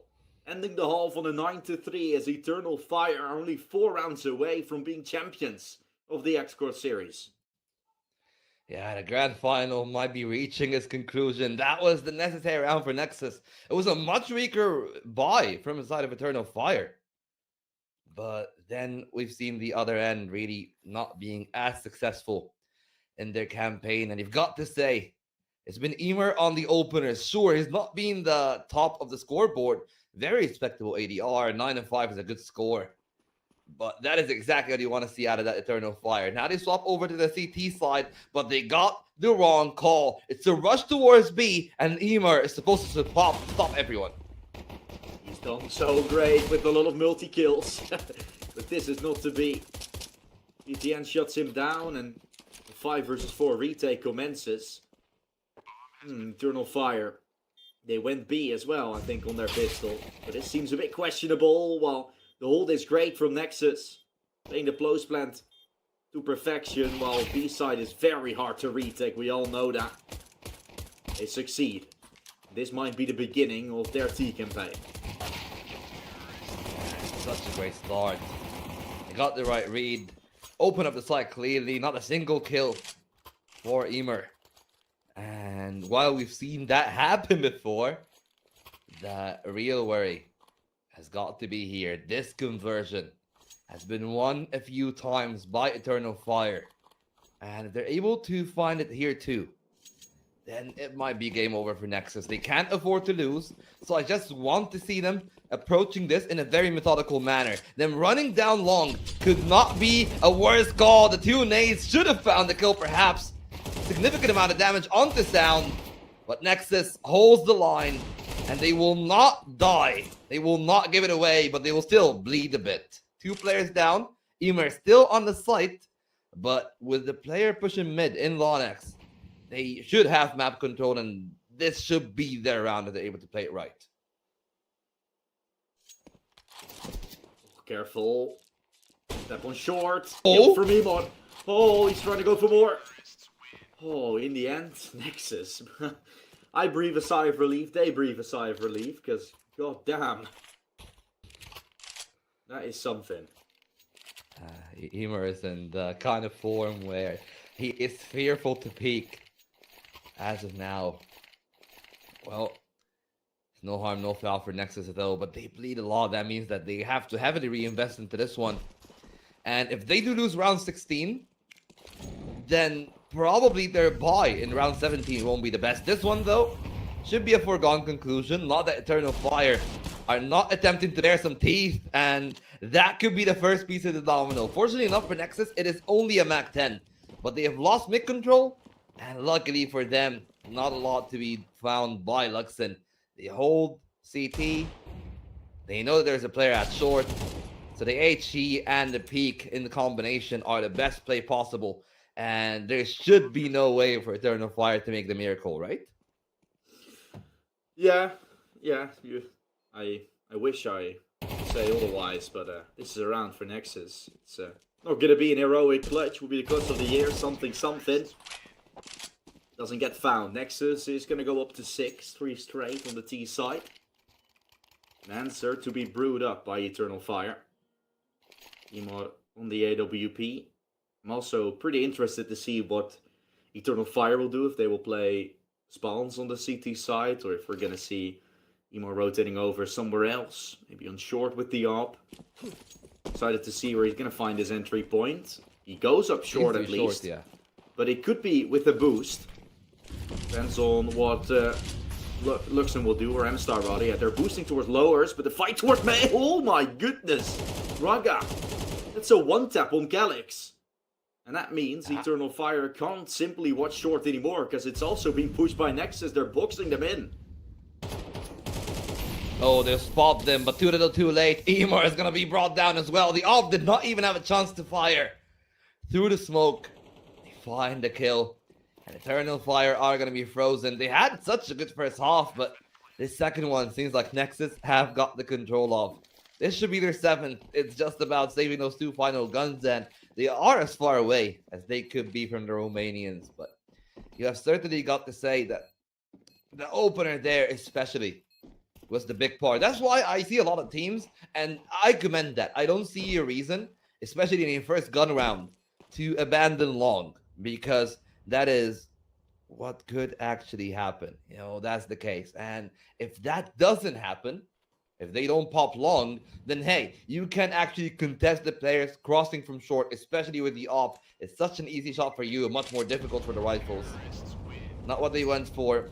The short peaks, especially on lower tunnels, can find a lot of value in the rounds where the the T side 2 is actually defaulting on, but Nexus isn't really a defaulting team on their T side. I feel like barely do we see them execute. It's not like that they don't, but they really like getting the contact for the first bloods to play with a man advantage. Yeah, I think lowers we see Nexus going for quite often, but at the same time, I mean, you said abandoning long is tough call to make. With Nexus with a pretty lucky kill as well for the Raga. Which really doesn't help. He's gonna try to go for more. Raga, Mollit. Not gonna burn to a crisp, he's still alive and kicking. Once more. What can he do? So much more needed. His USP is finally gonna collect Raga. He's been taken away. The only one on B is actually Emo. He's gonna have a scout against 4. Really required to help his M-Star. Yeah, couldn't find more, but the second kill found. Advantage for Eternal Fire, but they don't have many kits, and this timing is perfect from Sound. He trays down 2, leaving Calyx just in a one-on-one, and the peek from Window from the right timing from Zelo. Nexus are back to the game. Just 1 round separating the 2 sides now. Oh boy, Nexus 5 in a row on fire. I've managed to force out a double AWP setup from Eternal Fire as well. We haven't seen Luxon on a double AWP all too much. He's been a little bit silent, so maybe with an AWP we can start getting more and more active. Attack on Jirachi. The push out of long will happen again. Raga looking for a miracle once more, and that is a miracle and a half. Oh my, Raga. Make it more. Eternal Fire. Get absolutely dismantled on long for almost 6 rounds straight. They need to give it away now. At least they keep the AWP in Jirachi's hands, but who knows if that's going to be the case for long. They're stuck in that B site, and the hunt is on from Nexus. They got the funds to make such a play, and the AWP is gone. Just a single M4 left. From 9-3 down. Now they tie up the game, and it's a matter of keeping their momentum and keeping their wits about them.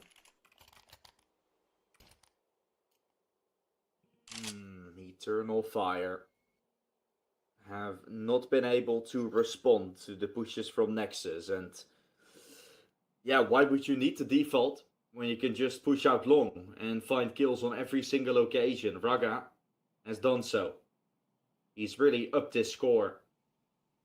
Of course, we are on a little bit of a delay, or the stream is on a little bit of a delay. When we're watching the stream right now, he was still on 10 kills. That's 2 rounds prior. He's found a double kill in both rounds following up. Both rounds were a semi-buy and a full buy for Eternal Fire. Now it's going to be an even weaker buy. He's always been able to find his way out of long. He's always been able to find some frags, and that immediately sets Eternal Fire to have to fight up against the wall, having to climb a mountain once more to even get into a position to strike back.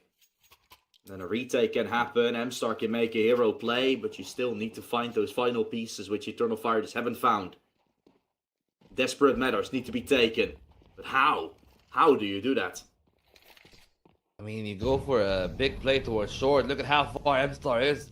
There's no way that they anticipate a play to be that deep in. They're none the wiser. And M-Star is looking for the full around the world play. Those 3 players will not have a single clue. And it might be a double kill. It's all about the discipline. He spots the first, looks for more.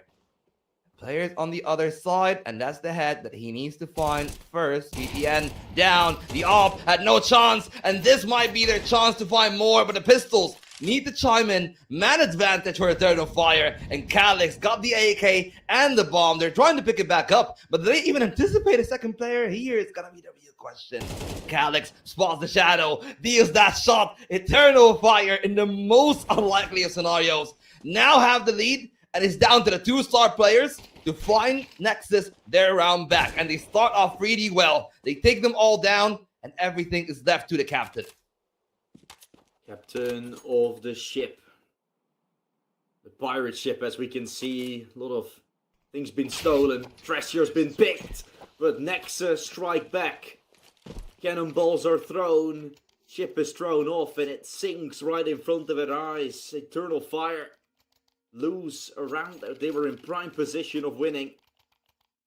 They had the ultimate shot of booting Nexus away with just Deagles. And one M4 that pushed. So much value found in the initial round, but still no cigar.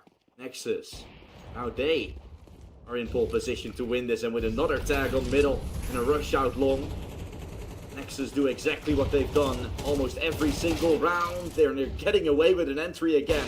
How do they keep on making it happen? Emor has had enough, and I get why, because it's been just crazy the way Nexus found those entries every time. You're kind of wondering how Eternal Fire can simply not stop it. It's been happening so many times in a row that you're like, when are you gonna adapt finally? Well, it might be this round. EMR could have been caught off guard there. They had the best of him at the initial duel. If it wasn't for Calyx and M-Star having the hold at the latter end, this round might have been over for the CTs. They are all piling up towards either side of short. It's all about EMR finding that shot button, holding the line, and an extension that will be figured out. And now they got to back off. Now it's a 3-on-3. They had them at advantage. I don't think that they really needed to overextend. They could have just played for the retake on B, allowed the anchor to find the timing. Now Nexus have found theirs. Lonix with a kill, and they're scaling up very heavily on the side itself. A Molotov towards short, but it's not going to stop the player at CT. That kill from Juresi, though, is the difference maker, as now it is a 1-on-1.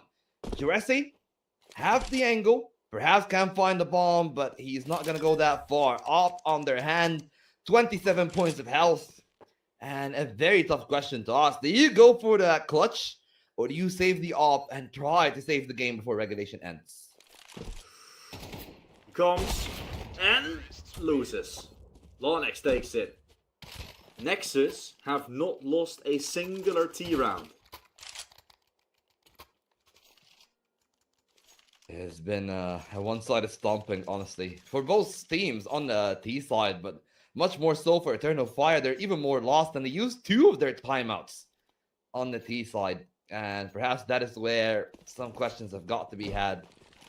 It's a great T side from Nexus on this dust too, but you definitely have got to say that there are some flaws in the way that Eternal Fire were approaching parts of the map, especially A-Long. It has been the biggest of problems. Now they showed it off for a bit, and they feel the freedom to play their game again. Aggressive on short, and they are hoping that this time is going to be their lucky charm.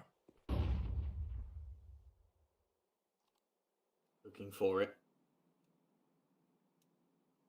Hoping. But there's pieces to find. Nexus always kind of known to be that T team. But back then they didn't have this much firepower on their side. Felt like they'd finally fixed their CT issues, but this good of a T-half, do you really need to have a good CT? That's the question I had. Looking for a play up short. No one is A from Eternal Fire. They're gonna try to re-aggress through door, but it will only be good for 1 kill. They play their cards right, they might find Raga, but the rest is gone. Caught him on a timing. That could be their chance. No Molotovs left for the side of Nexus. They got to take those duels. Juresi with the scout, and it might be this round. Another one from Juresi. Now it's him and Calyx, and they need to play together. The bomb is out in the open. There's no smokes for Sound. He needs to take the fight. He goes out to face the scout. Now a chance for either of them to find the kill. 15 seconds on the timer. And the only play he has is to jump down to his impeding doom. Eternal Fire hold the line. And they will not let match point go. Double digits for them. But this is still a pretty expensive round to win, even at that case. Emer can afford the op. Just a question, do you want to take that risk? And if you lose, then you're completely broke. It seems like they trust in themselves, and they're going to bet on this game. Perhaps ending 2-0. I mean, I will say, I think I agree with what they're doing right now, right? Let's say you lose this round, you would lose the next one either as well. You're just going to focus on Anubis. But now you still have a chance to fully invest. 3 rounds is not that hard to get in a row. Yeah. And they really are playing it to perfection at the moment. A good start from Calyx. Say they win this round, 2 more needed. Yeah, it's definitely possible here for Eternal Fire all of a sudden when it looked grim. Absolutely. Well, there's a real chance for them. They equalize right then and there. M-Star, there's a good bit of util to support him. You can find a multi-kill on the scaffolding. He goes up. There's a player in B tunnels, and it's all about the timing between the synergy of the T side, but M-Star holds the line strong. A peek from tunnels that Lonix is able to find the first, but it could be the only for Nexus at this double peek, as good as it gets, and they tie this game up, and now the belief is back. Nexus even calling it a tactical timeout. That's when you know it's getting real. That's when you know things are getting out of hand. Oh my goodness. Full buy on either side. Loss bonus. Starting to be built up. And even Nexus, look at their reserve. Look at what they have if they lose this round. Yeah. I think they're getting 2.4, if I'm not mistaken. That should Yeah. be the case, yeah. That's not enough. That's not enough. Even if they plant a bomb, they're going to get 3k. That's enough for some Galil, some Mac 10s. Eternal Fire have the chance to break him right here, right now, and send them to heaven. In-game, in-game. Well, we'll see if they're going to be able to do that in the game, in the series. The mid duel have been the focal point for Eternal Fire on the T side. On the CT side, not really that much. Jurassic dying though. Oh no, that could be the coup de grace. Eternal Fire could have had a round there. Now they're really aggressive. I am not a big fan of the angle from M-Star, but if it works, it works. And he finds the kill. That could have been the bomb down as well. But they're continuing to pressure on, scaling aggressively into the A site. And Emor is nowhere near to protect the angle from Raga. Could be round winning. He just needs to be patient and allow the rest of his team to work their way into the fight. Keep playing, Calyx.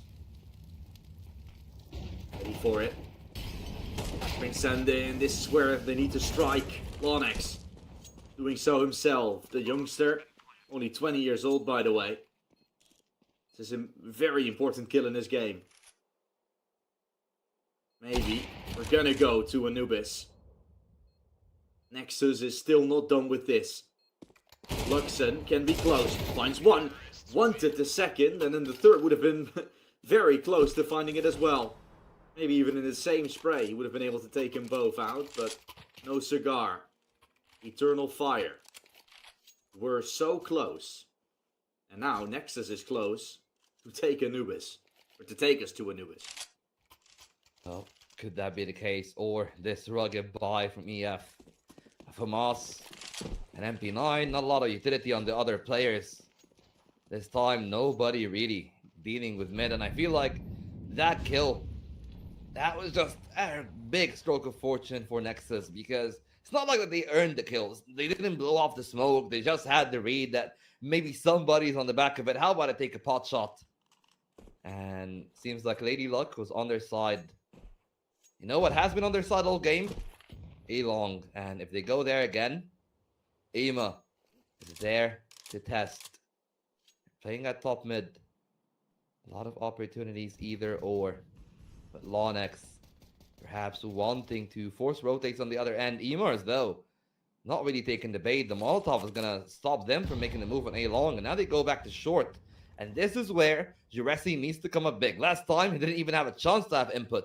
This time he got the FAMAS, he got the Incendiary. If he stalls the round enough, this is great for Eternal Fire. Great chance. Aggressing Luxon. That is a real good opener. And he says, see you later afterwards. Straight up running back to the side. The Nexus are going to execute. Mid to B smoke.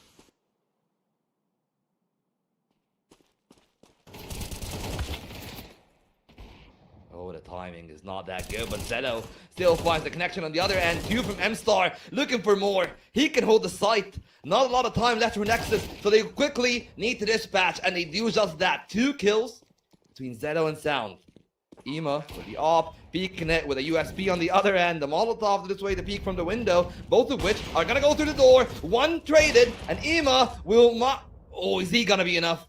He's already found one, but 10 points of health. 2 will likely, and that shot will not connect. Nexus is destined for a third map. They hold on for dear life there at the end. But you gotta just say how it has been. It's not Nexus winning the T side, it's Eternal Fire running out of ideas. Yeah, running out of ideas on their CT side, which I'm a little bit concerned about as well, right? I mean, Anubis is a map that is very notorious for how T-sided it can be. If they're running out of ideas so quickly on that map, Nexus have a lot of them cooking on the T side and do definitely, like we've seen in the past as well, have some great ideas, some great crossfires, some good team play on the CT to back them up, some good individuals that can shoot them down. I don't think it's so certain anymore that Eternal Fire goes for this victory, because yeah, we're going for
My name is Dutchboy or Jesse, whatever you want to call me. We'll cover the action for this final map. And Volt, how are we looking for this final game? Because it's obviously been a little bit of a roller coaster. I think we definitely expected more from Nexus on Inferno. We expected Eternal Fire to end it on Dust. How is Anubis looking, do you feel like? Well, I mean, Anubis is going to be a question of which CT side is better. I have seen Nexus play Anubis a lot before, and it usually is the CT side that is the main concern for me. Their T side is pretty good, fine and dandy. They got the firepower to get things cracking. They can rely on their individual players, but they won't get that. Eternal Fire win the knife and choose to start on the T side. And for them, the most important thing is to get the ball rolling. Yeah, that is the most important of all. Because going to the CT side, we saw some hard situations pulled up. And that is definitely not hard. Double kill immediately. Sure, rotations are gonna come. They got a kit on Lonex as well, but the smoke was originally used. So this is still gonna be very, very tough. They gotta break the site first though. And that looked promising for Nexus, but in the end it looks like Eternal Fire will have the rotation. Cello is also gonna go. Oh, nope. You wanted to hear the noise. He's still staying on the A side, so will be the one paying the price. He picks up the kit right before he's required to step up into the 1 versus 2. Let's see what Cello's gonna do. Yeah, and that kit is gonna be very valuable. There's a lot of extra time and pressure off their mind, but can he really do that? That's going to be the real question. If they both play here in Connector, it might be an unlosable round. They just need to not give him the individual duels. Don't give him the 1v1s. They can hear him coming, and they will easily dispatch a double kill for Luxon.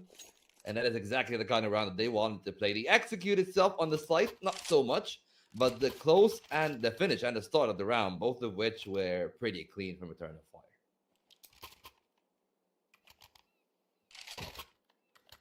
Controlling on this T side. That's what Eternal Fire needs to do, and made a good start on it.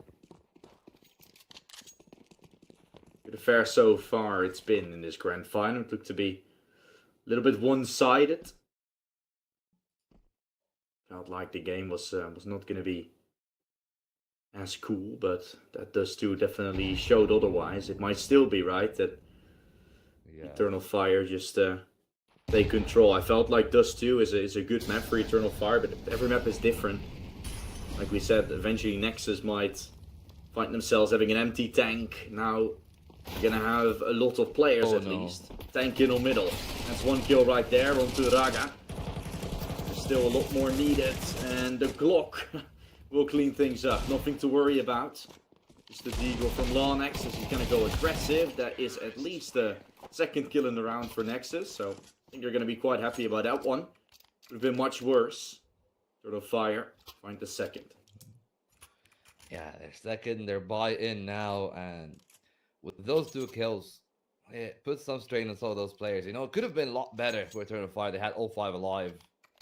Still got money on both Emar and Calyx, but everybody else has gotten pretty strained. An opener is pretty important for the T side.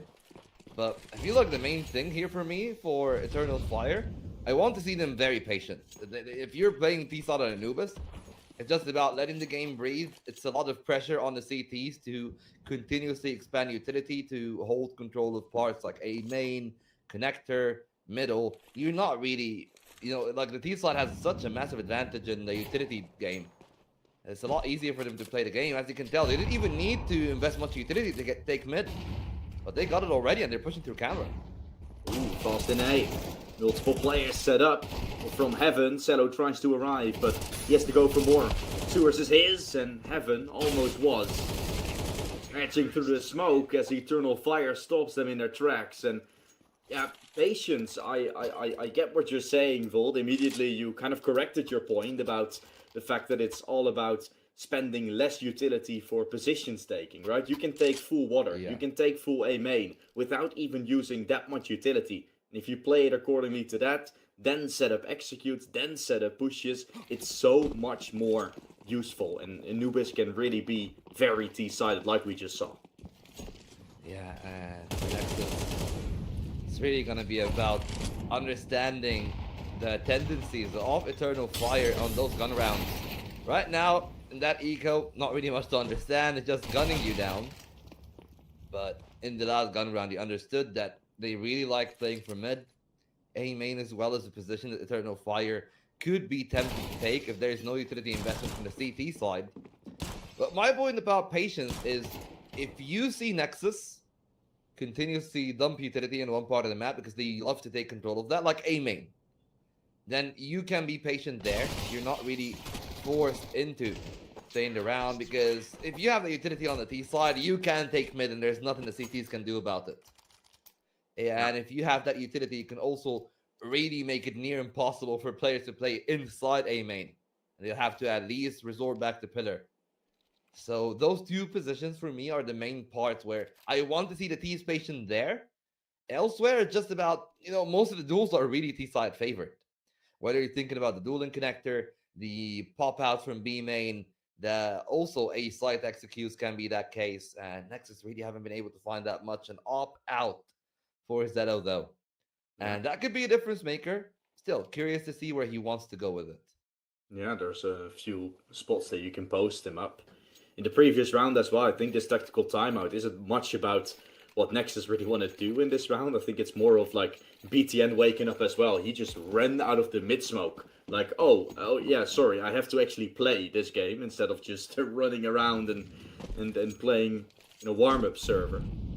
Felt a little bit weird for BTN there. Luckily, goes back to his favorite position behind this door, where we've seen him earlier today.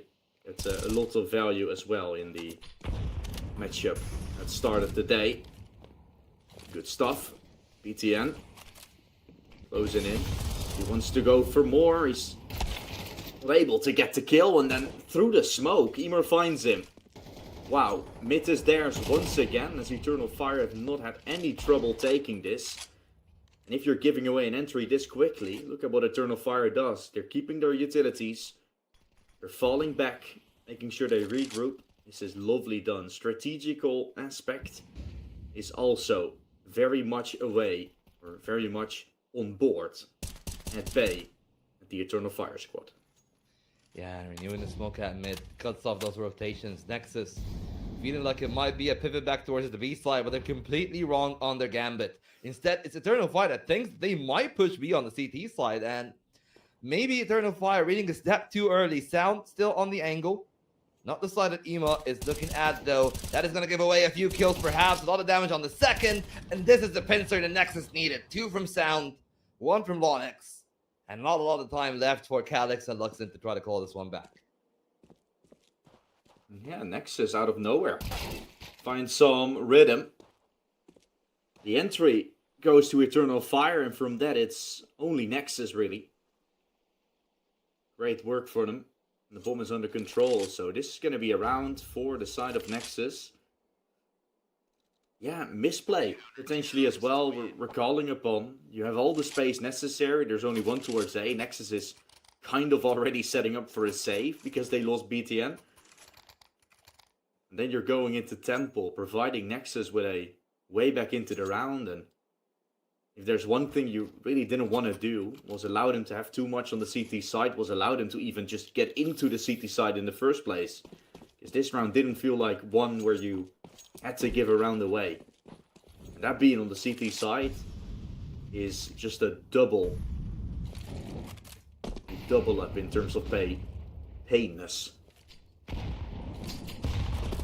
Well, they are at least able to buy up again, which is the important part for Eternal Fire. Just intrigued to see if any difference would truly be made by the T side now that they've seen that pincer happen. Because I feel like what really happened there is that they stepped up, they got proactive well on mid, they got their pick, and then they thought that Nexus would try to be proactive themselves, but wasn't really much the case. They wanted to be reactive towards middle. The utility in again, but this time it's a complete bluff. If you look at where the members of Eternal Fire are, everyone is towards that B site. 2 players are stationed there, and a quick rotation from the op, but it's towards the wrong side. So now the 2 players that are next to Con, one at pillar, one at connector, they will be tasked with holding that execute. They're just gonna walk out. They're doing the old contact play, but it doesn't work. Sound will be traded. Yet Braga still on the side. Oh. Missed shot from the quickscope as Emo tries to go for more. Arriving from CT as well. It's gonna be Cello. Onyx. From Temple, this round has just turned into one where Eternal Fire can actually win. I don't know how, because everything worked out wonderfully. The hold was fantastic. The play after them down into miseries, they lined up for him. But Emo, or Cello in this instance, can't pull the trigger. Eternal Fire.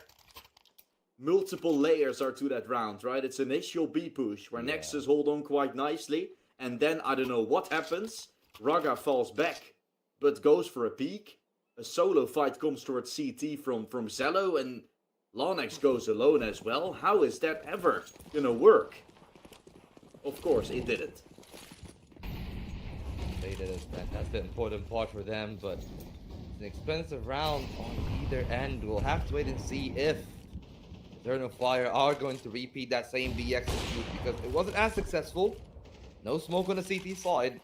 Their economy really strained. The player by the door missing the shot though opens up the space for Emor perhaps to take a peek, but they don't feel like that's likely. They feel like, okay, we've missed enough shots. No need to force the issue. Apparently it's not meant to be. So they are hoping to perhaps find their magic elsewhere. Mid is where Nexus are affecting the offensive, and the rifle will actually come into play. A TK from Duresi. He was hoping to find a shot on the other end. BTN down to 20 HP, but the op is not looking at the correct place. An excellent connection from Ema. I was just worried that somebody else is going to peek out from camera. Not the case for now. And Nexus try to slow the pace. They got the 5 players, but the HP bars are the real problem for them here. Luxon can truly take a chop at those players at Heaven and easily find 2, if not even a 3rd on site. Ready for it. Emo scoping. Where will be the swing? Lonex can swing. BTN is still watching as well. So much trouble. As Eternal Fire have no entrance in. Rep will be held. Braga's gonna swing. This should be a flawless round. It is. A flawless round for Nexus. And you've got to say it's a tough one from the other end. Because when you look at this round from Eternal Fire, again, you know, they started off pretty well. They had chances. They had multiple sitters, for sure. And I feel like the main part is, Emor, sure, good on that 4-2 score. You think, you know, he's positive, he's good. There were a couple of shots that if Emor landed those, that would have been game over for Nexus. And you'd usually bank on Emor finding those kind of shots, much like this one. This is exactly what he's supposed to do, and he's done it. That could be the B-side, by the way, and the round completely done.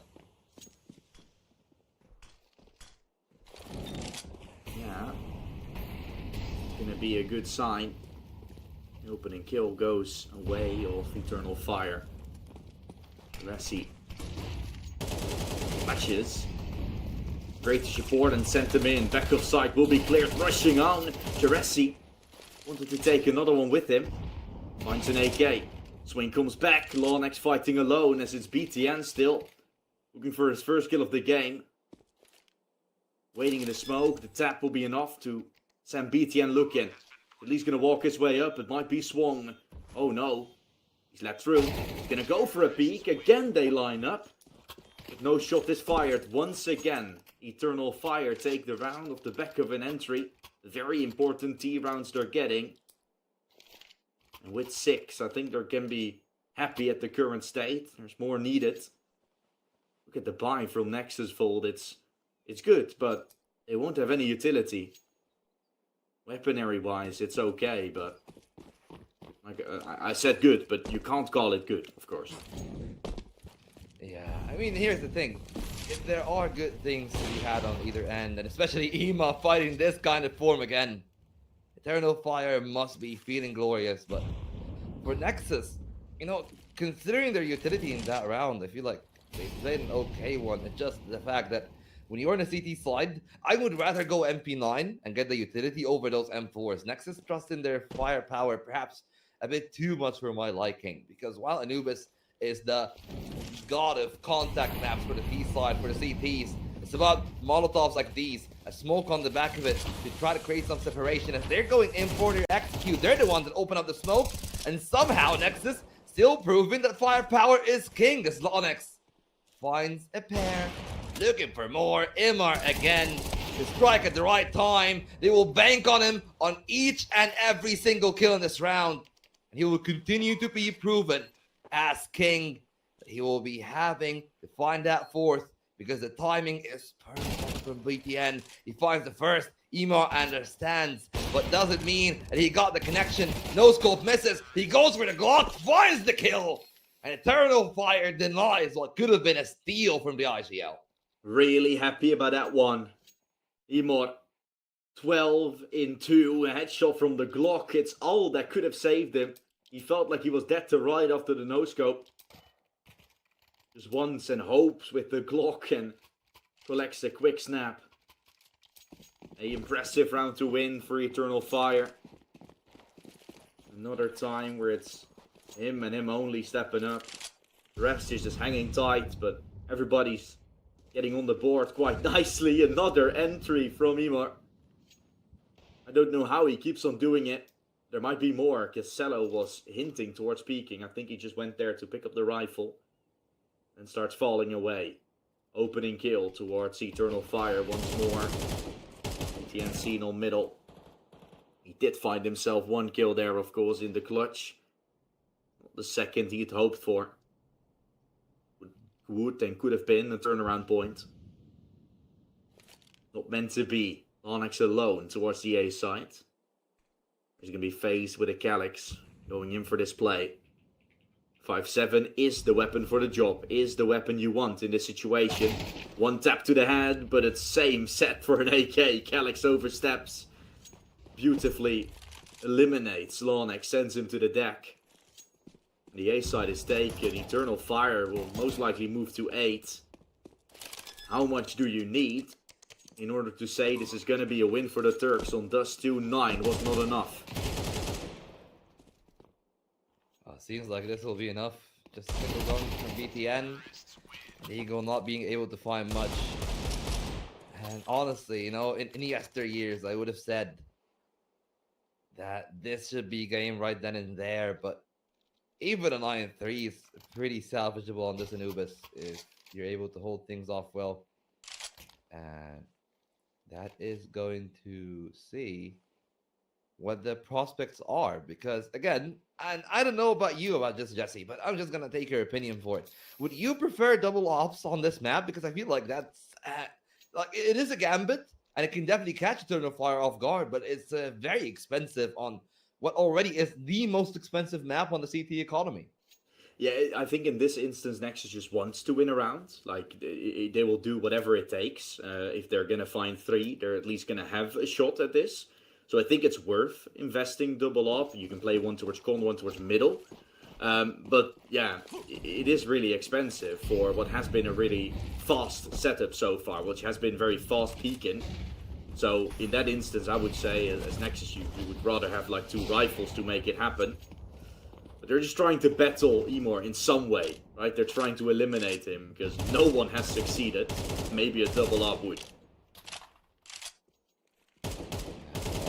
Maybe 2 ops are better than 1. That's definitely what they're hoping for. But I like the placement of the op from Lonex as well. It's like that they understand, hey, you know, we can surely just hold the 2 biggest angles with the ops, whether it's A main or B main, and then try to play for the rest of the extremities. They anticipated Eternal Fire to be playing for a side execute, but instead they default towards mid. And this is where the IGL has got to make a call. BTN can see the Molotovs. They can hear the utility blooming in the A site.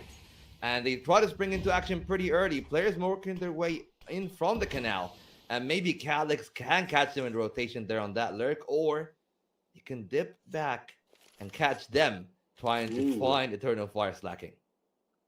Ooh, Raga. He thinks he's playing this smart. There's a trade from Calyx. Oh! Okay. Trade comes. Silence around the map. Sound having to be clear. I don't know how that happened. The trade will come once more. Butchered the opportunity to find a bit more. Cello is burning, but stays alive for long enough. What is going on in this round? There's still a plant bound to happen. BTN and Lonex seem to double up. The off is still in play. Oh no, Lonex. Oh, Switches to the M4, but it might as well be Calyx. It won't happen. Nexus get the round, not because of the double up, but definitely because of their class play. And I mean, now there's a chance for them to come back. BTN just left the server out of anxiety. Maybe his PC couldn't handle what just happened. Maybe the scream from Raga as Calyx almost missed that spray. Oh my. yeah. That was a very concerning one, if I'm going to be honest with you. Eternal Fire, you know, they got a lot more on their plate that they can still find. And as far as I understand, there is going to be a grand final that is a LAN in the ESA arena for the third Game Fest. That's going to be Eternal Fire Bushido Wildcats. And that is always one of the games that I really enjoy watching. And, Yeah. you know, especially with both teams beating Fire Flux, who, I don't know about you, but outside of that, now Aurora comp, you know, those 5 players in that team, I would have said that probably Fire Flux is the second best Turkish scorer, but this Eternal Fire team has been pretty impressive when Emer is activated. That is the main condition. Yeah. The fact that Fire Flux then went on to lose both against Eternal Fire and Bushido Wildcats later does also show that they have something cooking. And I think just in general, right? I think the scene has been getting more exciting. I think Bushido Wildcats is playing a way different style than anyone else. More of a contact approach in every That single Turkish engagement MM that they're style, taking. absolutely. Yeah, exactly. No utility. Just make sure you can trade each other and push on an unpredictable time. That's exactly what they do and what they find success with. And I gotta say, if you can reach ESG Advanced playoffs by playing that style, count me in for it. I wish I played there. I mean, they were, by the way, like, that's the funniest part. That is the core of a team that was the academy of Eternal Fire. Yeah, most of the players. Yeah. So, you know, to see them basically go from being, I'll just have to say this, probably one of the weakest academies out of all the major organizations, into having such a solid run in advanced and even outside is definitely very good on their core. But for now, it's not going to be an easy round for Nexus. Smokes are in. Eternal Fire only has one angle to worry about, but that boded really well. M-Star with a TK Zello with one hell of a connection onto Luxon as well. Bomb is planted, but you have a lot to ask of Ema in that angle. 2 players on site, 2 coming in late from A main, and everything for the offer to find. He cannot even find the first shot. So it's gonna end up in another 8-4. And the 8-4s usually are in the favor of Eternal Fire. If it was a 9-3, I would have been scared of another comeback. No curses this time, though. No curses this time. Okay. Oh, Lonex. What a game from him. 15-8. BTN seemed quiet. At the same time, we did see him having some moments where I kind of felt like he was falling asleep. That is what I have when I've played some LANs in the past where we had to play until like 4 or 5 a.m. Those are the 4 and 5 a.m. moments where you're like, you're holding an angle and you're like, yeah, I am doing this, but I have no idea what's going on. Maybe BTN has had some of those moments. I pointed out a smoke push play that I saw in the pistol buy.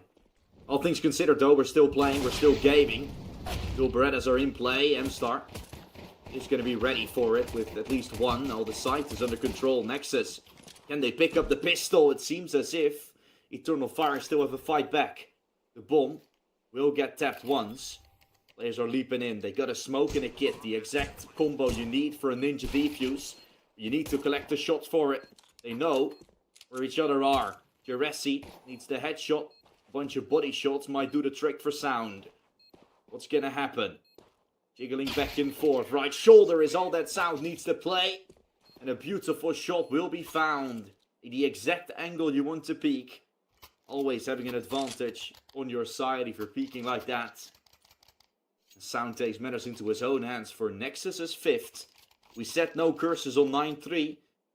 8-4 definitely provides you with an easier way back into the game. Absolutely, especially winning the pistol on the T side. It's very harsh on the CP economy. It's more expensive as it is.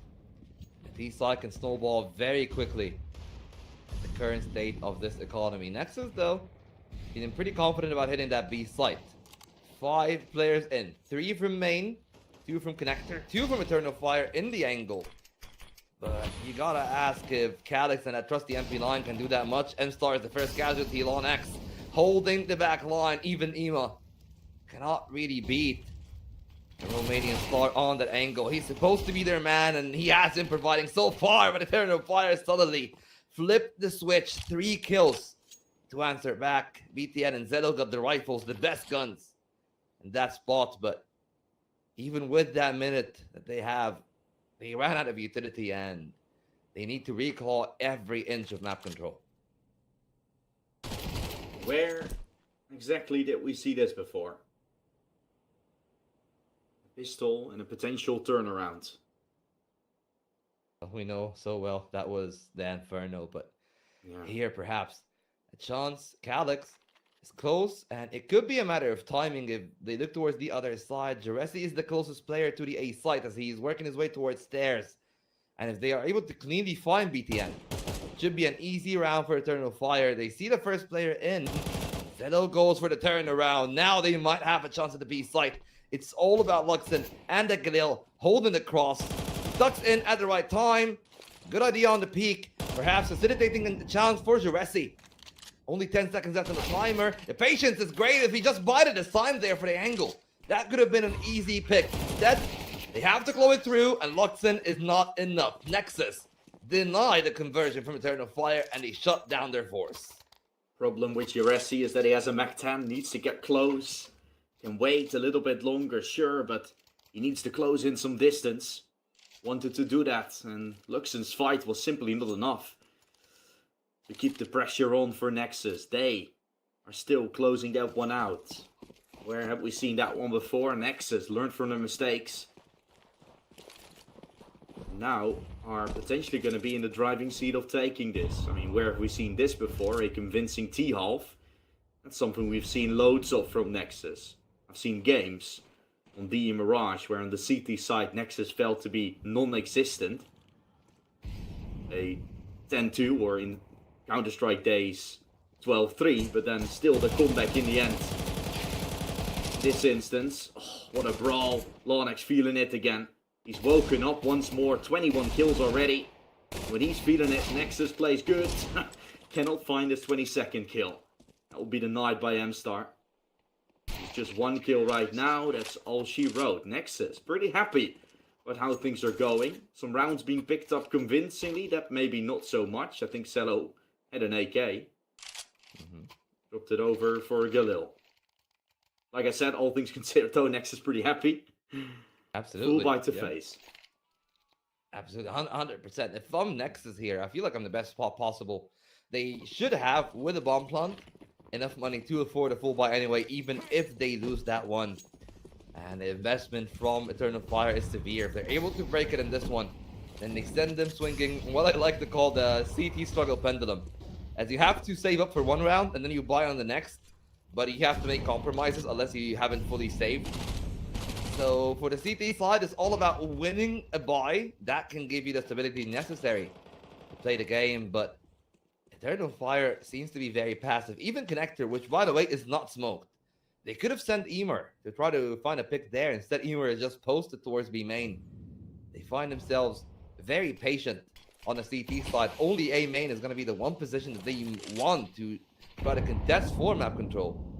And I love the fact that they understand they don't have a lot of utility.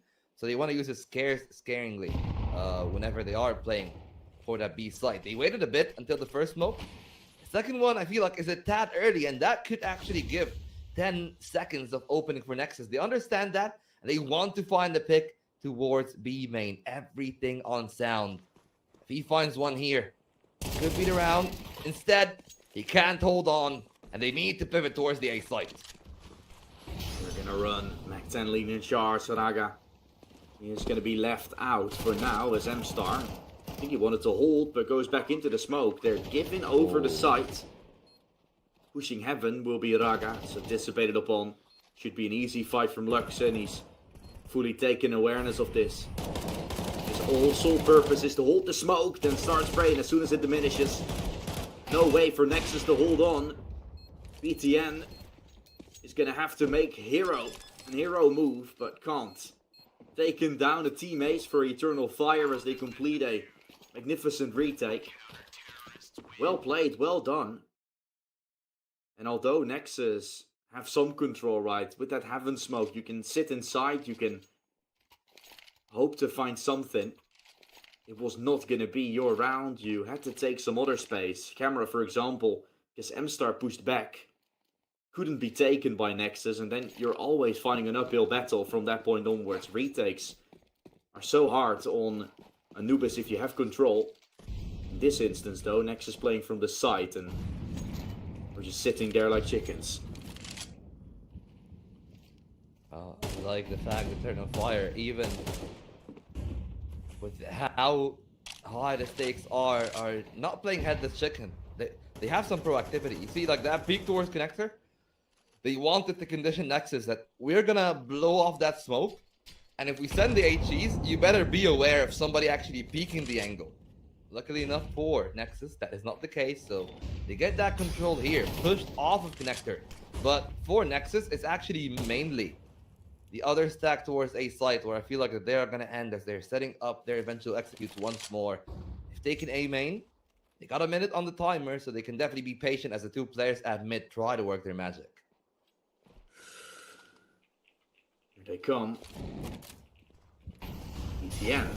Still unexpected. Yeah, BTN is not going to be seen. M-Star just wasn't prepared for it. Oh no. Eternal Fire. They have no control whatsoever. Simply just not anticipating on that push. Nexus take matters into their own hands. Allowing themselves to be in comfort. It will have to be the save here. No other way around it for Eternal Fire. Sure, Imor got some money. M-Star Luxon can buy MP9s, but really would love to keep every penny that you have. Nexus are calling in closer and closer. 22nd from Lonex in that round, and everybody else not really nearing that same level of effectiveness. I feel like the one thing that we have to talk about, though, is Ima losing his luster when he transitioned over towards the CT side. Yeah, not found the same roar. And I'm not too sure why, because there's so many angles on Anubis where you can be proactive or you can be finding a peak. Right, on the T side we see him going for peaks that are like too wild to name. Whereas on the CT side, now he's going to go A, he's going to post up there from heaven. And that's not his style, that's not his play. He goes back to camera, but yeah, no, he's going to just post up on heaven. It seems as if they're not utilizing him all too well. He goes to pillar. From the pillar. I like that, yeah. I like that. And the thing is, I feel like this is something that Device, you know, wherever he is right now, has taught all the Alpers in that prime with the 2018 Astralis.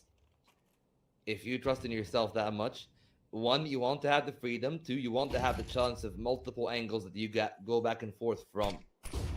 You know, if Ima lands this shot, he can drop down to sight, have another chance, have another angle. If they clear him out, that's exactly what he can do.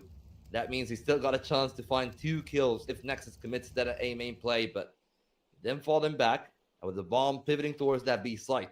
We know what's going to happen. Eternal Fire don't, and they get antsy, attempt to make a play. That's the perfect pick for them to find, because that softens the blow before the eventual execute.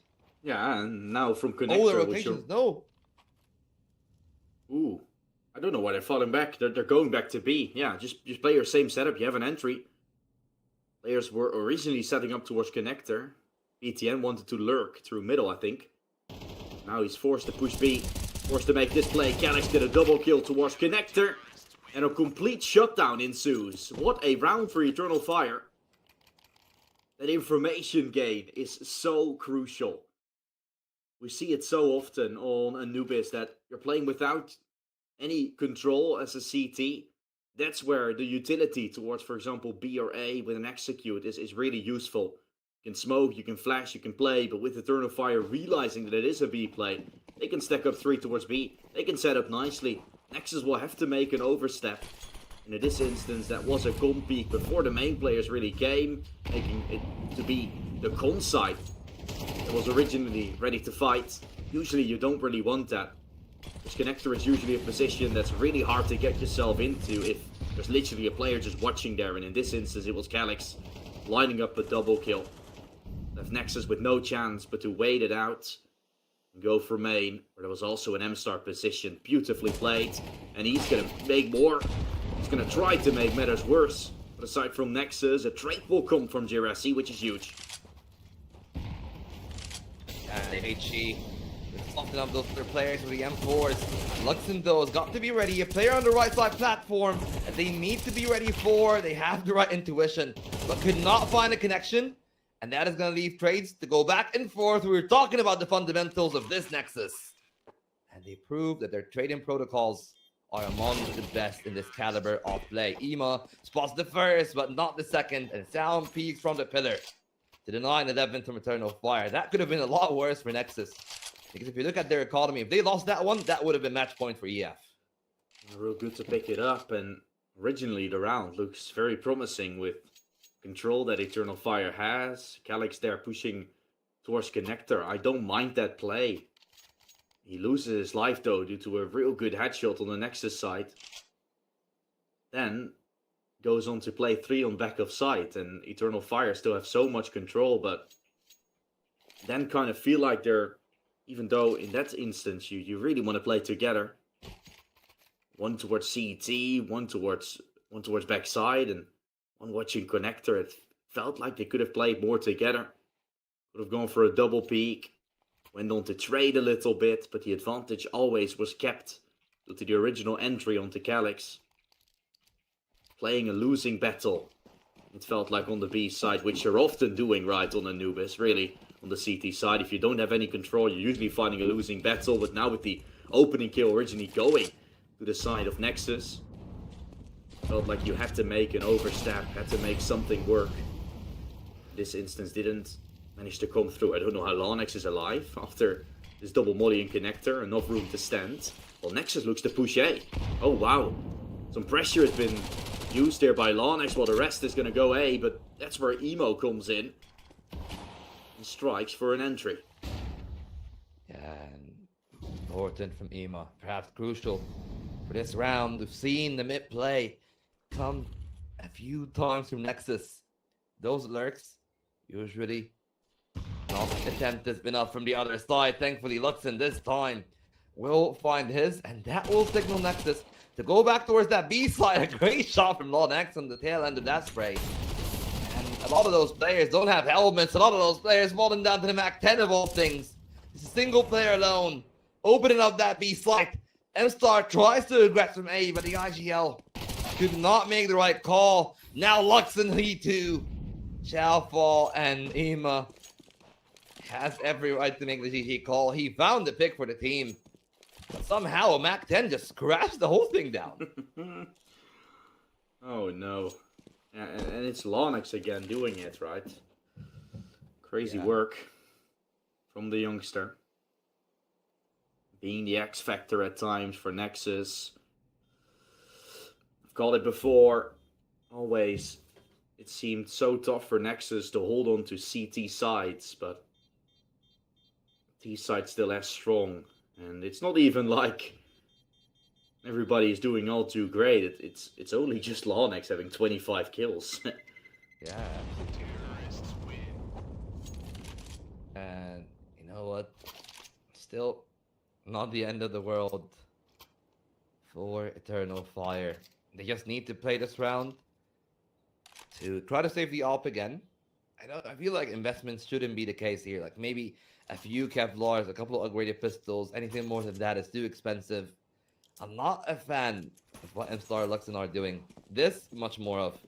The loss bonus in their favor, and as long as they save the AWP for the next round and any extra rifles that they get, sure, you are playing on a very tight rope, but at the end of the day, I would rather play that than risk this entire game on a coin flip buy in round 21.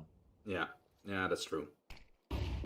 Play around this AWP with the pistols. Seems to be the best ID, seems to be the best opportunity you can take. Trying desperately to make things happen. Nexus, looking to go fast A.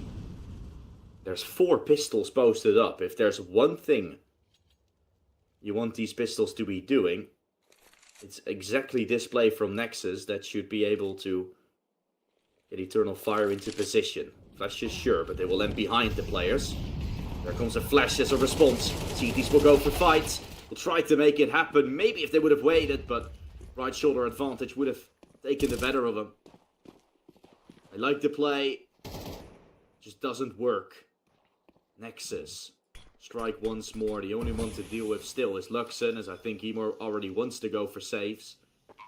Maybe saving the armor for Luxon would be good as well. I think he really wants a rifle, though, with it, in order to make it a fulfillable save.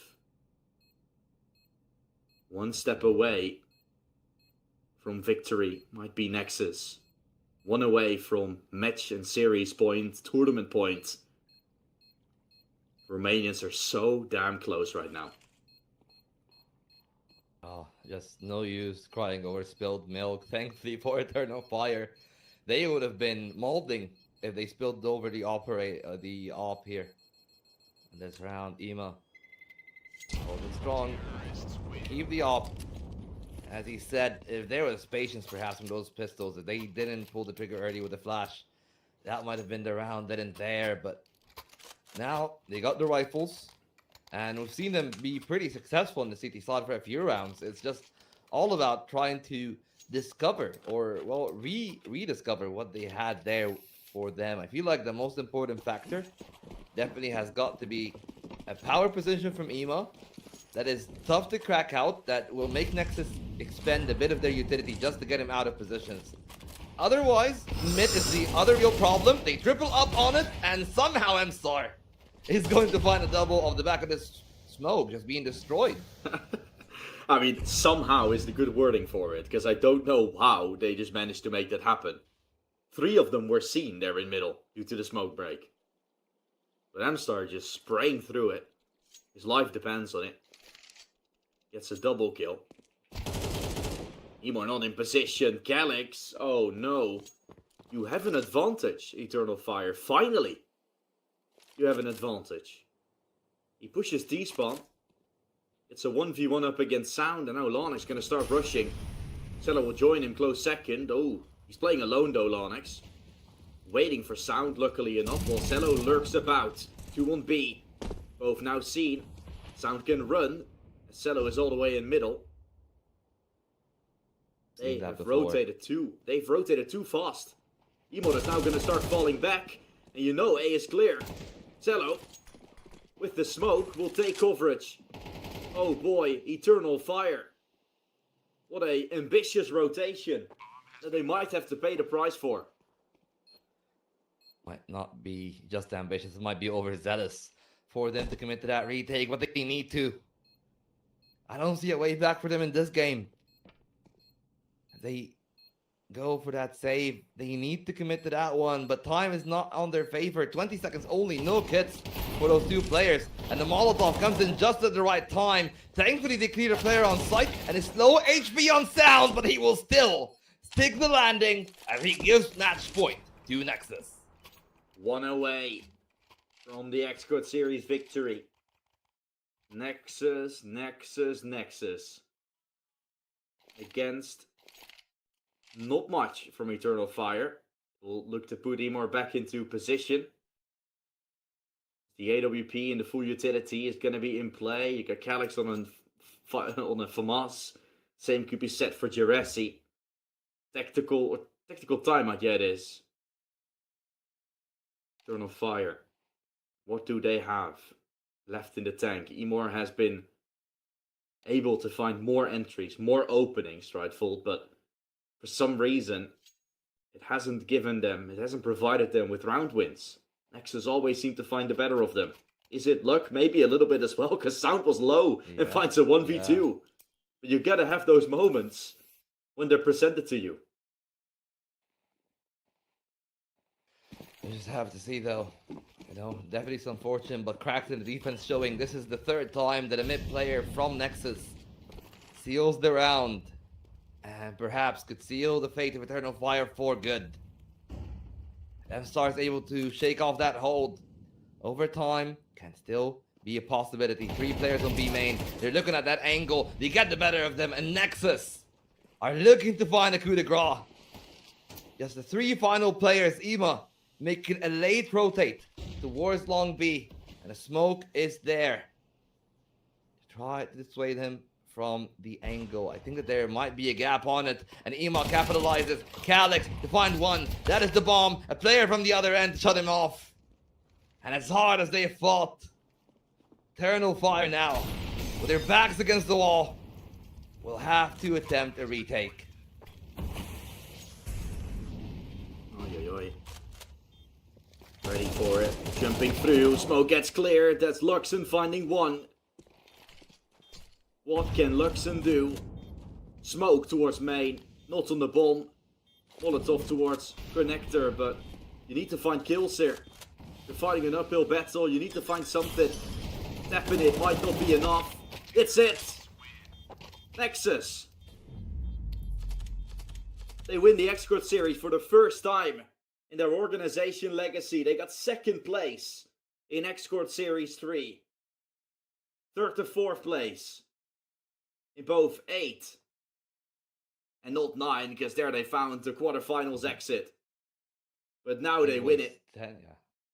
But you know what? It is absolutely congratulations to them. They proved to be for a formidable force, impenetrable for the Dragons at the end. GG's for Eternal Fire. What a grand final that we've had. This is the most fun that I think I've seen in the grand final in all the 12 that has been here on the Exort series, but it just wasn't enough for them. But this is a statement for both teams. Nexus proved that they are still better at the teams in this caliber and that they belong back in TPG. For Eternal Fire, this is a real case that maybe this was just an off day, and they also can really punch above the weight of a lot of the teams here at the tournament. 3-0 in the Swiss, only losing a map in the Swiss itself, 2 maps in the run of playoffs up until this final.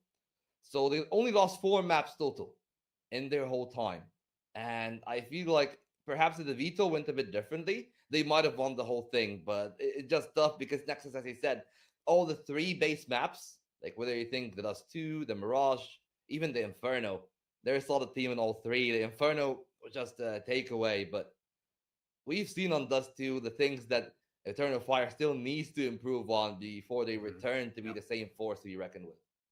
Let's say this final's being played on the next Exort series, right? Let's say that would happen. It would probably be turning out a lot different, right? This team, like you said, still really new, and I think it shows that there's a lot to be grown on. Like I said as well before, I think this Nexus team also still has a lot to improve on. It is probably with Lawnex and Sound in the best form, individually speaking, that it can ever be.